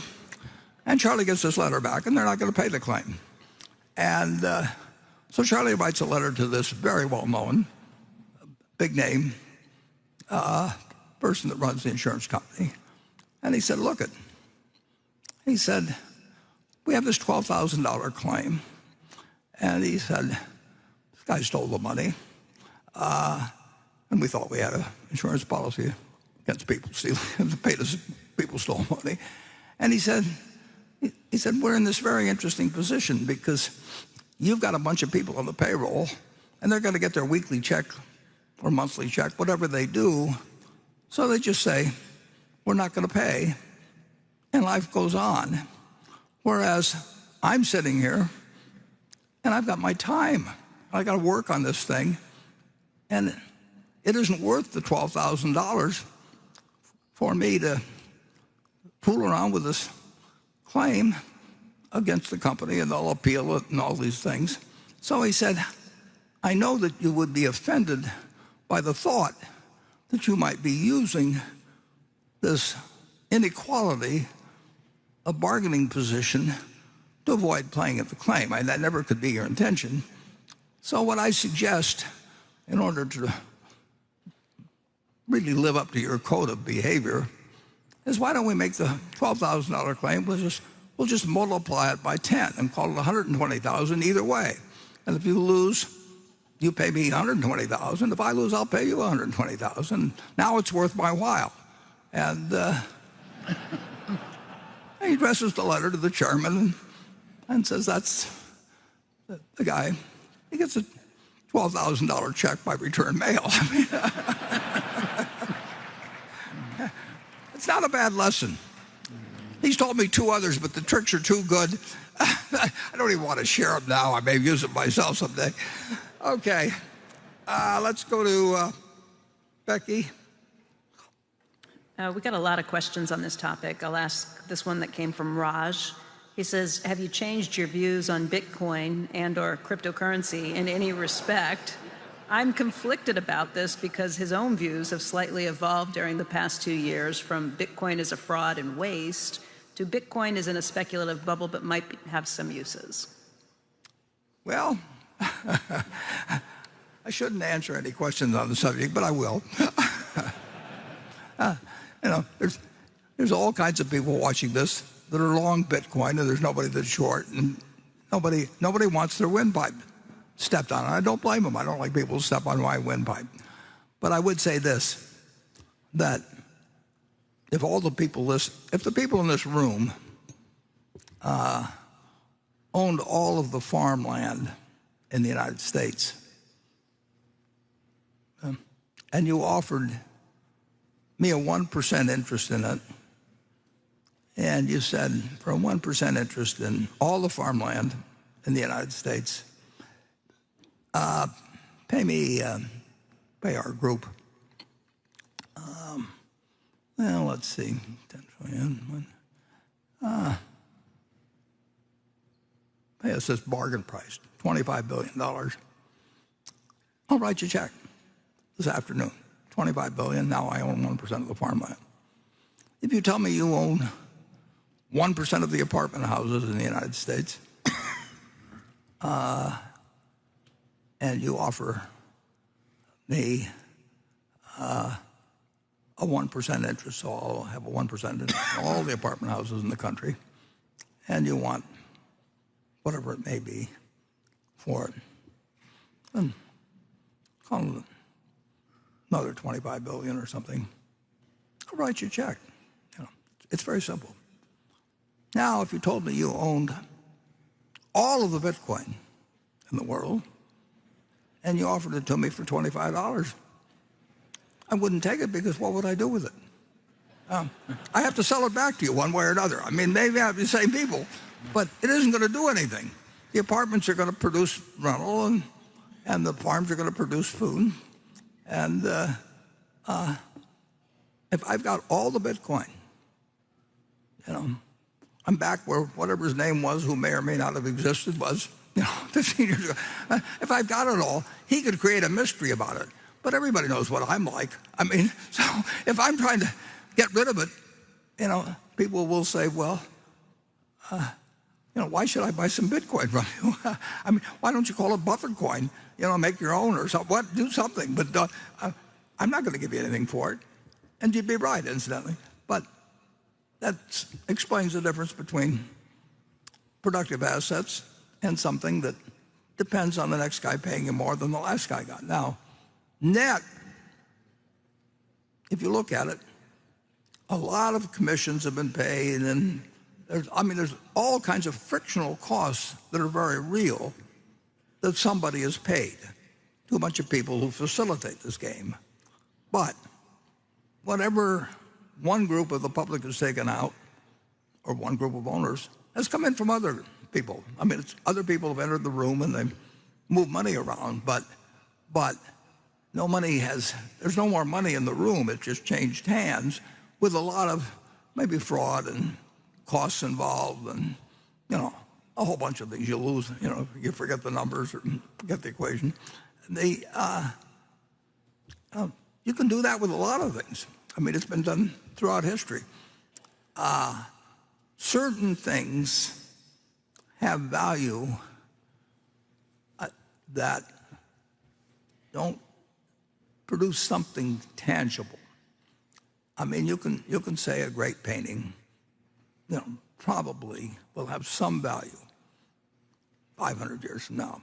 May not, but the odds are pretty good that if it was a big enough name, at some point, there will be a few things.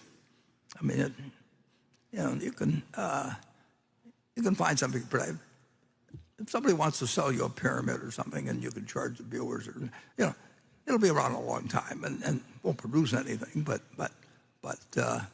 people will find it interesting to go there because I've read about the pyramids. But basically, assets to have value, they have to deliver something to somebody, and there's only one currency that's acceptable in the United States. I mean, you can come up with all kinds of things. We can put out Berkshire coins, or we can put out Berkshire money or anything like that. But we get in trouble, I guess, if we call it money. But in the end, this is money, and there's no reason in the world why the United States government, whose currency people prefer, there's just under 2.3 trillion just of these little pieces of paper floating around some places, 7,000 for every man, woman, and child in the United States. And of course, most of them probably aren't in the United States. Who knows? But this is the only thing that's money. And anybody that thinks the United States is going to change to where they let Berkshire money replace theirs, is out of their mind. I mean, so anyway, with those few deficiencies, you can, whether it goes up or down in the next year or 5 years, 10 years, I don't know.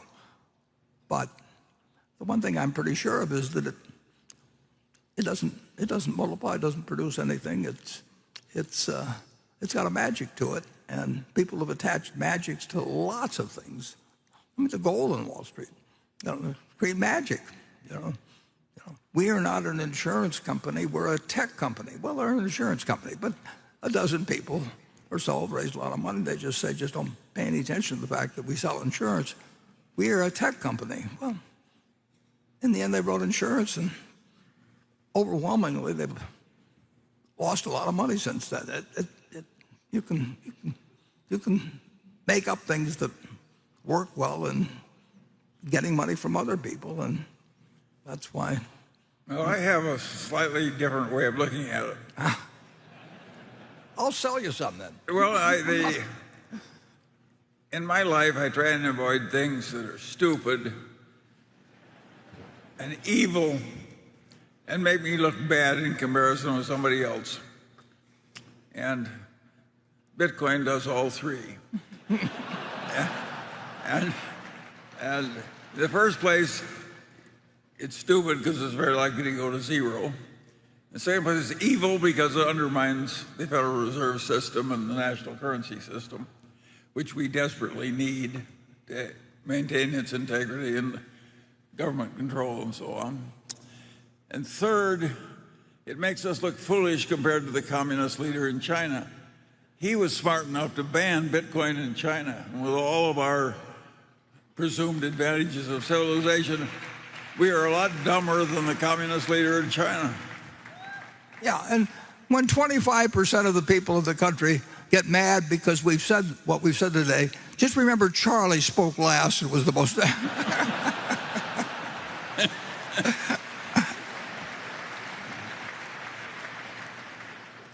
the one development that I really do think is actually important, but I don't know any way to do anything about it.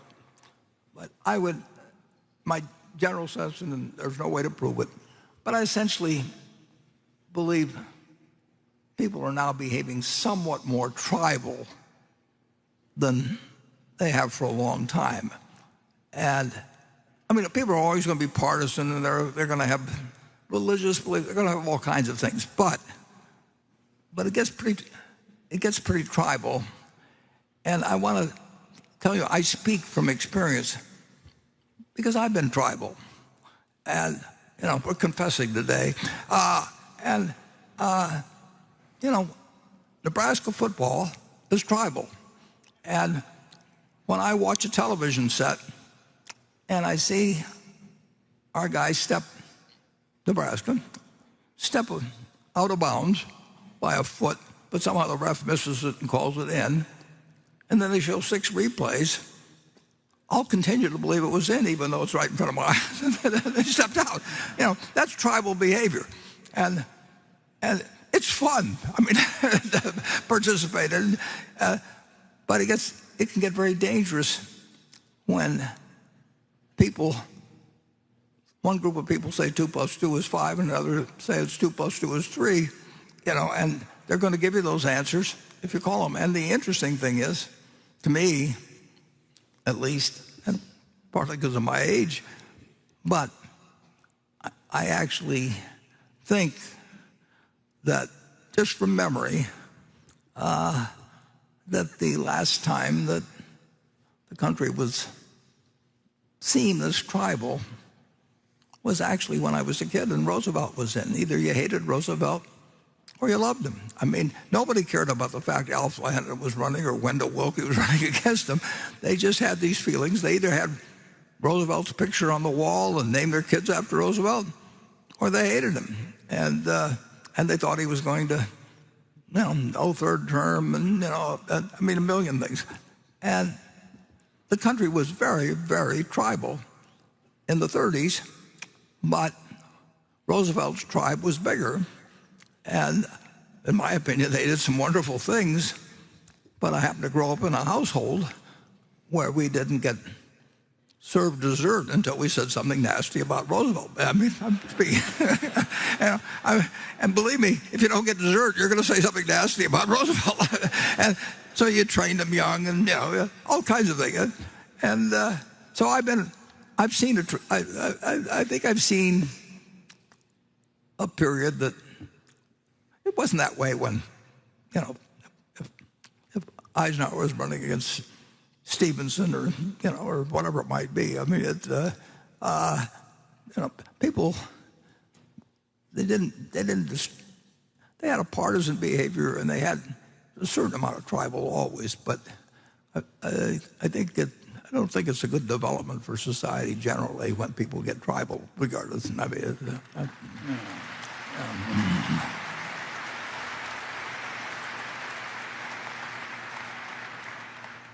Charlie, what tribes are you members of? Well, in California, we have a legislature which is completely gerrymandered, so nobody can ever be thrown out by the voters. And therefore, the only people in the legislature are insane rightists and insane leftists. And they get together every 10 years, and there's usually 6 moderates somewhere in the legislature. And so they rejigger all the districts to throw them out, because neither party can stand them. Now, that is government in California. Yeah. And you live there and you have to go back? Yes. I'm sure you'll have a welcome. And I prefer living there to living in Russia.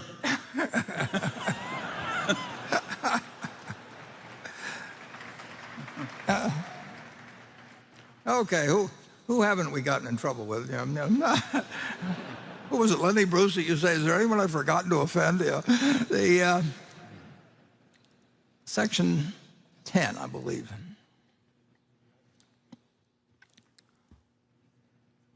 Hello, Mr. Buffett and Mr. Munger.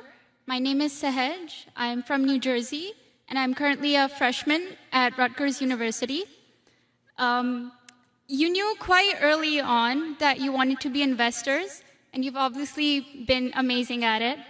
What advice would you have for someone who's still trying to figure out what they want to focus on and find their calling? Well, it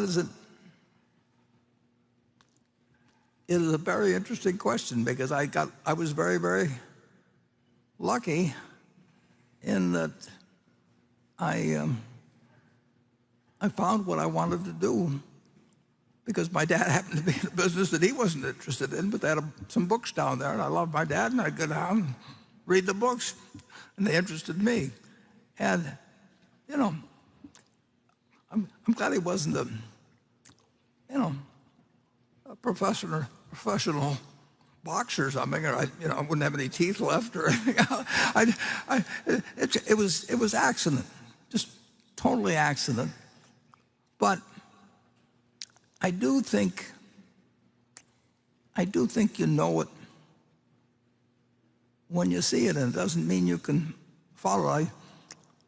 I would tell the students that wrote in the report, find out what you love doing it. You spend most of your life doing it, and why in the world would you want to be around for a lifetime working with people that you didn't like unless you had to, which sometimes happens, and just work for whomever you admire the most. And I gave the talk at Stanford one time, and somebody showed up at Tom Murphy's office, I think, a couple of days later. That person was right. And of course, it's what I did when I got out of school. I wanted to work for Ben Graham. I didn't care what I got paid. It didn't make any, it just is. I just knew that that's what I wanted to do. And then I pestered him for 3 years, and he finally hired me. And then I found somebody else that I'd even rather work for than Ben, who happened to be myself. So I've been working for myself ever since. But I had about 4 bosses in my life. Down the Lincoln Journal, name slips my mind at the moment. He's a wonderful boss. It was Cooper Smith at J.C. Penney's here in Omaha, and they all were wonderful people. But I still preferred working for myself. And of course, Charlie and I both worked for my grandfather, and we just didn't find it that interesting. I don't remember why'd you ever decide to go to work at the store, Charlie? Charlie worked there in 1940. I worked just for the experience of working. I didn't need the money. My father gave me an ample allowance, and I also had a private business. So I was kind of working as a lark in your grocery store. 12 hours a day? Yes. For a lark? Yeah, as a lark, yes. Do you consider that a good investment of your time? I'm just looking back on it. Well, I had never done it before, and I wanted to have a little of that experience, and I wasn't going to do it very long. That sure as hell wasn't the reason I worked. Well, but I could give that young lady the advice, figure out what you're bad at and avoid all of it. Yeah. That's the way Warren and I found our profession. Absolutely. We failed at everything else. We worked at everything till we found the ideal employers ourselves. And that was something we really admired. Yeah, I know. Warren said work for somebody you admire. The only one he knew was the one who was shaving. Self-employed. You can see when he was shaving. But it isn't bad advice. It isn't bad advice. Who wants this? If they've got an option. If you're, Charlie went into the service in whatever year it was in the 40s, and he didn't really have a choice of who he was going to work for. And as I remember, it didn't really work out that well who you worked for, Charlie, did it? Well, if you stop to think about it, the two things that neither one of us has ever succeeded at. One, we've never succeeded at anything that didn't interest us, right? Right. And we've never succeeded at anything that was really hard where we didn't have much aptitude for it. Yeah, and we've been doing whatever we please for 60 years now.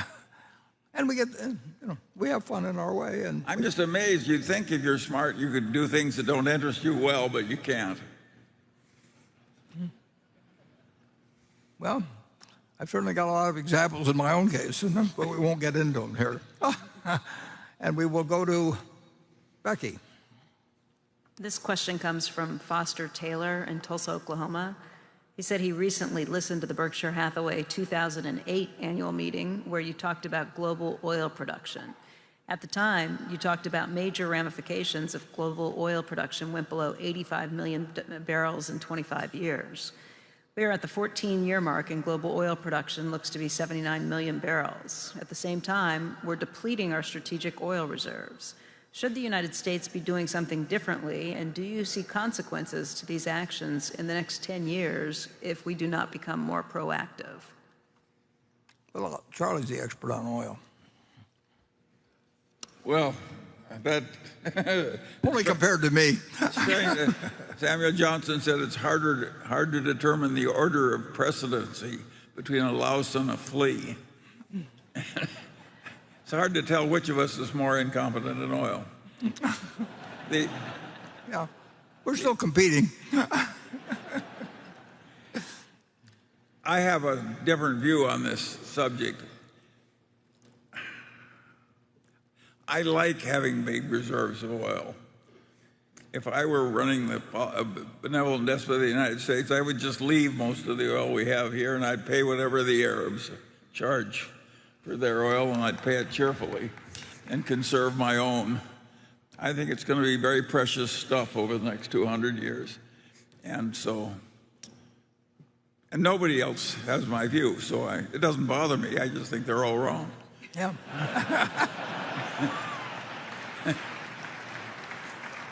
Well, but at any rate, that is not the normal view. And we've been pretty flexible in our own view. I mean, actually, the federal government is serving up however many billion barrels of the stuff that into the economy. And it wasn't that long ago that the idea that anybody produced a barrel of oil was somehow something terrible. I mean, just try doing without 11 million barrels a day and see what happens tomorrow. It is something that everybody has a feeling on immediately, and this gets into a whole bunch of different tribes of sorts, and you offend an awful lot of people if you talk in any way about it. But in the end, I think, at the moment at least, most people feel that it's nice to have some oil in this country than not have it, and we're using a lot of it. And if we were to try and change over in 3 years or 5 years, nobody knows what would happen, but the odds that it would work well are extremely low, it seems to me. Charlie, why don't you say something more dramatic so you'll be the one that offended the most people? Well, if you stop to think about it, the oil industry is being so vilified now. I can hardly think of a more useful industry, and I don't know about wildcatters, but certainly the petroleum engineers I know, and the people who design our oil refineries and pipelines are some of the finest and most reliable people I know. And I see very little trouble with the oil supply thing in the United States. So I'm basically in love with Standard Oil. And I don't have this feeling that it's an evil, crazy place. I wish the rest of the world worked as well as our big oil companies. Well, we better move on to Station 11. I'm not sure whether Station 11 is operative. Well, we're here. Okay. Greetings from the overflow room. My name is Glenn Tung. I'm a shareholder from New York. This is my 20th Berkshire annual meeting, and I'm delighted that we're able to once again be here in person. You two have brought tremendous joy to all of us through the years, and speaking personally, your wisdom has not only made me a better investor, but more importantly, a better, happier person. It's a privilege and honor to thank you. So Warren and Charlie, thank you. Well, that's my kind of a question. Yeah, that's fine. Let's have more of those. Yeah. Or you can say it again. I mean, maybe you could sing it. Maybe I should quit at this point. Let him go to it. My question relates to share repurchases. Since you started buying back Berkshire shares in size 2 years ago, the repurchases have ranged between $1 billion and $3 billion per month. By my estimate, it appears that the buyback rate is about $3 billion per month when Berkshire's trading at a 20 or so % discount to intrinsic value, $2 billion per month at about a 10% discount, and $1 billion per month at a 0 to 10% value. Do I have that about right and approximately right? And do any other factors influence the rate of share repurchases? Well, after you were so nice in your introduction, I have to say that, that you're actually wrong in our. If somebody had offered us $50 billion worth of stock at a certain point in the last 3 or 4, 5 months, we'd have taken it. You know, it's that simple. And as I mentioned earlier, we haven't bought any stock in April. It's something that when we can do it, and we know, at least we think the probabilities are very high. We certainly believe it in terms of our own evaluation and our own investment. If we think that we're improving things for the remaining shareholder, we'll buy it back. And if we don't buy it back.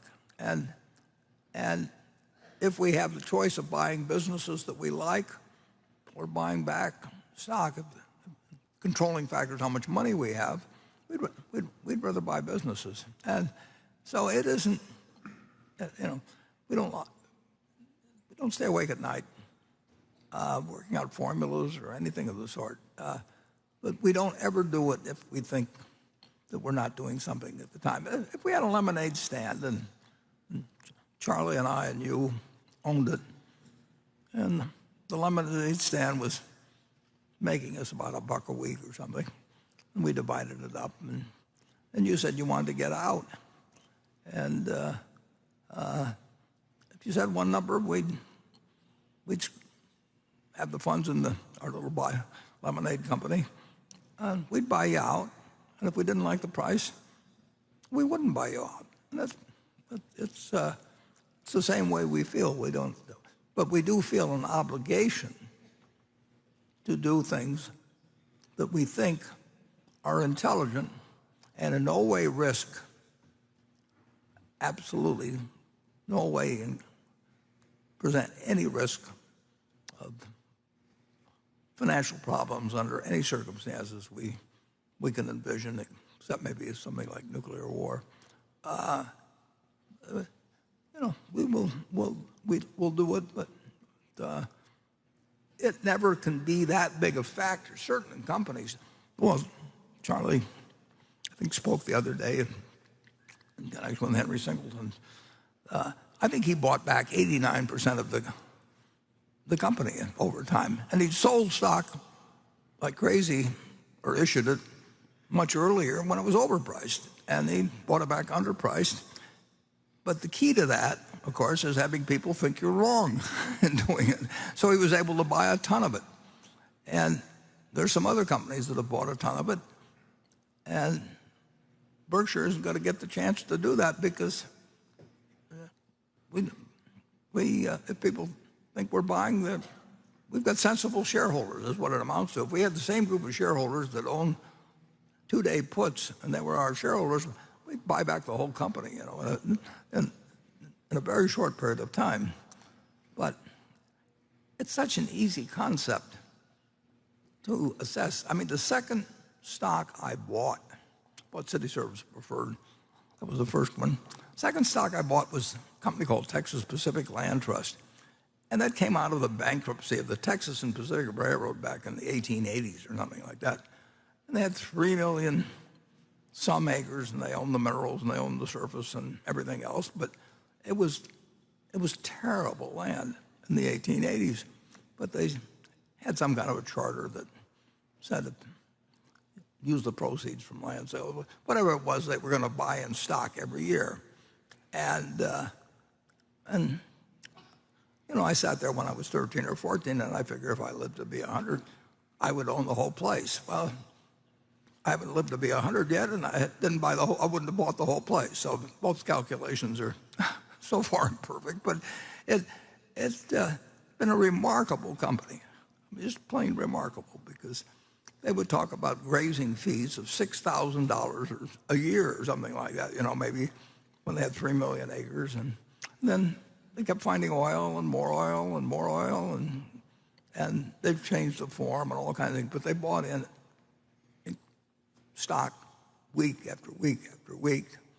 And I sat there and figured out how long it would take until I owned the whole company. And I obviously made some improper calculations because it wouldn't have worked that way. But it still was apparent to me that it would be a very good idea if they had 3 million acres down there, that if they got all through with it and they kept their mineral rights and all kinds of things, which they were doing, it ought to, at a very cheap price, it ought to work out well for anybody who sat around for a long time. And it has worked out extremely well for anybody who sat around a long time, but nobody knew that they were going to find a lot of oil, and that eventually El Paso would grow out far enough so that the surface lands became worth some money, that they were somewhat near El Paso. Then you had to go a couple of hundred more miles to find the next person, but that was another problem. So it's just so, some of the stuff is so simple, but people want to get their PhD or something, so they work out hundreds of pages and have lots of Greek letters in it and all that sort of thing. And either you're buying out your partner at an attractive price, or you're not buying them out at an attractive price. And if you got the money around to do it and the price is attractive, you don't have some other opportunities, why not do it? You got to come out ahead by doing it. And if you've got other things that are more intelligent, you don't do it. And if it isn't intelligent on an absolute basis, you also don't do it. Charlie, have you got anything to add to that? What were you doing in 1943? You were in the service. And Warren, we'd be crazy if we didn't rather enjoy having come a considerable distance from small beginnings. And to do that in good company, it's a favored life. Yeah. We've been very fortunate. Yeah. And tomorrow,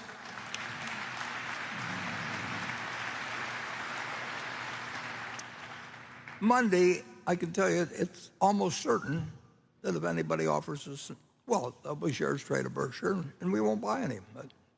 But it's also a pretty fair chance someday a lot of shares, quite a few shares, not a lot. Berkshire's got our shareholders are too smart. That's one of our problems. If we want to repurchase shares. But we really don't want to squeeze it. We don't want to squeeze out anybody, but we also are here to do things that increase the value for the people who stick with us. I mean, it's not very complicated, and there'll be times when we'll do it, and there'll be times when we won't. But there won't be any formula, but there will be the principles that I've just expressed, and my guess is that my successor and their successor will have a similar calculation, because we're looking for people that are rational and devoted to Berkshire. So, Glenn, thanks for coming. And Becky, you're next. This question was sent in by Dave Shane from Brooklyn, New York. He's responding to something he heard earlier today. He said, in the future, will Greg be able to act with the same spontaneity that you mentioned earlier and make immediate multi-billion-dollar decisions without board approval? Well, my guess is that the board, they respond as people do. They'll put some more restrictions, or they'll have some more consultation on a lot of matters or some matters, than they do with me. I mean, they won't need to, but they'll feel that they haven't had the experience, they haven't seen them as long, and then a whole bunch of things. And they'll feel that the Delaware laws protects them better. And incidentally, they don't have directors and officers liability insurance. I mean, virtually every company on the New York Stock Exchange has it. And we just don't buy it. I mean, come on the board and you're a trustee for a whole bunch of people that trust you and me. I'm talking about the directors and me. Fine. But it's very interesting. People go on museum boards, and they're expected to contribute. People go on college boards, and they're expected to contribute money. And they say it's a great honor to be on a university board or museum board or whatever. It's a great honor, and therefore you should raise money for us. Well, frankly, I think our board's more interesting than being on a university board or a hospital board or something. I wouldn't know what they were talking about anyway, and on museum board or art board. So,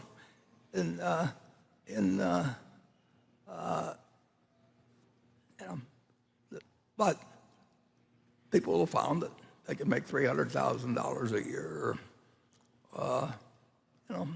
which is way more, which is enormously important to some people and is meaningless to others. And I mean, the chances are, if somehow they'd arranged it so that directors didn't get paid at all, there'd be plenty of people who wanted to be directors. And there'd be a prestigious sort of thing and all that. But in effect, it's money that comes very easily. The whole idea of the independent director, frankly, it just doesn't really make any sense. You don't think a director is independent who needs $300,000? He needs the money. Yeah. I mean, he's independent the way a slave is independent. I am going to read a few sentences which are absolutely the case. Except I'm doctoring. I don't want anybody to be identified, obviously, with this. And these are word for word excerpts. I'm not telling you whether it's a woman or a man. I'm going to use a male pronoun because it's easier. But I picked out a few sentences from a letter I received many years ago. And this letter said, "I'm writing to you with a great deal of reluctance and a sense of personal embarrassment. I have tried all of the conventional means of raising the money." This person needed a couple $1 million. And I wouldn't have known the person if I saw him on the street. But it wrote this letter and said, "I need a couple $1 million. And then this is the item that I think you might find interesting. And I've kept the letter.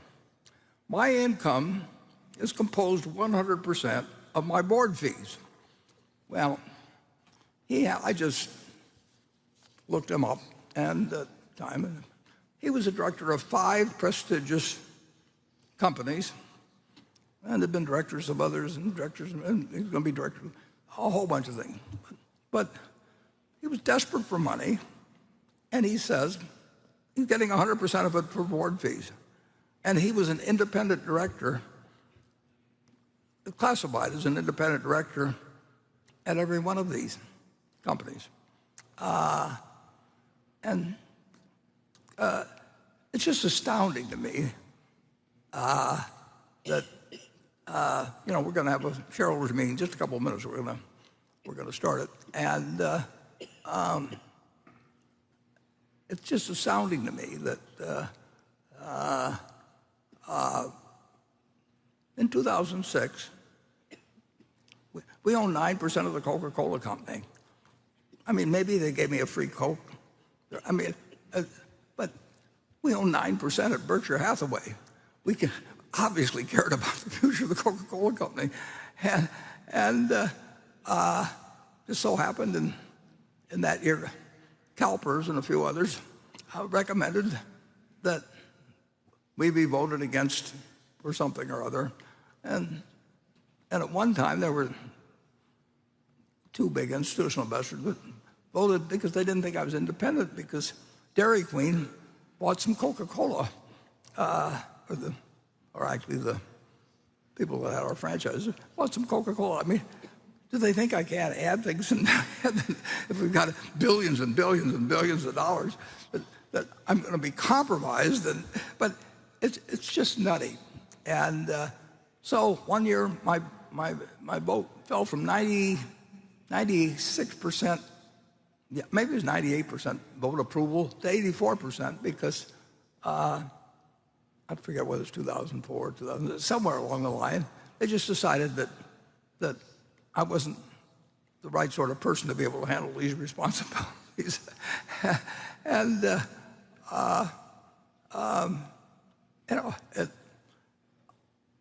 the idea that somebody, it's an important part of their income, I mean, what they want, they may want to do a lot of other good things. It doesn't mean they're terrible people. But if the difference is whether how you live, and in this case, whether the person would go broke, how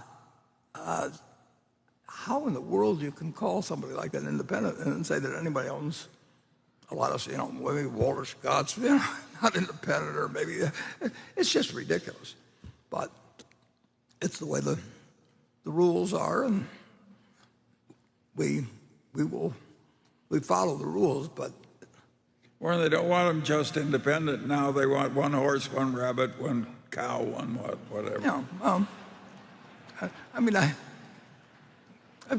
feel like Galileo. Independence is not enough. You got to have a very diverse kind of independence. Yeah, and if you desperately need the money, in this case, 100% of the income coming from it, you're on 5 of the most prestigious boards in the country, and classify as independent on each and other, and all you're hoping is that your CEO gets called by another CEO and says, "Is this guy okay?" And you say, "Of course he's okay," which means, of course, he doesn't cause trouble, and so he gets on a 6th board.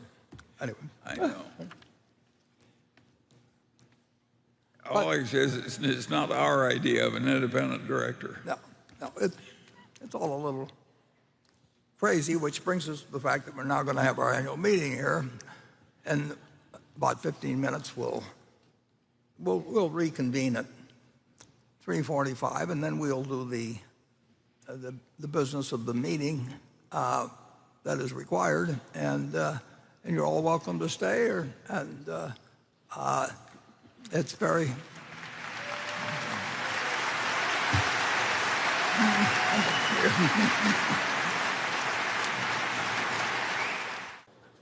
We're now come to the moment you've all been waiting for. We will have the annual meeting. Charlie doesn't join me for this because once or twice in the past he was caught on camera sleeping. So we've solved that one. And we're now going to have an annual meeting where I follow a script. And you may think that's impossible, but I'll do it. So the meeting will now come to order. I'm Warren Buffett, Chairman of the Board of Directors of the company. I welcome you to this 2022 annual meeting of shareholders. Mark Hamburg is Secretary of Berkshire Hathaway, and he will make a written record of the proceedings. Rebecca Amick has been appointed Inspector of Elections at this meeting, and she will certify the count of votes cast in the election for directors and the motions to be voted upon at this meeting. The named proxy holders for this meeting are Greg Abel and Mark Hamburg. Does the Secretary have a report of the number of Berkshire shares outstanding, entitled to vote, and represented at the meeting? Yes, I do. As indicated in the proxy statement that accompanied the notice of this meeting that was sent to all shareholders of record on March 2nd, 2022, the record date for this meeting, there were 614,692 shares of Class A Berkshire Hathaway common stock outstanding, with each share entitled to 1 vote on motions considered at this meeting, and 1,287,633,719 shares of Class B Berkshire Hathaway common stock outstanding, with each share entitled to 1/10,000th of one vote on motions considered at this meeting. Of that number, 423,719 Class A shares and 759,159,354 Class B shares are represented at this meeting by proxies returned through Thursday evening, April 28th. Okay, and I will interrupt this meeting for 1 second to announce that we're still selling things next door, and we've sold 15 boats. So, with that brief commercial, and if anybody leaves, I will not be offended. Thank you. The number represents a quorum, and we will therefore directly proceed with the meeting. The first order of business will be a reading of the minutes of the last meeting of shareholders. I recognize Ms. Sudecker, who will place a motion before the meeting. I move that the reading of the minutes from the last meeting of shareholders be dispensed with and the minutes be approved. Do I hear a second? I second the motion. The motion is carried. The next item of business is to elect directors. If a shareholder is present who did not send in a proxy or wishes to withdraw a proxy previously sent in, you may vote in person on the election of directors and other matters to be considered at this meeting. Please identify yourself to one of the meeting officials in the aisle so that you can receive a ballot. I recognize Ms. Sudecker to place a motion before the meeting with respect to election directors. I move that Warren Buffett, Charles Munger, Gregory Abel, Howard Buffett, Susan Buffett, Stephen Burke, Kenneth Chenault, Christopher Davis, Susan Decker, David Gottesman, Charlotte Guyman, Ajit Jain, Ronald Olson, Wallace Weitz, and Meryl Whitner be elected as directors. I second the motion. It has been moved and seconded that the 15 individuals named in Ms. Decker's motion be elected as directors. The nominations are ready to be acted upon. If there are any shareholders voting in person, they should now mark their ballot on the motion. Ms. Amick, when you are ready, you may give your report. My report is ready. The ballot of the proxy holders in response to proxies that were received through last Thursday evening cast not less than 449,190 votes for each nominee. That number exceeds a majority of the number of the total votes of all Class A and Class B shares outstanding. The certification required by Delaware law of the precise count of the votes will be given to the Secretary to place with the minutes of this meeting. Thank you, Ms. Amick. The 15 nominees have been elected as directors. The next 4 items of business relate to 4 shareholder proposals that are each set forth in the proxy statement that can be accessed at berkshirehathaway.com. The first proposal requests that the company adopt a policy and amend the bylaws to require the chair of the board of directors to be an independent member of the board. The directors have recommended that the shareholders vote against the proposal. I will now recognize Peter Flaherty, a representative of National Legal and Policy Center, to present the proposal. Good afternoon. I am Peter Flaherty, chairman of the National Legal and Policy Center. I'm from Washington, D.C., but please don't hold that against me. Our proposal would separate the roles of chairman and CEO. Sorry, Charlie. But I would take it one step further and suggest that Berkshire remove itself from corporate America's assault on American institutions and culture. I'm proud to say I'm a capitalist, but it is obvious to me that capitalism is failing to deliver for the American people. Real wages have been falling for years. Wealth disparity has never been greater. And right outside my hotel window here in Omaha is a homeless encampment, an all too familiar sight in American cities. We don't have a free economy, we have bailout capitalism. When small businesses lose money, they go out of business.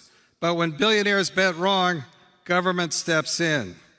Money printing by the Federal Reserve and irresponsible, debt-fueled spending by politicians, what they call fiscal stimulus, have artificially inflated asset values. So those with the most assets benefit the most. Wage earners get ruinous inflation. But even worse than the wealth gap is the values gap. The top 1% now seek to impose their corrupt morality upon the rest of us, whether it's in the form of critical race theory, transgenderism, or the myriad of other woke causes that permeate corporate advertising and messaging. Why has corporate America embraced both economic and cultural radicalism? It's pretty simple. When you have so much money, your fortune is going to come under scrutiny. The best way to insulate yourself and keep anti-business off your back is to embrace their causes, even if in the process you undermine the system that produces your wealth. That is what allowed Mr. Buffett to advocate for higher taxes, even though they will fall in the middle class. The Federal Reserve has offered free money to corporate America for over a decade now, creating a class of oligarchs and greatly enhancing corporate political power. Executives now believe that they can tell elected governors and legislators what to do, as we've seen in Indiana, Georgia, Texas, and Florida. Last year, Coca-Cola CEO James Quincy, a British citizen, sought to kill Georgia's new voter integrity law by making inaccurate and inflammatory statements about it. He also instituted diversity training, whereby white employees were encouraged to try to be less white. Despite being Coke's most celebrated shareholder, Warren Buffett is nothing about Quincy. In fact, Mr. Buffett jumped on the America is Racist bandwagon by signing a statement by corporate leaders suggesting that Republicans seek to restrict ballot access based on race. All this did not prevent Coke from sponsoring the Winter Olympics in China, which has never had a free election, and where minority communities are the victims of genocidal policies. And what about Apple? A large part of Apple's supply chain is in China. The company removes apps from the App Store at the request of the Chinese government because they are used by human rights activists. And of course, Apple is the world's most successful corporate tax minimizer, famous for routing profits through offshore tax shelters. Over at American Express, the company instituted an anti-racist initiative for employees that teaches that capitalism is fundamentally racist and requires workers to engage in an exercise to determine whether they are the oppressor or the oppressed. Activism by woke CEOs may be reaching its limits. The people of Florida are fighting back against Disney's Robert Chapek, who not only embraces the view that gender is a form of oppression, but that kindergartens must be forced to confront it. Mr. Buffett has praised the brand endurance of Disney's characters and the trust parents place in its content to be safe and appropriate for children. But now the company is adding warnings to Dumbo, Peter Pan, and Aladdin about the stereotypes they allegedly portray. And poor Prince Charming has been excised for kissing Snow White, quote, unquote, without consent. Warren Buffett has yet to address the crisis dripping corporate America, and I fear he never will. Yes, Berkshire may be a holding company, and Mr. Buffett may stay out of the way of managers. But what happens when these executives use their companies to wage a social revolution that most Americans don't want? Is he not responsible? He can't have it both ways. In this country, wealth has been admired and even celebrated because our system allows anyone to become rich. But what happens when Americans suddenly find their history and future under attack by corporate America? The social compact that permits such affluence will be broken. Mr. Buffett, if you are the face of the capitalism, why don't you do something to save it? Thank you. Okay. Thank you, Mr. Flaherty. If there are any shareholders voting in person, they should mark their ballot on the motion. Ms. Amick, when you're ready, you may give your report. My report is ready. The ballot of the proxy holders in response to proxies that were received through last Thursday evening cast 72,298 votes for the motion and 421,181 votes against the motion. As As the number of votes against the motion exceeds a majority of the number of votes of all Class A and Class B shares properly cast on the matter, the motion has failed. The certification required by Delaware law of the precise count of the votes given to the Secretary to be placed with the minutes of this meeting. Thank you, Ms. Amick. The proposal fails. The second proposal requests that the company publish an annual assessment addressing how the company manages physical and transitional climate-related risks and opportunities. Directors have recommended that the shareholders vote against the proposal. I will now recognize Tim Humans, a representative of Federated Hermes, to present the proposal. I thank the chair, the board, and fellow shareholders. I'm Tim Yeomans, lead North America, EOS at Federated Hermes, here today to talk about ballot item 3, a proposal that is co-sponsored by Brunel Pension Partnership Limited, represented by EOS, Caisse de dépôt et placement du Québec, California Public Employees Retirement System, and State of New Jersey Common Pension Fund D on behalf of their combined millions of ultimate beneficiaries. EOS, CalPERS, and CDPQ co-sponsored a similar proposal last year, asking the company to commence climate-related risk reporting, which the company has not started. The context for this year's parent company climate reporting proposal is, however, different in 3 ways. First, we've added New Jersey Common Pension Fund D. Second, we stand before this annual meeting of shareholders backed by, in our estimate, the majority of non-insider votes cast at last year's annual meeting. We provided the company tallies showing that the majority of non-insider votes cast supported last year's proposal, and Glass Lewis has also corroborated this result. The company disagrees, but has not shared its reasoning. Third, the parent company began engaging with the co-sponsors this year, and the company recently published a supplement to the chair's letter from Vice Chair Abel discussing climate change matters in the company's energy and rail subsidiaries. Also, the parent company's audit committee has amended its charter to now include climate risk oversight.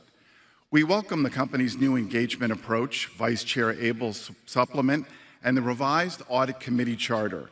However, these changes do not address in any meaningful way what last year's non-insider majority-supported shareholder proposal asked for, and what this year's ballot item 3 asked for, which is that the parent company should, A, commence annual climate-related financial reporting for its subsidiaries where material, and for the parent company as a whole following the recommendations of the task force on climate-related financial disclosures. B, explain how the board oversees climate-related risks for the combined enterprise. And C, explore the feasibility of the parent company and its subsidiaries establishing science-based greenhouse gas reduction targets.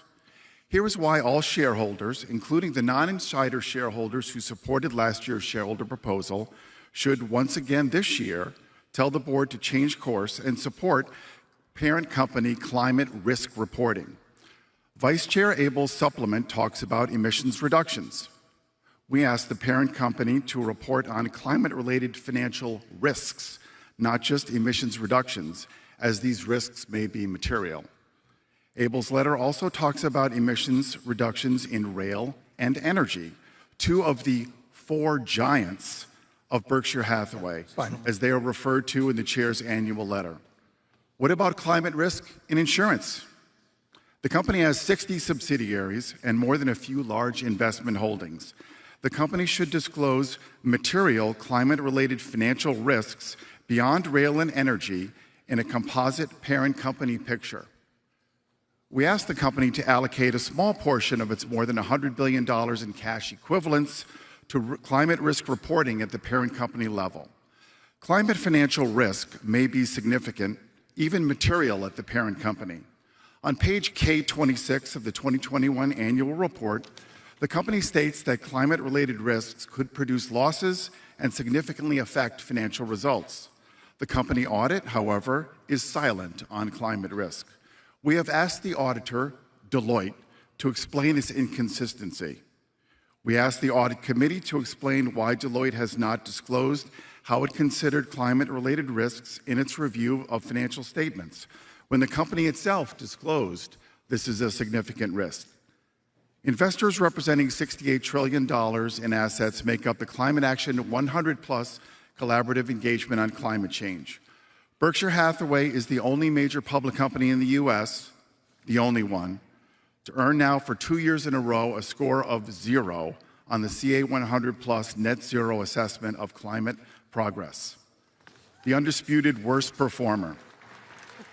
This stands in stark contrast to Berkshire Hathaway's track record of usually strong long-term financial performance. In response to last year's non-insider majority shareholder vote, the company has made a start towards climate action. Much more is needed. Vice Chair Abel is the named CEO's successor. His annual meeting remarks, both in 2020 and last year, and his recent letter show he has a solid grasp of climate risk. We ask Vice Chair Abel to commence climate risk reporting at the parent company level. This would give the company a head start in complying with the SEC's new proposed climate disclosure rules that ask for more disclosure than we asked for in item 3. We ask all shareholders, both non-insiders and insiders, including the chair, to cast their votes for item 3 in support of parent company climate risk disclosures starting before the 2023 annual meeting. Thank you. Thank you. I do think it's worth discussing just a little bit who the actual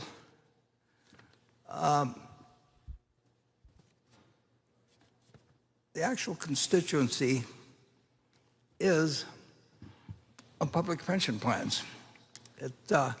Generally speaking, we hear from various pension plans, and it's not limited to California in the least, but saying, they're protecting the holders of the pensions and the retired people and all of that, and therefore they're usually suggesting that something that we may or may not agree with in terms of whether it's actually in the economic interest, but they do, and they honestly feel, incidentally, that they are representing the pension holders. People are going to get these checks every month now. They're getting them now. They may get them later. It's a very understandable position. But of course, in essence, that's not who they represent. The people that are promised the pensions, whether it's in California or any other state in the union, they're going to get their checks. It's obvious. The United States, American people of California are simply not going to stand for the fact that people don't get their checks. So one way or another, they're going to get their checks. And to the extent possible, the states will attempt to realize from the taxpayers of the state in the future enough money so they can pay the checks. I mean, that's why states have adopted pension plans and that sort of thing. And many of the states have found their taxes to go up. I mean, in effect, no state government, public opinion in the United States, they're not going to allow people not to get their pension checks. And the state does have the right to tax income and property and various things of people within their state. And they'll exercise the power, or they'll look to the federal government for grants, or they'll do anything. But the one thing they aren't going to do is stiff the pensioners. So you're probably representing, if you're on a public pension board, you essentially are representing the future taxpayers of the state. Now, there's one problem about future taxpayers. They can leave the state.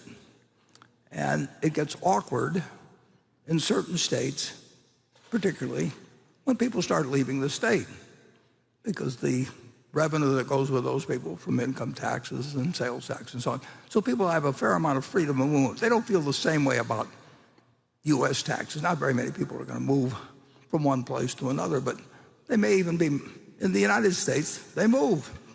And it's gradual. Sometimes it isn't so gradual. And of course, as the tax base goes down, the past pensions stay. So they become kind of like an aging steel company or something of the sort, that whatever it may be, where the pension plans may become insolvent, but they're going to keep paying the people, just like we're paying on, we've adopted certain policies on multi-employer pension plans and so on in the country. The United States is not going to stiff a bunch of people, particularly people that vote, but the moral feeling is to do it. So the people that the trustees should be worried about, because they, of course, is the future taxpayers. And if they really mess things up, those taxpayers become more and more likely to leave, and it has a lot of effects. Interestingly enough, one of the calculations that might go on in Berkshire's mind, if we're going to build a plant someplace, it's going to sit there for 50 years, is whether there are going to be any people around that are going to pay the tax and we can't move our plant. So all these invisible decisions go on all the time. And I don't think there's anything wrong with representing the taxpayers of the future. I don't think there's anything wrong with sitting on a pension board, but I do think they ought to actually figure out who really is, they really are representing, and they're representing future taxpayers. And in some cases, they're creating some tremendous problems for future taxpayers, because like politicians, they've got promises they're going to fulfill, but they've got to do it from revenue that comes in the future, and they can't print money, and people can leave their state. So it's an interesting set of problems, and I can't resist mentioning in 1991, you've seen that Solomon tape, when Solomon was essentially might or might not have gone down the drain and had a bankruptcy, which was, in my opinion, would have spread like wildfire. And who knows what would have happened? Just like in 2008 and 9, when Lehman fell and a few things. I mean, who knows what's going to happen after something like that? So Solomon was bigger relatively by far than Lehman was in 2008 and 9. And on a Sunday in August, the Treasury Department, the Securities Exchange Commission, the Federal Reserve, all decided on a Sunday that something they did on Sunday morning really was a mistake, and that they better change it on a Sunday, or the whole economic system might go down the tubes. And in this book, which we have for sale out here, the other $1 Trillion Triage, in the first early page, it describes that period. I didn't know some of the stuff that's in the book even that was going on, but essentially, the Federal Reserve, Alan Greenspan was brought in one time, Jerry Corrigan was there, Nick Brady was Secretary of the Treasury. They decided, with various degrees of conviction, but they did decide, because they had to decide by roughly 2:30 in the afternoon whether something they did at 10 o'clock, which was kind of unprecedented, they were going to reverse themselves. Now, can you imagine trying to get institutions like the Federal Reserve and the Treasury Department to reverse themselves? But they did realize that they had probably done something that was going to cause a huge bankruptcy, which could turn into a whirlwind in Wall Street. So they reversed themselves, and tells the story in this $1 Trillion Triage. And I knew some of what was going on. There was other parts I didn't know what was going on. Anyway, all of those institutions reversed themselves very reluctantly. Big institutions do not like to reverse themselves, and particularly not 4 hours later. And when some guy from Omaha said, if they do this, we're going to declare bankruptcy in Tokyo because we're going to have a multi-billion-dollar run and we can't pay it. And directors who approve preferential payments when they know the place is going bust have all kinds of legal liability, and the whole thing was falling apart. And to their credit, enormous credit, you basically had the Fed and the SEC, mostly it was the Fed and the Treasury, and they said, we just can't have this happen. It could produce a national catastrophe. And for some weeks, we had about 130 or 40 billion dollars of funding, and 130 or 40 billion dollars was a lot of money in those days. We were one of the 3 or 4 largest borrowers in the United States, and we borrowed daily, and we borrowed against government bonds. We had inventory there, but we only had $4 billion of equity, and we had 130 billion. And there was a guy, a wonderful guy, John McFarland. He was the treasurer. He slept down at the downtown offices, or right near their offices of Solomon, for days and days and days and days because $1 billion a day was draining out. There was a run on Solomon, and it was a run that the Treasury and the Fed and the SEC did not want to have happen, and it reversed themselves and everything. And a few days into it, for whatever reason, but CalPERS was a big lender to us, and they decided they weren't going to do business with Solomon anymore. So they were going to precipitate they were going to accelerate the run on. And they announced one day that they kind of approved of everything that was going on, but they just didn't want anything to do with us, even though we were giving them government bonds as security. And this was accentuating the problems for the Federal Reserve, the U.S. Treasury, and the SEC, and no one knew how it was going to come out. But they pulled, and other people pulled, and John McFarland stayed downtown and kept trying to raise $1 billion every day to pay off people in terms of a run that was occurring. And the Fed did not want this run to get out of hand, but they couldn't give us the money. And the Treasury didn't want the run to get out of hand, but they couldn't give us money, and so on. And it was, it was a terrible problem. And CalPERS, like you say, they said, well, we don't want anything to do with these guys, so we won't lend on government securities, even though the loan is good. And then a little later, they sent word to me that if I would come out to California and talk to the people, the trustees, that then they would reconsider. So that was what they wanted as part of their deal, not to keep participating in this run and take a different position. And I never would have done this for anything except for the fact that it was Solomon. I mean, so basically I got on a plane and I flew to California and I met with the CalPERS people, and I wasn't charging them anything. If I'd been charging them a lot of money, they would have paid attention, and they still paid attention. They were very nice to me when I went out there. And I talked to them, and they were happy, and they clapped, and they didn't pay any attention to what I said because I wasn't charging them a big fee or anything of the sort. And I went back to New York, and then they started doing business with us and announced that really they had decided Solomon was fit to do business. So I have a little bias in terms of when they come around and they present a proposal, and they say that in their proposal, and this is in our proxy statement, and we filed this with the SEC. We're not going to say it if it isn't true. And basically they make a mistake. They and some other people that do this, they make a mistake and say something about the shareholders voting. It says the 2021 annual meeting, this is part of their supporting proposal, where a significant majority of non-inside shareholders supported a similar version of this resolution.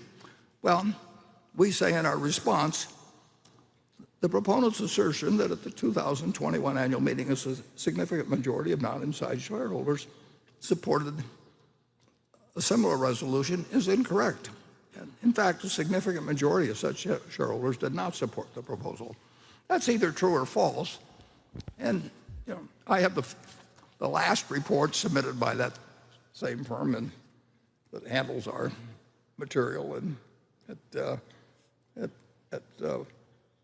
Broadmoor. What is it? Broadbridge.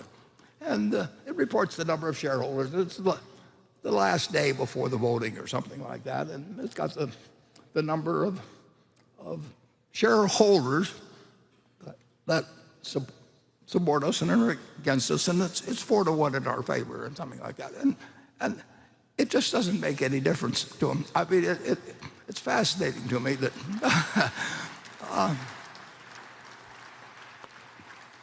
and I would be willing to wager somebody if we could find an impartial judge. And if you go to any group you want to pick, take the CEOs of the 5 leading utility companies in the United States, the CEOs of the 10 leading, and ask them, whether Berkshire Hathaway Energy has been a leader in the field of renewables and so on, and they'd all say yes, but essentially, you've got a group of people that write us letters and say we want you to do things our way, and you've got 3 million other shareholders, but forget about them and spend some money on this and have a meeting with us, and here's our way of measuring it. And admittedly, we've got all kinds of information up about what we've done, and they can come out to Iowa and look around, and it is the renewables capital of the world, practically, and we're the ones that have done it. And that isn't what they want. So I'm for shareholder democracy and all that sort of thing, but the answer is that the resolution, they pay lots of money to somebody that probably works in these groups, and they've got groups of they've got their way of doing. I get letters from institutions in Europe, and they say, well, you may have 40 pages or a history going back to 2006 of explaining what you're doing, but here's the way we want you to do it. And how much energy is Garanimals, which we own, is it's just you have to think, as a person sitting here, and it's nutty, but these are the rules. You get on the proxy statement under certain circumstances. Most companies, they don't want a lot of resolutions, so it's just easier for them to set up a department and pay a bunch of people to pay attention to him, just like Warren did when he flew across the whole country, because it wasn't money. I was worried about a company surviving that the people in Washington, the supervisor, were worried about it surviving, and if I flew across country and paid them sufficient respect, I mean, it was kind of like The Godfather or something. I just bowed out and then flew back. So I have a certain reservation about shareholder proposals should have some meaning. I mean, it's the kind of thing I argued for when I was younger, but basically it's become, in my opinion, there's certain items that you can put on the ballot and certain that you can't, and practically every executive in the country now, the chief executive, wants to have a virtual meeting. The last thing he wants to have shareholders and people stand up and propose things.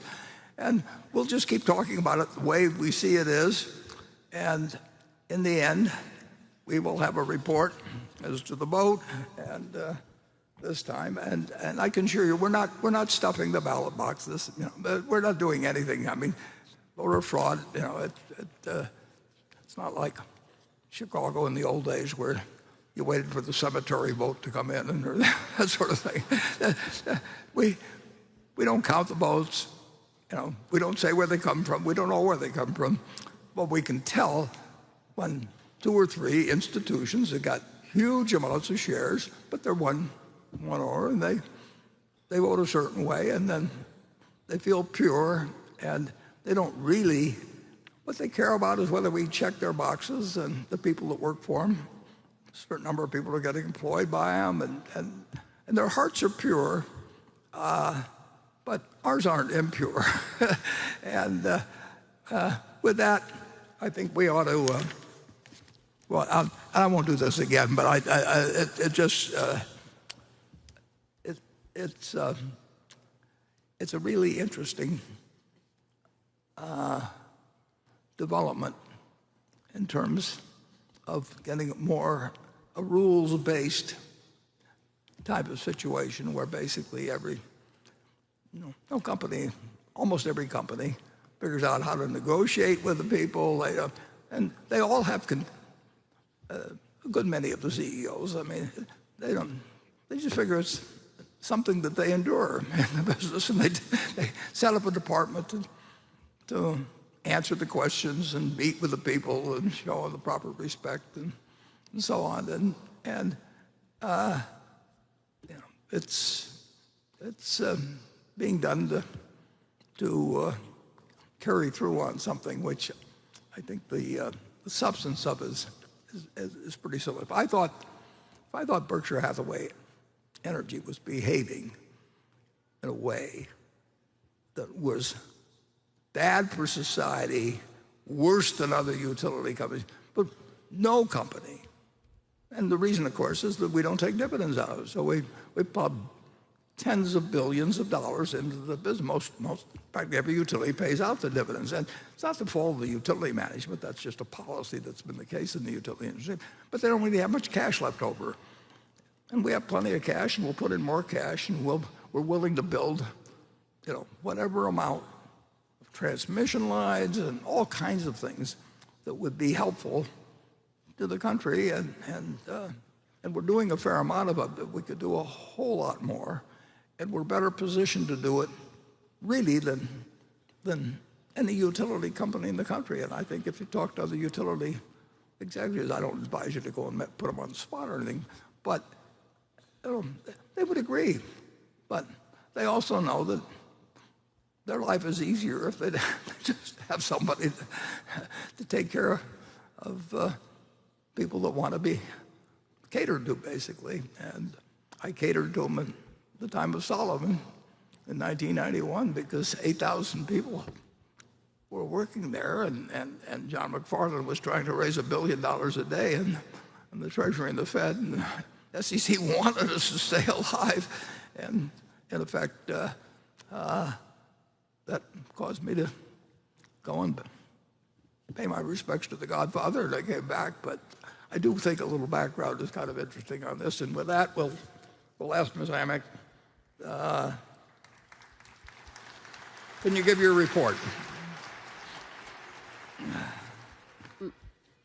My report is ready. The ballot of the proxy holders in response to proxies that were received through last Thursday evening cast 127,214 votes for the motion and 370,415 votes against the motion. As the number of votes against the motion exceeds a majority of the number of votes of all Class A and Class B shares properly cast on the matter, the motion has failed. The certification required by Delaware law of the precise count of the votes given to the Secretary to be placed with the minutes of this meeting. Yeah, and I will just add that, I got a report a day or two ago, the last report they sent me from this firm, and it's 4 to 1 or 5 to 1. I'd be glad to share it with anybody. But anyway, in terms of number of shareholders, that based on what these people in New Jersey told me the vote was, we're against it. And and if they would reintroduce the proposal next year, I just hope they leave that line out, because I would just suggest that somebody read what the proposal is or what the facts are before they announce their proposals and all that sort of thing. Okay, well, the third proposal requests that the company issue a report addressing if and how it intends to measure and disclose and reduce GHG emissions associated with its underwriting, insuring, and investing activities. The directors have recommended the shareholders vote against the proposal.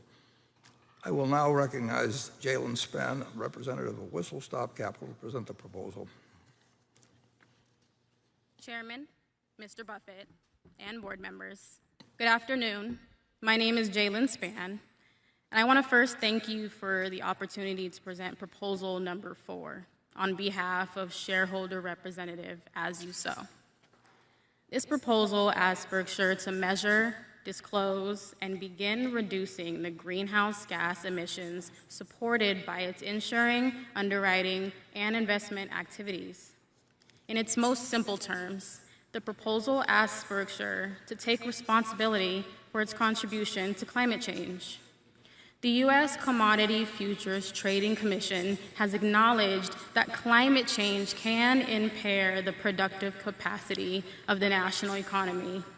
The litany of national and global events associated with climate change, the fires in California and Colorado, the floods across the Midwest, the growing strength of hurricanes, the deep freeze in Texas, to name just a few, demonstrate the growing risk and costs of climate change. 2021 was the second most costly year on record for the world's insurers, with insured losses totaling $120 billion from natural catastrophes. Significantly, these losses can no longer be categorized as simply a bad year. As noted by Munich Re, economic losses caused by natural catastrophes are trending upward. The insurance industry faces year-on-year growth in insured losses related to climate change. Berkshire is not only exposed to climate-related risks, but it is actively amplifying these risks through its continued investment in and underwriting of high-carbon activities. Berkshire is one of the largest providers of coverage to the oil and gas industry, surpassing peers such as Chubb and Liberty Mutual. Its shareholdings in coal alone amounts to $5.1 billion, once again, far surpassing its American peers. A financial institution's investment and underwriting activities are by far the greatest source of its total carbon footprint, highlighting the need for Berkshire to measure, disclose, and begin taking responsibility for the emissions it enables. The global financial sector is rising to the challenge of meeting the Paris Agreement's goal to maintain global temperature rise at 1.5 degrees Celsius. The Net Zero Insurance Alliance has grown to 22 members, 7 of which are in the top 30 largest global insurers by market cap. All members have committed to reach net zero emissions from their insurance and reinsurance underwriting portfolios by 2050. AIG and The Hartford have also recently committed to reach net zero emissions from their underwriting and investment portfolios by 2050 or sooner. Berkshire is lagging both its American and its European peers, a position that increases climate risk globally and to its own portfolios. The insurance industry, and Berkshire specifically, has a key role to play in the ongoing low-carbon transition. And we believe Berkshire has the ability to become a climate leader on this critical issue. And the first steps are to quantify the emissions associated with its underwriting and investing activities, disclose those emissions, and begin developing plans to reduce those emissions in alignment with the Paris goal.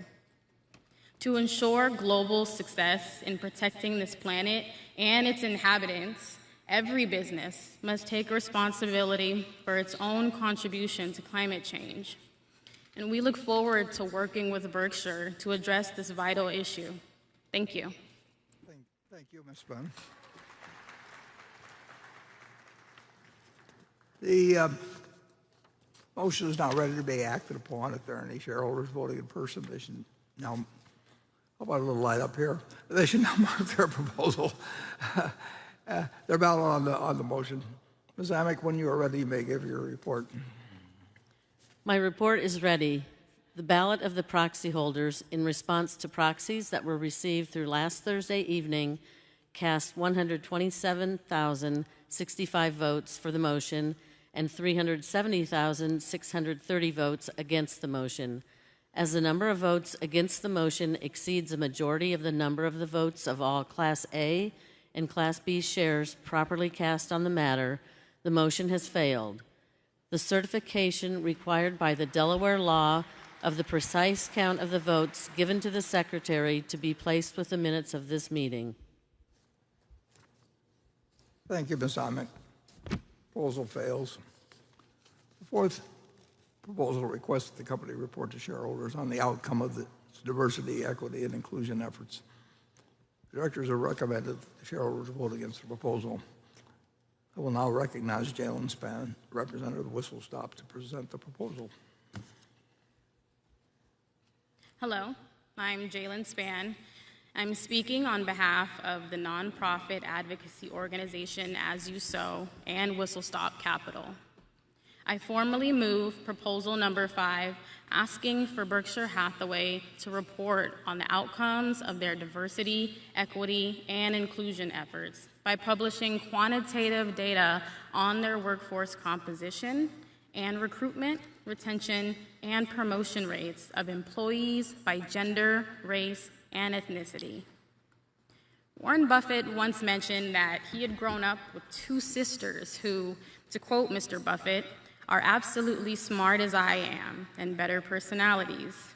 He also bravely admitted that he only placed women on his board after his wife suggested it in 2003, 40 years after he started his company. It's one thing to know that people of all genders, races, and ethnicities can contribute to Berkshire Hathaway.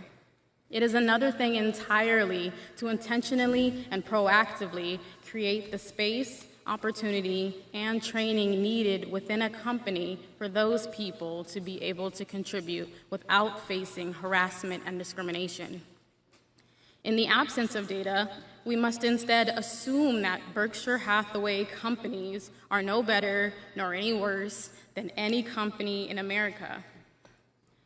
The statistics for American companies are unacceptable, particularly when we consider the strong link found by the Wall Street Journal, McKinsey, Credit Suisse, and others between diversity, equity, and inclusion programs and corporate outperformance.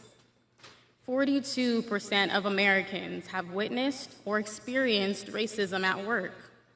64% of Black employees say that discrimination is an issue in their own workplace. Many people of color are barred from entering the workplace at all. A meta-study reviewing data from 1989 to 2017 found that, on average, whites receive 24% more callbacks than Blacks and 36% more callbacks than Latinos. If we take a look at Berkshire's executive team, we can see that headquarters should be proud of the gender and racial diversity present in its leadership team.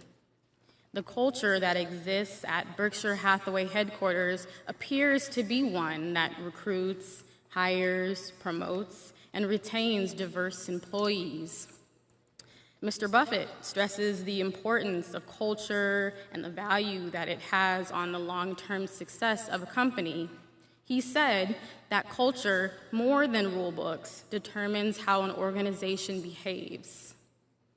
Investors are looking for assurances that this culture is successfully implemented within the famously decentralized Berkshire Hathaway companies as well.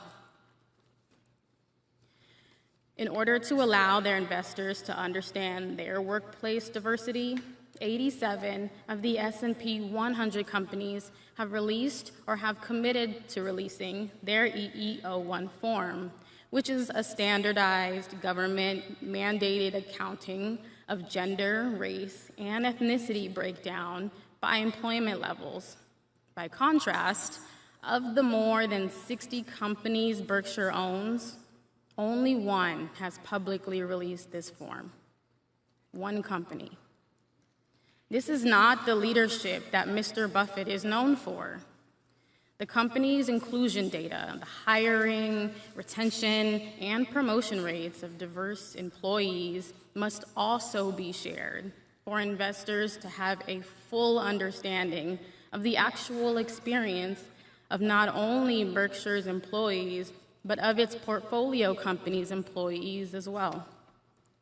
The board has released insufficient information to assure investors that it is attentive to diversity, equity, and inclusion at Berkshire Hathaway companies. We encourage transparency, even in the face of imperfection, in order to show that the company's leaders are truly committed to change and to attracting, retaining, and promoting the best possible employees. Thank you.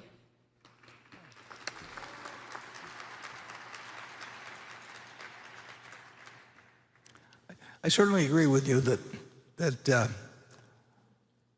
my sisters were better looking, smarter, had better personalities, and in 1930, they had a father and mother, teachers who loved them like they love me. And if I'd been born female, black, in various other countries, I would not have had remotely the life I've enjoyed. But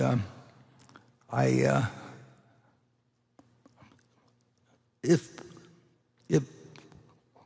what the people at the top believe is important in terms of how our subsidiaries behave, there's everybody that runs any one of our subsidiaries knows how I feel, and they also know that they're in charge of their own business. And that we think we've got great leaders in virtually every company we have. Every now and then we find we've made a mistake, obviously. But if the idea that I should replace any of the people that run the businesses, and they're doing it, I just don't think that's the way to operate. And I will tell you, just so that the question doesn't come up later, in terms of our shareholders, by, again, a 4 or 5 to 1 vote, so the owners of the Berkshire company, whether not forgetting about A or B shares, basically the big funds that are worried about what their perception is, but also may well believe it. Who knows what people's motivations are? Somebody said that the word motivation should never be used in the singular because you really don't know. But the one thing is that it's very hard to find people that are running big institutions that are acting against their self-interest. Now, it doesn't mean they're acting for their self-interest necessarily. They're acting for a lot of reasons. But it's something that if you could change that in people, it would do a lot more for Americans in the future. But you basically can't change that. I mean, it's a situation of how people behave in protecting essentially their own interests, and their own interests 40 or 50 years ago was essentially to regard corporate America as a boys' club, and that's not acceptable anymore, so they changed, but they haven't changed as much by a substantial margin in relation to blacks. And that's where we are as a society. But overwhelmingly, our shareholders don't agree with you, even though they had a chance to. You gave them a chance to express their view on it. So, Ms. Amick, when you're ready, you may give your report. My report is ready. The ballot of the proxy holders in response to proxies that were received through last Thursday evening cast 123,614 votes for the motion and 373,925 votes against the motion. As the number of votes against the motion exceeds a majority of the number of votes of all Class A and Class B shares properly cast on the matter, the motion has failed. The certification required by Delaware law of the precise count of the votes given to the Secretary to be placed with the minutes of this meeting. Thank you, Ms. Amick. Proposal fails. I move that this meeting be adjourned. I second the motion to adjourn. Motion to adjourn has been made and seconded. The meeting is adjourned. Thank you all for coming.